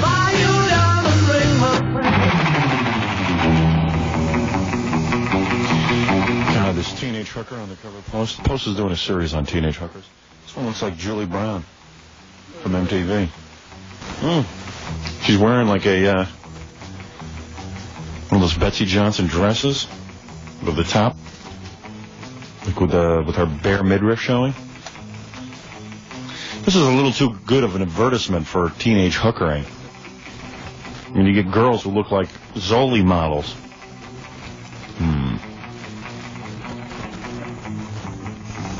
If you want to call Julie Brown and tell her she appears to be on the cover of the Post, dial 333-7999 over at MTV. No, anyway. But it's not her. But the girl dresses just like her. Anyway, Bridgestone tires are really good tires. You'll love them. Why, when you pull up in your car to meet teenage hookers? Bridgestone tires are so good. This is, I think, the best way to explain how good they are. This new $200,000 Porsche that's coming out, the 959, they're using Bridgestone tires. Bridgestone tires are the standard tire that comes on a $200,000 car. Now think about that. And you're saying, well, I don't need a $200,000 tire. Of course you don't need a $200,000 tire, but what you need is a good tire for everyday use, and you need one that's affordable, that you can, that's competitively priced. Let's face it, you're not going to start paying more for tires. Nobody does that. You don't go into a store and go, I'll pay a little more for tires. You want something that's competitively priced. So I recommend to you Bridgestone tires. For long mileage, precise handling, and outstanding traction. Don't you think that teenage hooker looks like Julie Brown? She does, doesn't she? Is that what Julie's doing on the side? Is that a Betsy Johnson dress? To pay for those clothes. Is this a little too good of an advertisement for teenage hookering? Well, that's what I said. It looks like an ad, not an expose. This girl looks a little too hot. Everybody will be looking for her today. People who wouldn't usually go. Listen, you got to keep me from reading the newspaper. I'm getting a little too confused by newspapers. Starting to look at teenage hookers. It's just getting a little... And they say we're dangerous. See, I think like Al Goldstein's Screw magazine, like that's the worst advertisement for sex. You read that and you get it looks like a gynecological exam. So you go, ugh. You get turned off. You see the cover of the Post, that gets you into going to hookers. Anyway, where do you get Bridgestone tires? Yeah, where do you? Acme Tires, 430 North Broad Street in Elizabeth, New Jersey, off of the Jersey Turnpike and routes 1 and 9. Call 201-354-1550. In Fairfield County, Connecticut, see Art Keelan. Art Keelan at Raleigh Tires, 616 Connecticut Avenue, Norwalk, Connecticut, or call 203-854-5666. It's Bridgestone tires. They're great. You know what I woke up to this morning? What? Well, how would I know? Guess. What? I just flipped on the TV, and I guess Cinemax was on. Yeah. And they had this movie or some kind of documentary about a sexual surrogate. Yeah. And, you know, she was with her clients and doing all kinds of things. And they were having all kinds of conversations. It's like, oh, my goodness. Yeah. It was like a manual. I didn't see that. It was incredible. Wish I'd seen that. So, gee, I'd like to try that. It's 8:51 and 92.3 K-Rock at WYSP. We're here taking your phone calls. Black guy from Police Academy, a little bit late. You're on the air. You're on the air. Oh, boy. That's a good idea. You're on the air. Good. Remember Chisholm. Oh, dear. This guy's every day. Every day he calls up and goes, remember Jism. How you doing, Howard? Remember Jism. He gets his word out. His shock word. And you know what? He's a shock jock, that guy, because he doesn't have any material to go along with with that word. He just has to get the word Jism on the air. Reason for saying it. Yeah, he's got to get Jism on the air for some reason. It's important to him. Remember Jism. Okay, dude. That's a great bit. He must go around all day saying, hey, you know that guy who calls Howard every morning and says, remember Jism? That's me. That's me, man. That's my bit. That Chinese guy, by the way, if you're as confused by that story about the Chinese guy because you thought Chinese guys were really good parents, and you're confused because he shot his 2 kids. Well, the kids were well behaved. They were? They stayed right where he told them. Yeah.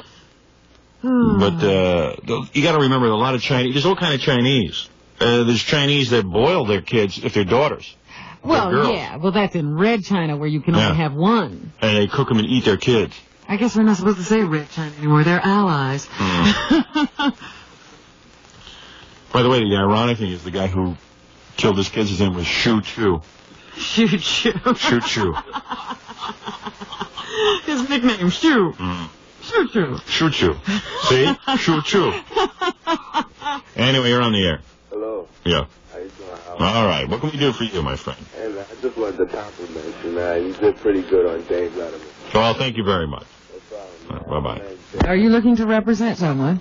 I think he's on one of those party lines. Oh. His voice was muffled and far away.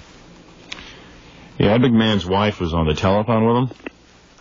She appears to be about 65 years younger than him. Yeah. He's got this young wife, and did he bring out the 4-year-old kid? Yeah, they were both sitting in the audience. Oh, they were? Yeah. They're watching Ed. Yeah, that's my wife and child. There's a real responsible adoption person somewhere who can feel good that they gave Ed McMahon, was it a white baby? Oh, yeah. Yeah, they adopted a baby.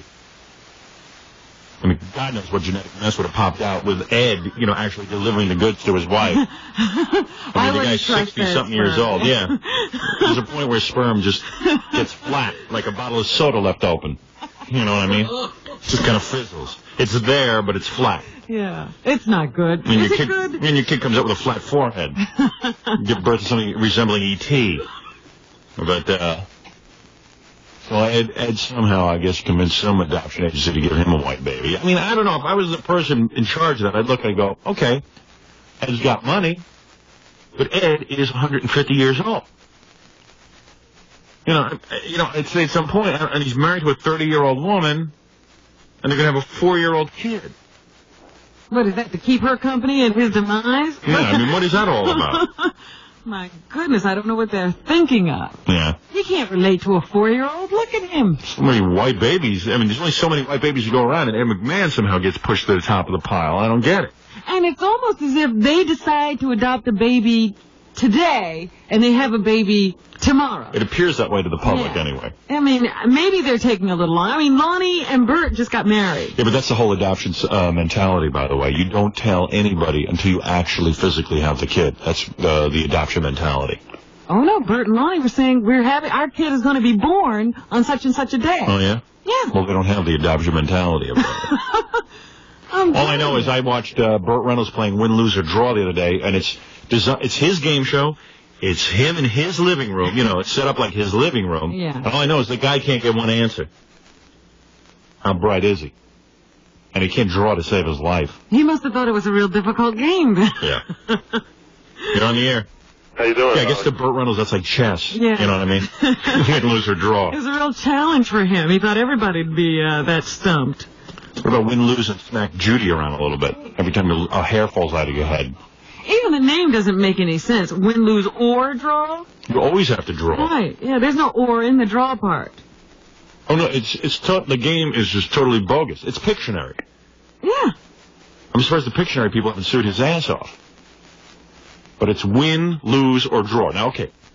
Win, lose, and you have to draw. Yeah. Or draw and win or lose. Right. That's the way it should be done. Nobody asked us. And did you catch that it's a Burt and Burt production, a Burt Reynolds and Burt Convy production? Oh, really? Is that what it is? Burt cut Burt Convy in on the proceeds? Well, did you know that Vicki Lawrence is the host of the daytime version? Oh, she's a good friend of Burt's, isn't she? Does she appear at the Jupiter, Florida Theater? Yeah, I'm sure. Oh, and she deserves a perk like that.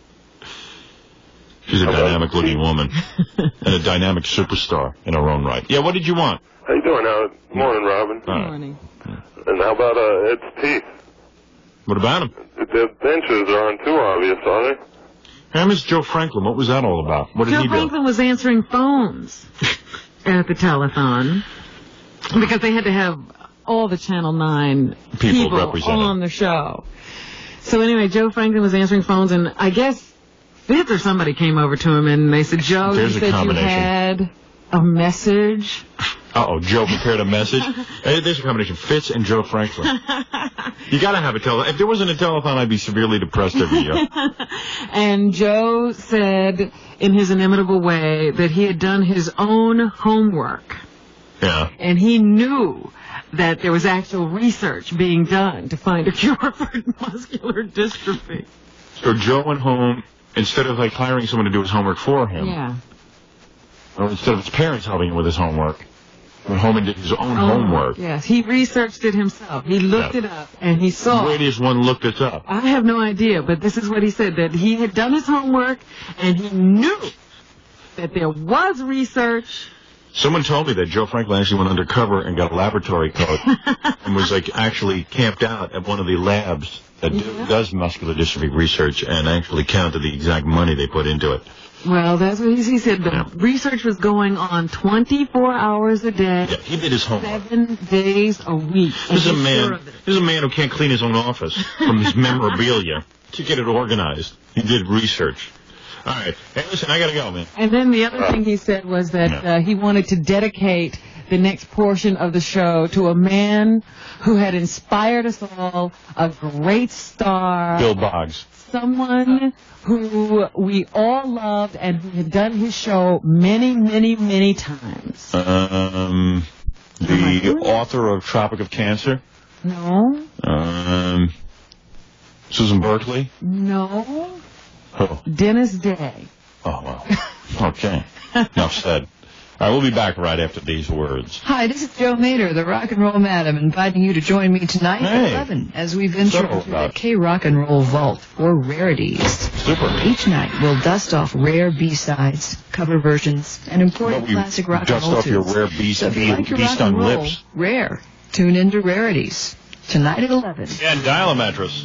Yes, I love it. I love a good mattress. I love a nice hard mattress, actually. And the easiest way to get a mattress is to dial 212-516 or 201-MATTRES. At this point, I don't have to tell you that much about Dial a Mattress. Everybody knows about it if you're a regular listener to the program, but this is just a reminder. If you have to get a mattress, there is no easier way to get a mattress than through Dial a Mattress.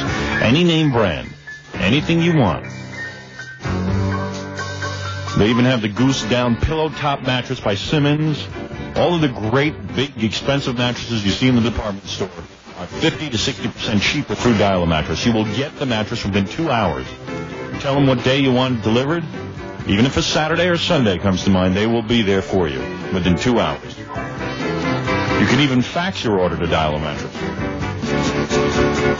What's this called? Mattress and number so you can order your mattress by fax. Well, why would you need that? Why would you order a mattress by fax? What would that do for you? Why can't you just pick up the phone and do it? You know, these fax machines are so kooky. People now just want to send paper through the telephone. They don't even want to talk. Oh, you want to write it instead of just saying it, just so you know that they got the order right. Right. Their sales department is now open until 12 midnight. Call up until midnight to order any size or style mattress. I mean, it's an incredible service. It really is, considering that when you go to a department store, you'll pay at least 50% more, and you'll have to wait months for a delivery. So why don't you call Dial a Mattress? There's no reason not to. Everyone I know has been unbelievably satisfied with them. I actually get fan mail about Dial a Mattress. People writing me, thanking me for, turning them on to it. Well, that's great. Yeah. Makes me feel kind of good. I actually did something good in my miserable life. So there's a couple of things here I wanted to do. George Maxine articles, Frank Snow Show doesn't ring on Jerry's telephone. It's pretty funny, but I don't know if I'm in the mood to read that. And I did want to read the Arsenio Hall article about Arsenio on MTV. There's a real good choice for a host. There's Mr. Rock and Roll's Arsenio Hall. He's going to be the host of the MTV Music Awards tonight. What are they? Who's running MTV? I don't know. I want to call Steve for serious and just find out, why would you have Arsenio Hall? I mean, what does he have to do with music? They, they just don't have that rock edge. No. I don't know how to explain it. I think getting Sam or myself to host might have been an interesting choice. But Arsenio Hall? Nobody can understand that choice. No, what does he have to do with anything? And he's real bad. Well, you'll see tonight how lame he is. And does he really know rock and roll? No. In fact, his whole big deal in the paper is that him and Eddie want to get black people who do... Let's see, what is this? Everything is black now. Mm-hmm. Everything is a black issue with them. Him and Eddie. You don't even know if it's a black issue with Eddie. It's a black issue with Arsenio and Eddie. Yeah, because Eddie doesn't talk. Arsenio does. But Arsenio is creating a very strange image for Eddie Murphy. Well, what does he say here?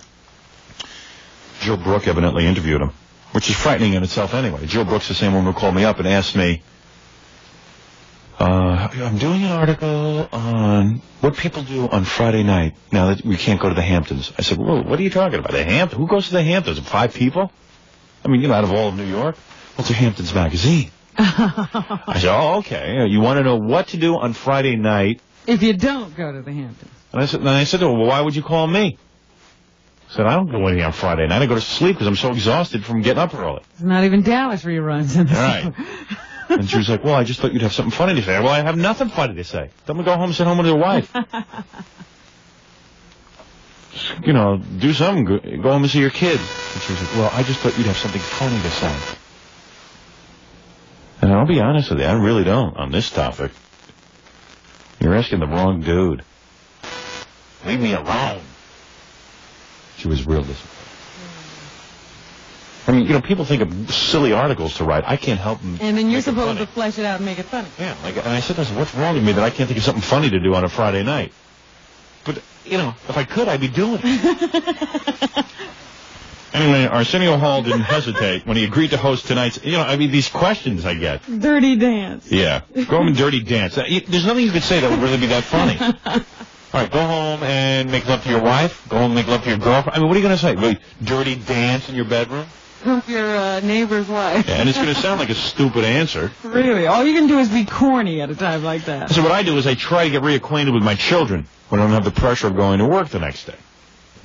Or what I really do, that's really even a phony answer. What I really do is I lay down early and... You try to mellow out. Yeah, try to mellow out and tell my wife I'm going to sleep, and I surreptitiously turn the TV on. While they're not looking. While they're not around. So I can watch Beauty and the Beast. And you strain to hear what's going on because you can't turn it up. Yeah, I can't hear the sound. Or if I do hear the sound, the kids come running in and just say they don't like the show, and they yell and scream. Hey, I'm sorry. Is there something wrong with that? I'd like to watch an hour of television uninterrupted. You like to see prime time in prime time, not on tape. Arsenio Hall didn't hesitate when he agreed to host tonight's 1988 MTV Video Music Awards. Of course he didn't hesitate. It's a coveted thing to do that. I don't even know who's nominated, do you? There's a guy in the Daily News. Yeah, there's an article in the Daily News about the nominees. I have to rip that out because I thought it was pretty funny. I have it over here. You want to run over and get it? Yeah, Jack, can you grab that for me? Hey, where's the black guy from Police Academy? I wrote a bit for him to do. Do you think he's holding you up because you haven't mentioned his name? Well, let him come in here and mention his own name. Thank you, Jackie. Gary said he's supposed to be here any minute. Has he heard from him, actually? Well, he said, since you're referring to me as the black guy from Police Academy, I'll go by Black Time.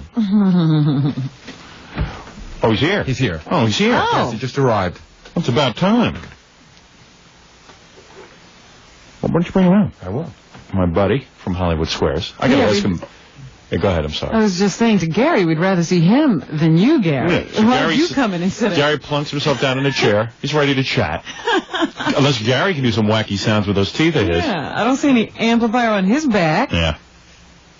I hope he brought his amplifier. Maybe at this time of the morning he doesn't make sounds. Hey, don't even suggest that. I'm not going to have a searing discussion. Here he is, and he has no amplifier. Uh-oh. What the hell are you doing? What the hell am I doing? Where's your Trying to amplifier? be like you, brother. Where is your amplifier? Where's my amplifier? Ladies and gentlemen, finally, the black guy from Police Academy.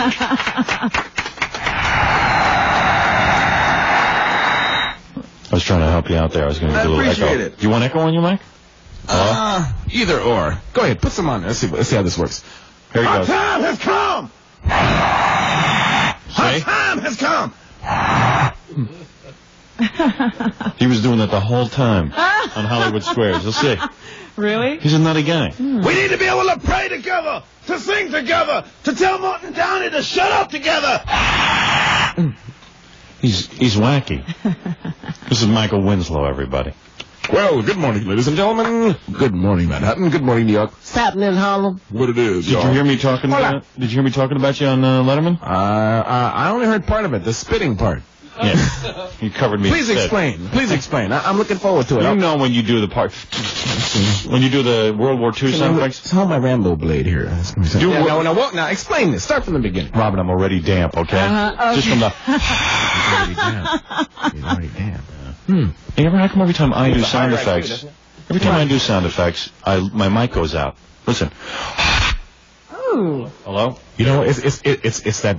Is that a Bayer Dynamic? One of those? Yeah. Super expensive. Oh, hey man, you gotta get a piece of microphone if you want to sound right. Oh, really? You can't do it on an expensive mic, huh? Wow, is she in the bathroom? Yeah. Hello? Yo, honey, what's up? So anyway, we're on Hollywood We got a bunch Squares. of guests here tonight. We're on Hollywood Squares. Yes. And Michael sits in the square next to me. Yeah. And the whole time he's doing sound effects. But I mean, he doesn't let up for a minute. And I'm trying to concentrate. That's right, baby. And he's a real show-off, too, because it's a real crowd pleaser. Yeah. He's like Agassi. Now, I know why McEnroe doesn't like Agassi in tennis. That's right, baby. Because he's a real crowd pleaser. Like, before you go on Hollywood Squares, the crowd just sits there and stares at the stars, and none of the stars have anything to say. But Michael starts doing this stuff. Yeah, and he gets laughs. And he gets the laughs, crowd and he gets starts warmed up. and he starts playing the guitar. What's he doing with the pipe?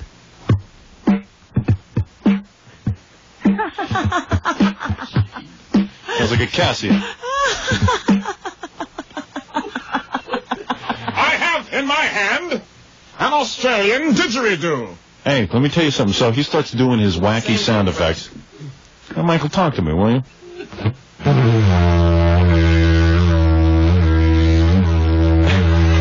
And you can't have a conversation with him. This is going to be some interview. And you can't have a conversation with him either. Because all he does is sound effects. That's what I was telling you. I couldn't concentrate on the Hollywood Squares. This is like talking over the music at Letterman. Yeah. For those of you people that are driving in your vehicles wondering, why is my broken speaker vibrating like this? Yeah. And you see... It was Howard blowing his nose. But you can't... And he's so wacky with the sounds, because he hears these sounds in his head all day. I think so. You know, that's what I'm wondering. What's going on in his head? Thank God he doesn't have any Oriental children to kill. Right. Hey, did you read about that? That guy? Shoosh me? Shoot you. Shoo. That's right, he didn't shoot himself. Did he shoot himself? No, he shot the kid. Yeah, shoo. Hey, man, there's a bunch of people waiting downstairs. Wait for you. So see, any topic you bring up, He's got a sound. I'm going to read a script. You'll see, he's going to do everything. Yeah? Yeah. Let me take a break. And then when we come back, we get into the Is he a extraordinary... member of the Black Pack, I wonder? Are you a member of the Black Pack? No, he ain't remember no Black Pack. I ain't gonna beat his butt. No, my bodyguard's gonna beat him up. Yo, Fruity! Rudy! Come here, man. I got a job for you. Hang on, Rudy. See? It's like talking to a pinball machine. Oh, goodness. So anyway, you see, now you understand what went on in Hollywood Squares? Yes, this is going on beside you when you I'm being Shadow Stevens. When I get asked a question... He does a good Shadow Stevens, too, by the way. Hey, I thought I was better than Shadow Stevens. At least I had something interesting to say. That's true. You got hair. Yeah, I got hair. But he's got hair, too. Sorry, Shadow. Did you see People Magazine with Shadow Stevens and his wife in People Magazine? No, I was just going through my copy. It's so shocking. Wait till Middle America sees he's married to a black woman. Oh, they have a big article on him this week, huh? And their baby is black. The baby's a mulatto. Very little of Shadow's genetics got through. But still an American citizen. Yeah, but the baby has black hair. Does not have... He's wild. You see what I mean? And as I'm trying to talk... Well, just a moment. I'm George Bush, and I have a right to speak. Ooh, Shadow. No, that's George Bush. Oh, I was just looking at this pose. Didn't you know George Bush was my illegitimate child? Shadow's publicity photo for People Magazine is him with tight pants on, kind of like thrusting his penis into the camera. You can't say that to a Republican. Look, Michael. Would you talk to me? Hey, man, you know something? He looks like he's about to draw. Yes, he does. He looks like a cowboy. I'm telling you, and it's impossible. Look at this picture of Shadow Stevens standing there. No. It looks like... Are you going to shoot him, Shane? See what I was saying? You cannot talk to Michael. Yeah. Sure you can. Say something. No, you can't. Speak English. Because the whole time you... Speak English, Alvarado. When we were sitting in the little squares... Mm-hmm. He does all that, and the crowd is going wild. Yeah, while you were hitting on Dr. Joyce Brothers. Yeah, I stick my tongue in Dr. Joyce Brothers' mouth. That's what he said on TV that he was going to do to her, right? And she's sitting there going, what? I don't. That's exactly your problem, babe. Yeah. Remember when she was calling me Shadow? Remember? Yeah. That's right. That's exactly right. Yeah, it's pretty nutty. And then, what was that point? You were going, yeah, I like to get you both, Dr. Joyce and Dr. Root together in bed, babe. They both want it. They know. And they're sitting going, wait a minute. Does he have a cucumber? Yeah, it was a good show, but it was very hard to concentrate for me with all these sounds going on. Now, do you understand what was going on? Yeah. He's like the kid you had sitting next to you in class who was always cracking jokes while the teacher's asking you a question. He's frenetic. Mm-hmm. I failed phonics. Frenetic. Whatever it is. Did you go to college and stuff? Yeah, I went to college. I picture you like getting out of high Franklin school. Ajayi, he went to law school to become a comedian, right? Yeah. What were you majoring in? My major, I believe, was media. Media? Media arts, yeah. Or how to screw up guys in the media when they're on Hollywood Squares for some. Specifically? That was his minor. Right, when you get on Hollywood Squares, make a bunch of sound effects. Hey, by the way, Michael Winslow will be at Caroline's tonight through Sunday. Now, see, I asked the question. What does he do when he's not doing Police Academy? He's doing stand-up. All right. That's right, baby. And then you do, how long a set do you do? As long as you need it, baby. Yeah? You know what I mean? You know, Barry White and Prince are cool. I have to sing together. That's pretty good. I mean, that's what, you know. Time. That's right, baby. Where's my harmonizer? Yeah, baby. See, that's all you need. Little electronics. But what about me? But today you're... Hello? Yes. You saw the switch over, didn't you? But you were, on Hollywood Squares, he had a couple of machines and stuff. Mm-hmm. Like a foot pedal, right? Nothing. Mm-mm. Nothing? Well, see, sometimes I use the amplifier because I can overdrive it. You mean overdrive me crazy? Yeah, basically. That's basically what he was doing, yeah. That's right. But I thought you was a heavy metal fan, man. I was. You know, some people like to be able to hear people go,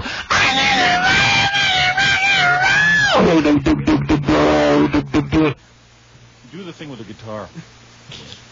You know the thing with the guitar? Oh, right.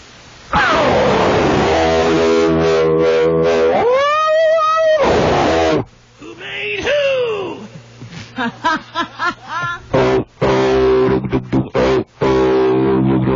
The video game she played me. you can't expect that at my show, but Yeah. that's just what people do.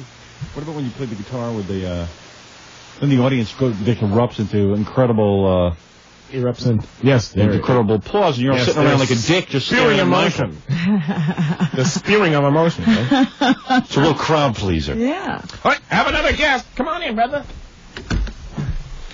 I just had to go to the. I just had to use that, you know. Now, let's discuss the election coming up.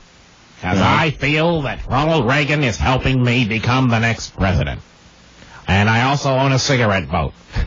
I tell you, as George Bush, I want you to know that my friend Daniel Quayle is qualified. Yeah. And I can prove it. Right, Dan? Yes, I can. Yes, I can. Yes, I can. Shut up. You can't have a conversation with him. His mind is all over the place. I guess. Shut up, Danny, and stop inviting Rick James to our meetings. And that's what was happening the whole time on Hollywood Square. So Rick James can teach me how to be a real good vice presidential candidate. You're a super freaking shut up. And then the producer comes over to Michael during the thing and says, "Look, we're gonna have to turn off your microphone because you keep talking while all the other guests are doing their thing." And I had to even slow him down. I didn't say anything. You were getting in trouble for your for you doing sound effects. And then they tell me to be quiet. I say, "Okay, fine." I don't say a word, right? But it was at work. I don't say a word. And then they just all of a sudden start picking me. I said, "Well, I can't say nothing." No, that's not what happened. You were doing your sound effects while everyone else was talking. Like if Glenn Campbell said something stupid, you would start going. Oh, did you really? Yeah. Oh. Yeah, I mean, you know. Like a rhinestone cowboy. Yeah, he looked real good, didn't he? Like a rhinestone cowboy. He's aging real well. Anyway, so if you want to see Michael, a great bottle of wine if you could open them. He'll be at Caroline's tonight through Sunday. I want to try something with you, all right? I'm going to harness your energies. I'm going to read a story, and you'll do the sound effects. All right? You really want to do that, huh? Oh, come on. It'll be good. Presented to you in Vocal Vision. Then you got some good sexual sound effects, too, vibrators and stuff. What about them things you got sitting over? Let's not talk about what he's got sitting on the desk here. Okay. See, he's all over the place. He's like wild. And I'm sitting next to him on Hollywood Squares. I don't mind if Meanwhile, Dr. Joyce is going, "Oh, Howard."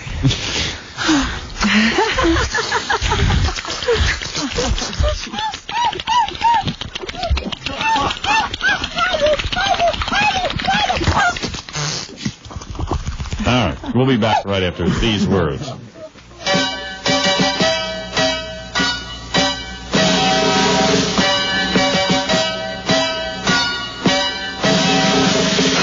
Okay, Smoke Stop. Yes, go in smoking, leave not smoking. This is revolutionary. It really is. Where the hell was I the other day? Someone was smoking. It was driving me crazy. Oh, yeah, Scott the engineer. Every time I go in to cut these commercials and stuff, Scott's smoking in the... it's the worst, man. I lose my voice. You gotta quit smoking. It's not cool anymore. It's over with, the whole smoking thing. Yeah, you look kind of hip. If you're 16 years old, you look kind of hip with a cigarette. But you know what? You still look like a 16-year-old trying to look older. When I was 16 and I used to smoke cigarettes, I figured, man, I look pretty cool. You know, you look like a 16-year-old kid trying to look older. So the whole thing doesn't work. So, I think it's time to quit smoking. And now you're an adult and everyone's sickened by you with your smoking and it's annoying. And everyone's annoyed with you and you're annoyed with yourself and you're short of breath and you smell and you stink from cigarettes. But how do you quit? You know you can't quit on your own. Very few people have the willpower. Quite frankly, why should you quit? I mean, yeah, your health. Yeah, but you'll be one of the lucky ones. You'll probably live to 100 years old and smoke every day of your life, 4 packs a day. But the point is, but why should you quit? And the point is, there is no reason why you should quit. There's no motivation. The only reason I quit smoking was because my voice used to hurt from talking so much on the radio. Otherwise, I never would have quit. Quite frankly, I looked a lot cooler with a cigarette in my mouth. Made my nose look smaller. But, so let's take the premise that there is no motivation for quitting smoking. Let's say you have no motivation for quitting smoking. I had none, except for the radio job. There's just no motivation. Would you live 10 years longer? Big deal. You're already miserable. You care less about living it. Odds are you'll probably live anyway, even if you smoke 4 packs a day. So why quit smoking? There's no reason to quit smoking. So why not go to Smoke Stop? Realize there's no motivation. There's no way you're ever going to quit. You go to Smoke Stop, it doesn't matter. They force you to quit. You go in, they give you a medical treatment, and then you quit. Makes no difference whether you want to or not. You quit. The sight of a cigarette makes you sick. It is that easy. Isn't it amazing? You need no motivation. It's a patented medical.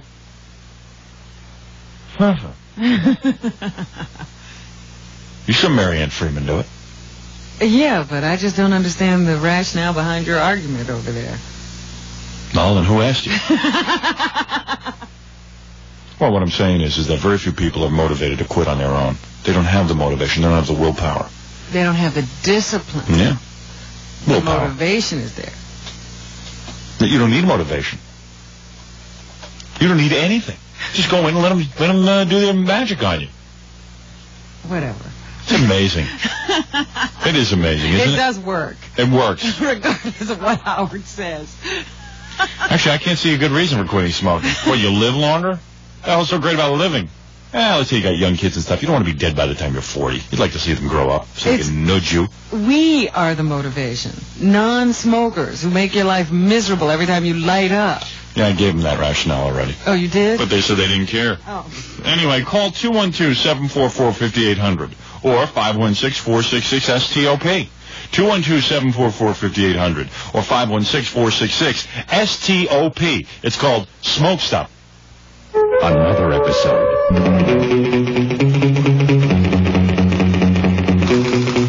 Michael Winslow's here.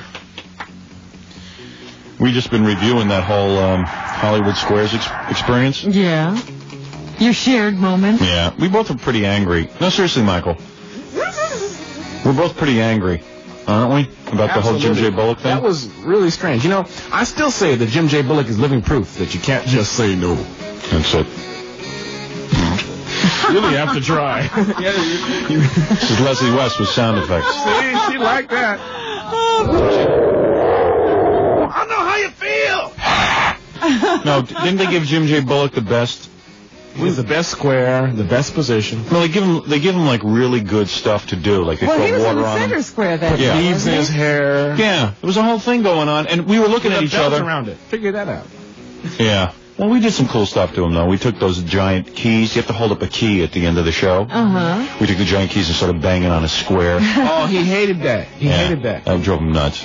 I didn't know that was your first. I thought you had done Hollywood Squares a bunch of times. No. Actually, I did the old Match Game Hollywood Squares back in 19...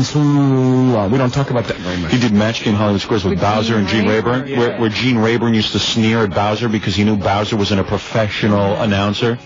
Didn't really want to be on the same stage with him. Yeah. Well, that was what was going on, right? Bowser was being kind of held up as the host of the show. And Gene... And then Gene had to sit in a square while Bowser was the host of the Hollywood Squares. And wear a suit. And then Bowser would go to his square, get rid of his suit, ditch the suit, and become Bowser.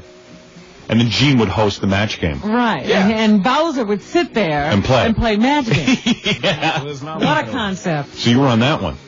It's trip watching Bowser hold his mouth open to do that pose and all of a sudden... I'm not going in here. Flies actually land in his mouth. No way, man. You kidding me? I need me a radiation suit, brother.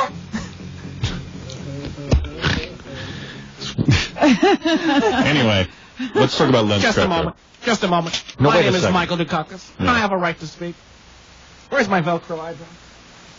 Now hold it a second, Michael. There we go. I feel much better. During the commercial, we're sitting here having a great conversation. I mean, he actually talked to you during the Oh, we commercial? have a great conversation. Sure, I speak English. I speak 3 languages. Ghetto English, restaurant French, and car wash Spanish. I speak. And he does all 3 for him. 3 of them. But then he gets on the air and sits them with the sound effects. I speak But I'm just, terrible Italian. I'm asking, he doesn't make those noises while you're having a regular No. conversation? I'm telling you. He's a regular guy. Well, it's true that I can also be a regular guy. And he was telling me now, he was sitting next to Aaron Moran. Remember from Happy Days? Right, Not now, Nancy. On the match game. We'll take the horoscopes later, Nancy. And he was as freaked out as I was when I met her, that her breasts were so full and big and beautiful. Luscious. And then, of course, you were looking at him. She said you couldn't touch them. Did she say that? You got a girlfriend? Yes, as a matter of fact. Oh, yeah? You should bring that up. Where is she? She's on the planet Hollywood. Oh, yeah? See, for a long time, I didn't have girlfriends, man. I had wait-and-sees. Yeah, right. Well, let's wait and see what he's doing first. Mm-hmm. And now that you're in police You're academy and successful, stuff, and now they're girlfriends, huh? not too difficult to get a few women now, huh? Well, I'll tell you what, it's very interesting. Now I know how Eddie feels. My advice to brother Eddie Murphy, he said he can't find a woman that appreciate him for his money. Marry a rich girl, brother. Mm-hmm. Find a rich girl and then marry her. That's it. The people that don't care about the money. That's so what's the very deal? smart. All of a sudden, in other words, in high school, you never got girls in college. Thanks for nothing, fool. So in high school, you never... Oh, Howard. I'm surprised. I'm surprised you're not a homosexual. That was a major one. I know. I bleeped it. Don't worry. I'm safe. I'm surprised you're not... You know, one day the dump button may not work. I know. All I said is I'm surprised you're not a homosexual because, in a way, it's almost like smoking a cigar. You know how smoking a cigar turns off a woman? Right, And guys who smoke big, fat, long cigars that kind of look like male genitals in the first place, and they roll them around in their mouth. No matter how you try to eat a hot dog, you look weird. That's right. And then you know how you blow dirty, smelly smoke in their face, and it's almost like a repellent? Yes. I think if you go around doing mouth sounds on a date... It depends on the kind of mouth sounds. I'm saying that I can't imagine... Oh, let's get him home. Now, listen. Tina, come on. All right, listen, we're going to... Mom, do you have a vacuum cleaner? So you didn't get a lot of girls, right, in high school and college? No. That was before I was working with all the movies, Cheech and Tommy Chong, and right. pilots for television. That was You're in the new Cheech and Chong movie? No. Well, they don't have a new movie. No, there's something in the bio. Tommy's working on a movie right now. Tommy is, but they don't work together anymore. Well, sometimes... Oh, yeah, they couldn't... They had to break up. They were too successful. Yeah. You know, it was just, it's just chemistry, man. Yeah, he felt chemistry real bad, man. So he has... They had to go out on their own. He tried to make polyester and ended up with a nuclear bomb. Yeah, they each of them wants to... Anyway, why don't you call Nutrisystem right now? 718-896... Not you, Fred. Your hands are dirty. 718-896-4200. 718-896-4200. There are over 30 Nutrisystem centers located in the tri-state area, including the newest in Middletown and Rochelle Park. Call 718-896-4200. It's great. We had someone in here Tuesday. Lost about 50 pounds in, 2 or 3 months. Yeah. Another girl, 3 months, lost 75 pounds. Looks dynamite. What a great body on her. Super. So get in touch with the Nutrisystem people. Okay.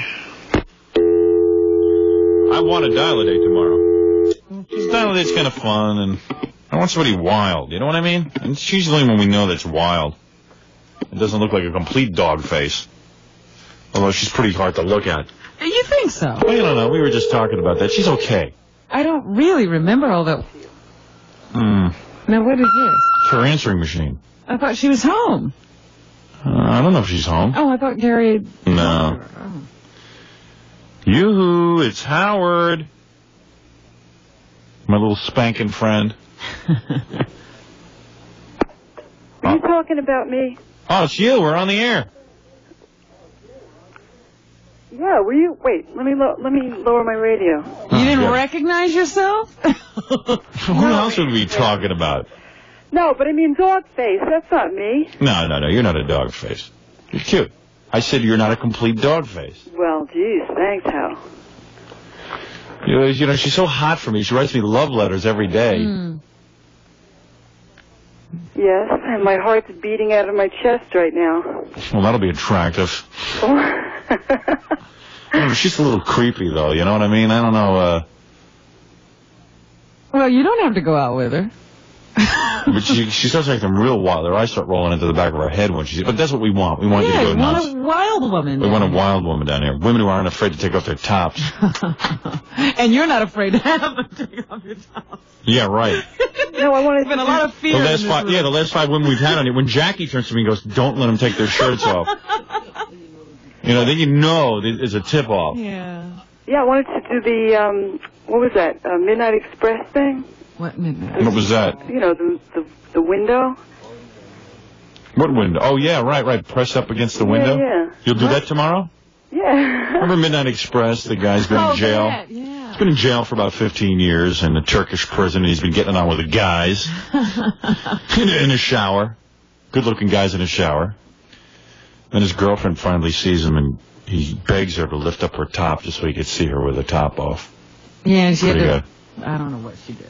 She pressed her breasts up against the glass. Yeah. And he. And then she, I don't know, it was real weird. Yeah, it was a very strange scene. Yeah, and he was fondling them through the glass. Right.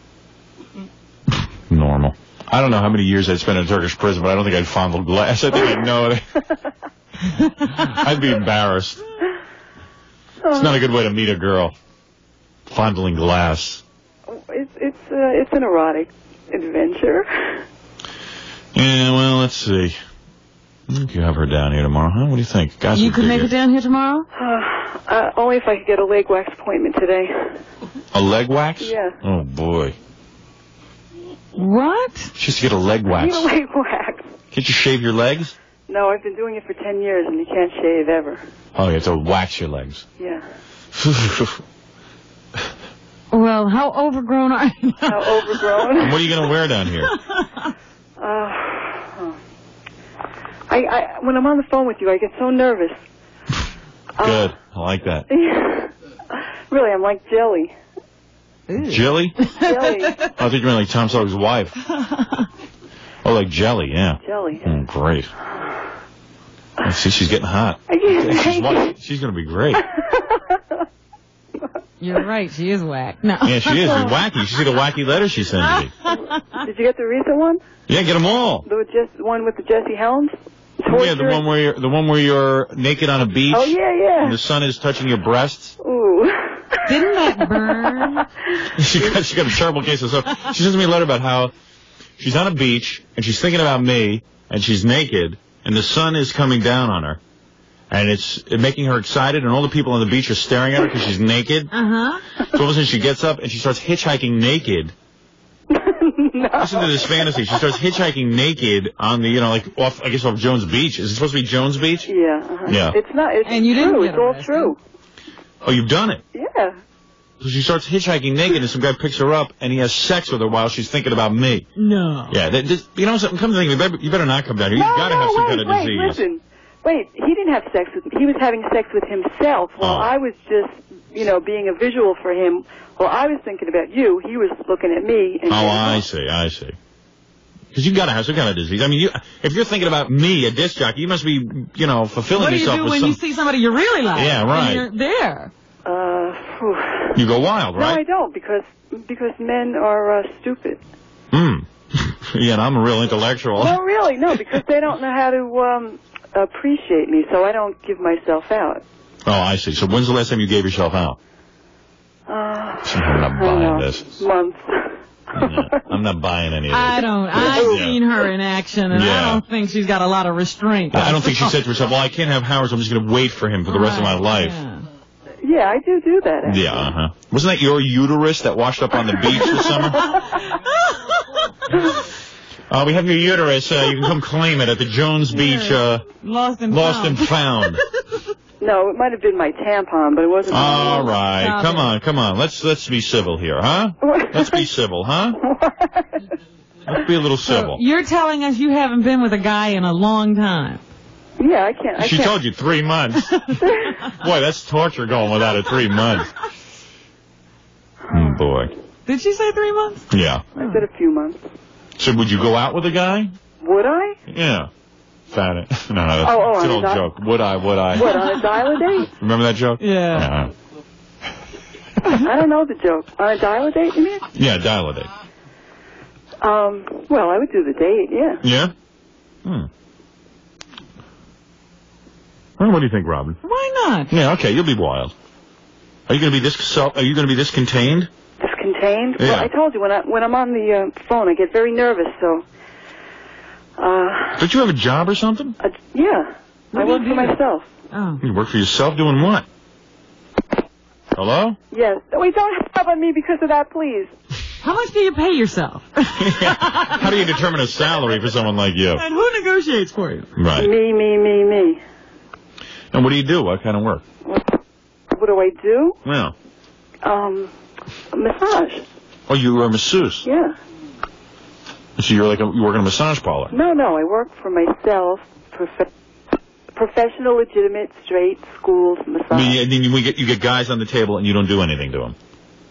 I mean, you don't do anything sexual to them. Yeah, I bet you do. You know. I don't. I don't. Robin, do you believe this? Not a minute. Not a minute. Sure, wait. Do you remember that letter I wrote? You are like the most horny woman I know. Yeah, but really, do you remember that letter I wrote about the young guy on the table? Yeah. Do you remember that one? Yeah. And I didn't do anything. Remember I told you he was... And you've never done anything? You've never done anything with any of your clients? No. I'm very professional. Really? Yes. Well, that side of you we don't want to see. Yeah, we don't want to see the professional side of you tomorrow. No, well, I am. I'm two-sided. I'm the professional and I'm the slut. I see. You know. Tomorrow you'll be topless or bottomless? Or just stupid? Just stupid? I'm never stupid. No, you're never stupid. Well, you're going to be topless or bottomless tomorrow? Well, and what are you going to be wearing? Well, geez. A little mini skirt with those hairy legs. No, I'll get him. I'll get him waxed. That's like watching Fred in a miniskirt. Nothing wrong with it either. Fred's very cute in a dress. You hear her moaning and stuff? She gets she gets like totally hot when she hears me. Boy. Oh my God, I can't take it. See? Yeah, you know, I'm in the position where I always write the letters. All right. What position is that? I don't want to know. Yes. So you're going to be your whole body is going to be waxed tomorrow? In other words... Well, from toe to groin, yeah. And could you have that airbrushed? Well, that I can't do, no. You're going to be totally shaved down, huh? Yes. Wow. Well, it could be a good show. Why don't you wax her? Yeah. I'd like to do that. Yeah, Why don't I wax you?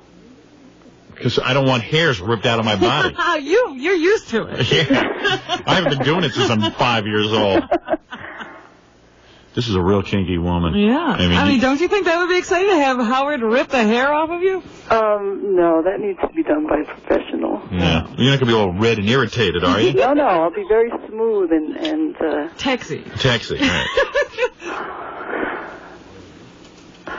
Listen to her. She's like totally heated up. Yeah. Splash some cold water on your face. Oh, wait, you'll see tomorrow. She's going to become like a heathen. You know what you'll have to do is get some water. And every time she gets a lot, you'll have to spray her. Yeah, remember that? Yeah, that's what they'll bring some water in and hose her down. Hey, remember that guy who was kissing your feet last week? Yeah. And how did you forget him? I mean, remember how he went into like ecstasy when he was kissing your feet? That's how she is. Yeah. But that's on the phone. I know. She like explodes when she gets in here. So that's what I'm saying. You got to have water for protection. What is it about me that turns you on so much? I don't know. I lay in bed when I first wake up, and I put my little earphones in, and I just listen to your voice and the things that you say. I don't know. You just turn me on. And then because I'm like half sleeping, half awake, you get into my dreams. Yeah. And I have all these wild, always sexual dreams because, well, I don't know. It's just you. I guess that explains it. Yeah, well, that pretty much clears everything up for me. I get into the dreams and that's it. It's just me. It's the whole package. Yes, no, it's Did you watch me? Did you watch me on Letterman? Yeah, well, I had to work that night, but my boyfriend taped it for me. Oh, so you have a boyfriend. She's not having sex. Oh, yeah. Well, your boyfriend. Wait a second. What little slip was that? Your boyfriend. Well. Oh, you have a boyfriend now. Yeah. Well, yes, for 12 years. And you only have sex with him? Don't tell me. Would you be honest for once?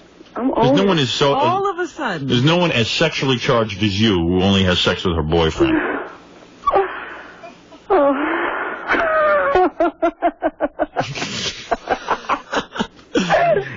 Satan, I'm telling you. Yeah. You have a lot of sex, right? No. Aren't you afraid of AIDS and all that? No, you only get AIDS when you're... From doorknobs. When you're gay. From sharing needles. And what else? And from, doing it in the out entrance. God, you are so misguided. No, I'm not, Howard. You get whipped up by the media frenzy. Get your information. Hey, do me a favor. You better stay away from here. She's like these prostitutes I'm reading about in the Post who say, no, I use a contraceptive sponge, so I'm protected. Yeah, a sponge. It'll soak up all the AIDS and hold it in there. Well, you are naive. No, I'm not. Well, how come the heterosexuals in Haiti are getting it? Because they're not healthy. If you have a strong immune system, you take care of yourself, you're not going to get it. Your immune system is lifting weights now. Huh? Yeah, right. Yeah, it's in there lifting weights. Boy. That's the your worst girl, of it. Howard. Yeah, you know something? I think I'm going to pass on this one. No, Howard, don't be a baby. Baby? Yeah. I want to live. You'll live. All of a sudden? I'm not going near you. We're not doing anything. All right, you can't come near me. I told you, get Through water. the glass, through the glass. All right. We'll spray you down when you get too hot. I can't get AIDS from a spanking, can I, Robin? I don't know, Certainly Howard. not. I want you to read up on that. My research hasn't gone that far. Well, I'm going to keep my pants on. Let's put it that way. Oh. Oh. So you have a boyfriend? Yeah. Yeah, that doesn't come as a shock to me. I'd say she has about 7. No. And what does he do? What does he do? He's a Porsche mechanic. A horse mechanic? A Porsche mechanic. Oh, a Porsche mechanic. Yeah, he must not be having sex with too many women. No, he's not. Who's that on your line? Probably people trying to call me up to tell me that That you're on the air. Yeah. Like you don't know. So you have bright friends, too. Yeah. All right, well, unless in the next half hour we find someone better, you're it. Oh, jeez. All right. You won't find anything better. No. All right. So you're it. I'll make So your boyfriend doesn't mind that you're fantasizing about Howard all the time? Well, it doesn't make him real happy. But, you know, he's a married man, so it doesn't really matter. He's a married man who doesn't cheat, so there's no problem. What? I'm totally... All right. You, Howard, you are. Oh, I am. I think we're talking about your boyfriend. Oh, well, that's what I'm saying. That's why it's no problem, because, you know, he knows there's no potential. All right. So, and your boyfriend works on his porch all day? Yes. Yeah. A porch? Yeah, porch playing with mechanic? himself all day, yeah. You got a porch, lady? I want to be your mechanic. Yeah. And what kind of work are you doing? Me, massage. Okay. All right. Oh, boy. Out of your house? Yes. Have your own table? Yes. And no guy ever flips over on his back and gets excited by you? Like, what do you wear when you're doing these massages? I wear whatever I'm wearing. Those little gypsy outfits we see you in? And what do you wear? I wear, well, anything from sweats to little baby doll pajamas. Oh. Hold it a second. You wear baby doll pajamas? Yeah. And you give a guy a massage? Yeah, but I wear it on the street, too, so it's, you know. You wear baby doll pajamas on the street? Yeah. Is she for real or what? How come I never see these people? Because you don't live in Westchester. You walk around in baby doll pajamas on the street? Yeah. So you're a hooker? No, I'm not. I think she's a hooker. No, I'm just a free spirit. What are baby doll pajamas? Aren't those like little pajamas? Yeah. And you wear, little bitty. And where do you wear these? You walk around the Yeah, neighborhood? like I go to the store and the post office. Do you wear pants with that? Pants? I never wear pants. Do you follow this conversation? Howard, I'm sorry to tell you, I don't understand. I think you get arrested if you walk around in baby doll I don't think you walk around in baby doll. store. Yeah. Yes, I do. I wear, what do you mean? I wear just bras on the street. Just a bra? Yeah. That's Madonna on the And a pair of pants. And a dress. No, a little skirt. You know, that like the little thing I wore in on the Christmas show. Skirt and a bra. With no underwear, you know, slit. And the whole community is an up in arms. What do you live in Yonkers? No, I don't live in Yonkers. I live in Eastchester. I see. Well, and then a guy shows up for a massage and you're wearing baby dolls. Right. And he doesn't get totally aroused. Well, they do, but that's not, you know, I'm not here for that. Right. And they're there to be tortured. Right. That sounds like a real comfortable massage. Lay down on a table and have some girl torture you. Say it'll be a total CT. No, but Howard, they're supposed to have their eyes closed. All right. Listen, you're here tomorrow unless I find someone better. All right? And don't pass wind on the phone. That's a turnoff. You know, you're so depraved that you scare me. You just had a sick lifestyle. Oh. And you're going to tell us you don't fool around with anybody but your boyfriend. Yeah, not really. It's because, like I said, men are no good and they don't appreciate me, so I'm not going to just hand myself out to these, undeserving people. But you will go on dial a date. Yeah. Mm-hmm. And you will show up for the date with the guy. Of course. In your baby dolls and your bra and your skirt. Yeah. No, that's overdressed. Just a bra and skirt will do. And what will you be wearing here tomorrow so we can get excited about this? A candy red lace bra with a open top, that's with the bra sticking right out, kind of. Well, why would you do that? Why would you wear so many clothes? Well, because it's better to have things on with things showing than to have nothing on at all. Now, wait a minute. I'm pretty aroused right now. She walks around the grocery store in her bra. With just the bra. Yeah, but for the show, she can't come down in just her bra. She's got to dress up for the show. I'm not trying to turn anybody on in the Grand Union. Oh, boy. That makes no sense. Yeah, okay. But my life doesn't make much sense anyway, because I know I have to be up at 4 in the morning, and I'm up till 11 watching the MTV Awards. Yeah, right. I couldn't understand that. Yeah. I just wanted to see what was going on. I wanted to see if I could be a better host than Arsenio Hall. And you know what? I could do it hands down. Yeah, well, you're not going to run it like a revival meeting. Yeah, right. Hey, y'all. Hey, look at this. I just started talking like this about 5 minutes ago when Eddie taught me how to talk black. Hey, y'all. I'm angry. I'm angry, man. I'm angry. I now look like Eddie Murphy and I sound like him. Hey, yo, who's that over there? Fresh Prince? Y'all Fresh Prince, right? I know you. I like your work, man. Yeah, like he is now Eddie. Yeah. You're cool. What a nutty guy. And then all that, give it up and let's hear it for, put your hands together. He copped all the Don Cornelius' line. Yeah, he was there. Hello? Yes? All right, so Gary will call you back. He's going to call me back? Yeah. All right. All right. I'll put you on hold. Put me on hold? Yeah. Okay. All right. Bye. Bye.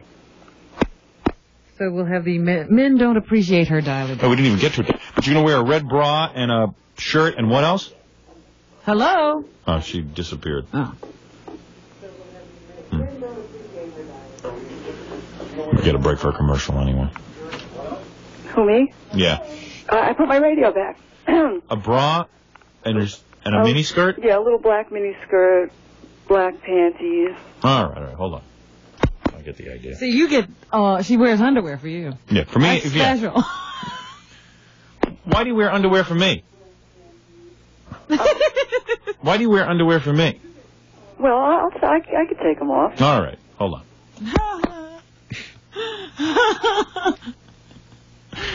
She's too wild. Yeah, it's good for us to know wild people. All right, we'll be back right after this. Hey, to tell you, Robin, we're very behind on commercials because of Rachel the Spanker, whose name isn't even Rachel. I don't know. Who knows? Hey, anyway, the Window Factory. You know, Jan and Craig, that's not their real name? They don't want to be known as themselves either. No, you know what their real name is? What? Rachel. Rachel and Donna. And they walk around Westchester in bras. All right. Jan and Craig's the Window Factory. No, Jan and Craig, literally, their real names were not Jan and Craig. What happened was they were born, how old are Jan and Craig? They're in their 40s. Didn't Craig just have his 40th birthday party? We were there. Yeah, that's right. Okay, they're about 40 years old each. They're the same age. And, they're not twins, though. Their parents gave them unusual names. You know them, don't you? No. Amos and Andy. And what happened, people, Amos and Andy, when Jan and Craig were born, were very popular. Yes. What happened, and a lot of people were naming their kids Amos and Andy. This was not unheard of. Right. Even got, people with like a boy and a girl, Amos and Andrea, Amos and Andy. Yeah. It was like a nutty kind of thing. And what happened is then Amos and Andy all of a sudden became like a racial issue. A big fat guy, walking around calling himself the Kingfish and, and all this. Well, the Kingfish wasn't the big fat guy. Well, that's right. He wasn't. No. You're right. Well, you understand what I'm saying. Didn't help that Poppy Bernie's real name was Calhoun. Ah, yes. But anyway, So Jan and Craig were Amos and Andy. Then it became a whole racial thing. So they, how would it be Amos and Andy's to the window factory? You know what I mean? Everyone would be like, well, that's a joke. Plus, they do a lot of business with the black community as well, I'm sure. Yeah, and they didn't want to offend. No, they don't want to offend anyone. They don't mind offending me with their phone calls, but... Well, Jan and Craig are very unoffensive names. Jan and Craig's... Oh, man, their wives are very beautiful, too. Very beautiful women. I recently saw Jan's wife in a leather skirt. Leather, like a leather... Was that in your dreams, or was she really... You know, I can't distinguish between reality and fantasy. Leather skirt and a bullwhip. It's really funny, though. You know Nancy and Helene. Yes. That's Jan and Craig's wife. That's not their real names, Nancy and Helene. What are they? Sapphire and Beulah. Oh, stop it. I'm being serious. Amos and Andy married to Sapphire and Beulah. On Aunt Jemima's side of the family. Sapphire and Mama, I thought you'd say, keeping it in the show. Yes. But anyway, the point is that Jan and Craig's Window Factory is the best. They make the greatest windows. We do business with them. They did all of the windows in my own home, did the windows in Jackie's home. Everyone on the show, like Tom, our general manager, had them in to do windows. Yeah, Fred hasn't had any window. Because Fred would only jump out the window. Fred doesn't want windows. Right. Because he only ends up putting sheets over them. Brick that up, he says. Remember when Fred thought the police were after him?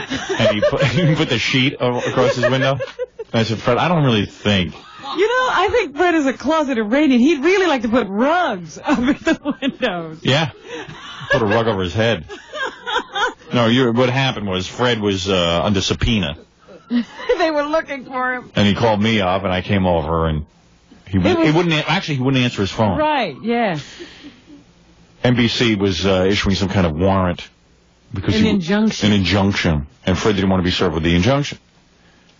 So Fred figured they were going to come to his apartment. I said, Fred, nobody comes to your apartment. It was like being a gun, it was like being Bonnie and Clyde, and it was time to hit the mattresses. I think Fred was fantasizing that NBC wanted him a lot more than they really wanted him. You know what I mean? They wanted him. Don't get me wrong, Fred. You're a talented guy and everything. They wanted you. But I don't think they were going to go to the trouble of coming to your apartment and, breaking in and getting you. Well, they did.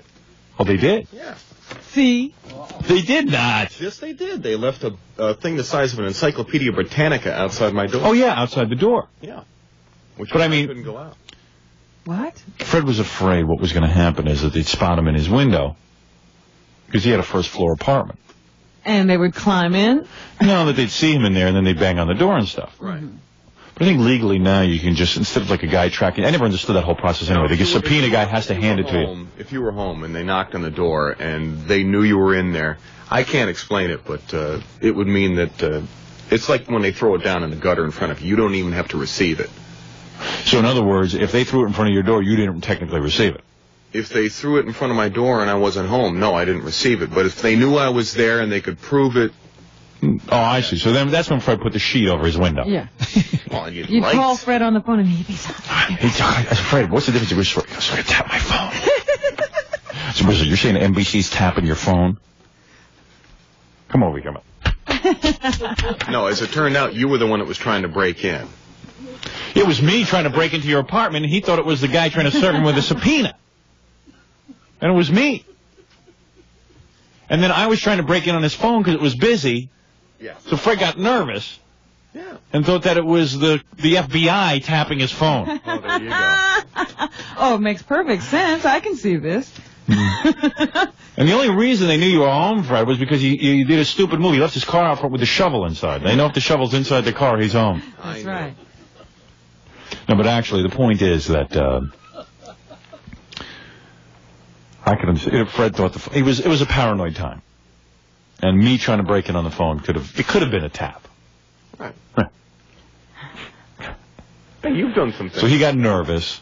All right, okay, we all do some kooky things. There's nothing wrong with that. I'm just, I think it's kind of fun to, bring him up. I'm just wondering what he thinks you've done that's that kooky. Yeah, what have I done? Wait a second. You've done some things. What do you mean I've done some things? He's never locked himself in his house and put rugs up on the wall. Well, don't speak so fast.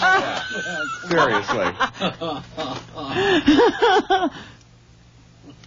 No, you get nervous when a whole legal thing happens. So that's all. It's intimidating. I just like to bring these things up because Fred's been acting too normal lately, and everyone's starting to think he's normal. I like to remind them of his past, his quirky past. I know these things will crop up again. Yeah, oh, yeah. Oh, yeah, he's just keeping it all under control. His head's ready to explode from his girlfriend. He's like keeping his whole life under control. Yes. He's not allowed to do anything quirky. But wait, I say another 6 months, he reverts back to the old Fred. We'll have to see. He already started reverting a little bit. He stopped perming his hair. He's not wearing caps again, is he? No, he's not wearing. No. You going to perm your hair again? It looked good when you did that. I'll think about it. I had it done. It didn't last too long last time. All right. His hair is resistant to the perm. It is. It's angry. Okay. Anyway, it's 9:43. We got to take another break because we do have a lot of commercials to catch up on. Then we come back. Let's finish up with some news. All right. We got a big, exciting show for tomorrow. We got it all lined up with the dial-a-date, and also Denny McLean's going to stop by late in the show. That's the guy. You know why I asked him to come on? Remember, he was a pitcher. Oh, the pitcher, Denny McLean. Yeah. Oh, you thought I meant the guy who sang Vincent? Yeah. Starry, starry night. No. He will never be on this show. I can guarantee you that. I was looking at you wide-eyed and said, what has happened? He was a baseball pitcher, and then he got busted for drugs. Right. And then they locked him up with some Cubans who were into a Cuban uprising. I thought it'd be pretty cool to ask him about it. Sure enough. Like, he didn't go to Allenwood. He went to, like, a real prison and got thrown in with a bunch of Cubans that Jimmy Carter stuck in there. Bad move. Yeah. And he wrote a book about it, so I thought it'd be pretty funny. Okay. Anyway, we'll be back right after this. You really can. Any pair of glasses on the wall there? Let's see. 3,000? Wow. That's great. I'm telling you, I'm so sick of getting glasses from a place that has 50 pair of glasses. I want a selection when I go in. Glasses almost have to be customized. Yes. You really need a large selection to find something that really works for you. Yeah, you really do. I mean, I have the hardest time picking glasses. I just pick tons of pairs of glasses, and I hate most of them. You went through that whole period where you were going to different optometrists to get collections. Yeah, I didn't know where to go. I was banging my head against the wall. Well, now I know where to go, LensCrafter. I didn't know about LensCrafter, I'll be honest with you. And I didn't know you could get your glasses in an hour. I had a guy who was pretty quick, and he took 3 days. You know, I was like, whoa, 3 days, great. I'll have them in 3 days, you sure? And then inevitably it'd be that week. And you wait, and there's this big unveiling. Right. And you're still disappointed. Right. Because then if you don't like them, it's like, oh, I should just go in and get another pair of glasses in another week. Anyway, here's the deal. Go to LensCrafter. They're at Paramus, New Jersey, at Route 4 at the Mall at 4, the Willowbrook Mall in Wayne, New Jersey. Get your glasses in an hour at Woodbridge, New Jersey, at the Woodbridge Center. And the 2 newest stores at Springfield, New Jersey on Route 22 and East Brunswick, New Jersey at 690 Route 18. LensCrafter can help you see your best with custom-crafted glasses in about an hour. If you missed the last Jimmy Fink show on 92.3 K-Rock, then you missed 40 minutes of incredible non-stop classic rock and roll every hour. Doctor, give me the news. I got a bad case of loving you. 'Cause I saw the light in your eyes. She's a Georgia North. The continent of Atlantis was an island which lay before the great flood in the area we now call the Atlantic Ocean. Green-eyed lady, ocean lady, really wanna see you. How I wish you were here. What a long, strange trip it's been. No matter how you look at it, no one plays more classic rock and better classic rock than 92.3 K-Rock, New York's classic rock and roll radio. E. Vincent. That's right, E. Vincent. Since 1901, Boyd Luggage has been manufacturing top-quality American-made luggage, and E. Vincent Luggage, located in the Roosevelt Field Mall and Walt Whitman Mall in Huntington, features the largest, I do mean the largest selection of Boyd found any place on Long Island. And whether you're looking for Boyd's Century Collection of Cordura Nylon, their Runaways, or their new Mach 2 Ballistic Nylon. What the hell? It sounds like an aircraft carrier. New Mach 2 Ballistic Nylon. You see, Vincent's got everything, doesn't he? E. Vincent. Got all the great values. And now, E. Vincent is featuring Boyd's walk-in closet garment bag. Boyd's walk-in closet eliminates the problem of packing and unpacking at every spot by allowing you to live out of every pocket while the bag is hanging open. E. Vincent, where the E stands for easy packing, with Boyd garment bags and luggage, all with lifetime guarantees. E. Vincent. And E stands for easy packing. You try doing that. For a limited time only, buy 82 pieces of runaway luggage and receive a $140 matching shoulder tote free of charge. Yes, buy 2, get 1 free. Boyd builds a better bag, and E. Vincent has them all. That's E. Vincent, Roosevelt Field, and the Walt Whitman Mall in Huntington, and in Bell Boulevard in Bayside. Add the corner of 58th and 6th Avenue, Manhattan, to the E. Vincent store locations. Okay, we're back. 9:53 at 92.3 K-Rock and WYSP. Gary told me it was pretty heavy here yesterday. Tom was on the warpath. About what? Tom thought we had called, you know that trivia line you call? I've never called it. What, the music trivia? No, there's a telephone number for trivia. You know, there's a number for everything, but this is one for trivia. Yeah, I know. I've seen the music ones. I don't know about the other ones. Yeah, so Tom evidently thought that we were the ones calling. Someone's calling the trivia line from the station, but called and did, hey, Gary, come in here for the month, called in about 300 minutes. Can you imagine calling in 300 minutes on a trivia line? At work. Yeah, at work. Because I even said, well, maybe it was like the Rock and Roll Madam, because she does a trivia thing on her show. Mm-hmm. And you got, but 300 minutes, there's no way. Yeah, you're hanging out. You're talking about people who, like, stay on the trivia line for 18 minutes. Yeah.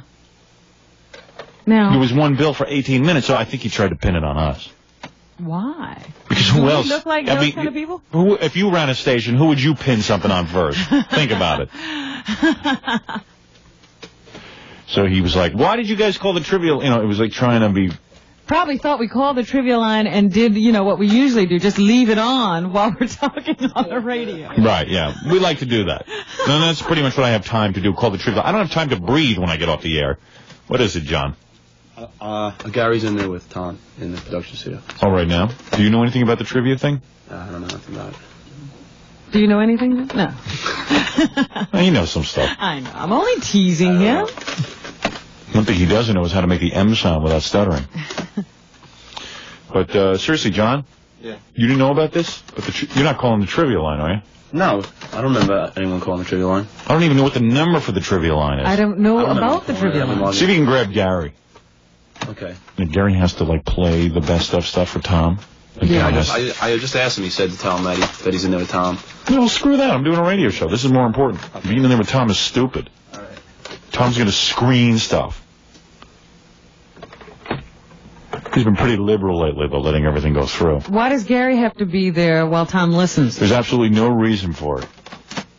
Well, I've told Gary to be around so he can argue with Tom. Otherwise, Tom would go completely crazy and just start cutting the tapes up. Yes, but he could leave for a minute, is what I'm saying. It's not like... I think so. I think that Tom could be on his own for a second. I'm sorry, he's on his way. Oh, he is on his way. Okay. John and Gary equally as confused. Isn't it amazing? Yeah. I don't know who is influencing who. Yeah.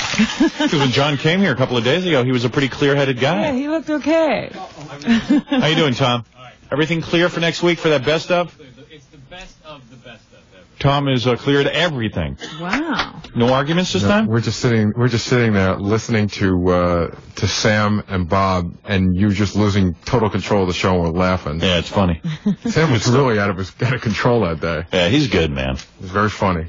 So what was this Tom was accusing you of?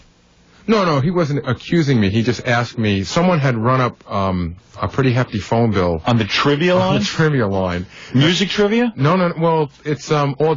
I've called the trivia line before. Oh, so you have called the trivia line. From home once. Yes. Once from home late on a Saturday night when What's I had the number? I'd like to call that. Write it down for me. I think it's one of them. There's like a whole bunch of different ones, but I think this one will do it. I'm good at trivia. What kind of trivia? So what you do is you call up and they say, would you like to do music? Would you like to do sports? And then you punch it in, and then you could do 60s, 70s. Well, anyway, the bill he showed me was 18 minutes and then 118 additional minutes. So it was 136 minutes on the trivia line. On one call? It could have been one call or it could have been a number of calls. Wow. And the bill came to like $210, and he said he knows that we call those lines quite a bit. Yeah, but we don't call those lines. I want to know. And I said, well, I know it wasn't Howard, Fred, or Jackie or Robin. And well, I got to admit, after I get off the air, I like to relax back in the office and take calls on the trivia line. When would I have time to do that? Yeah, Tom's always there right after you get off the air. Yeah, checking up on me. Oh, I need to talk to you. How can he even accuse you? Hold on, I gotta take a break, then we'll call the trivia line. And then we'll do some news, and then we'll leave. We'll leave. We'll get that hell right out of here. Things to do. I'm a busy man. We'll be back right after this. The president of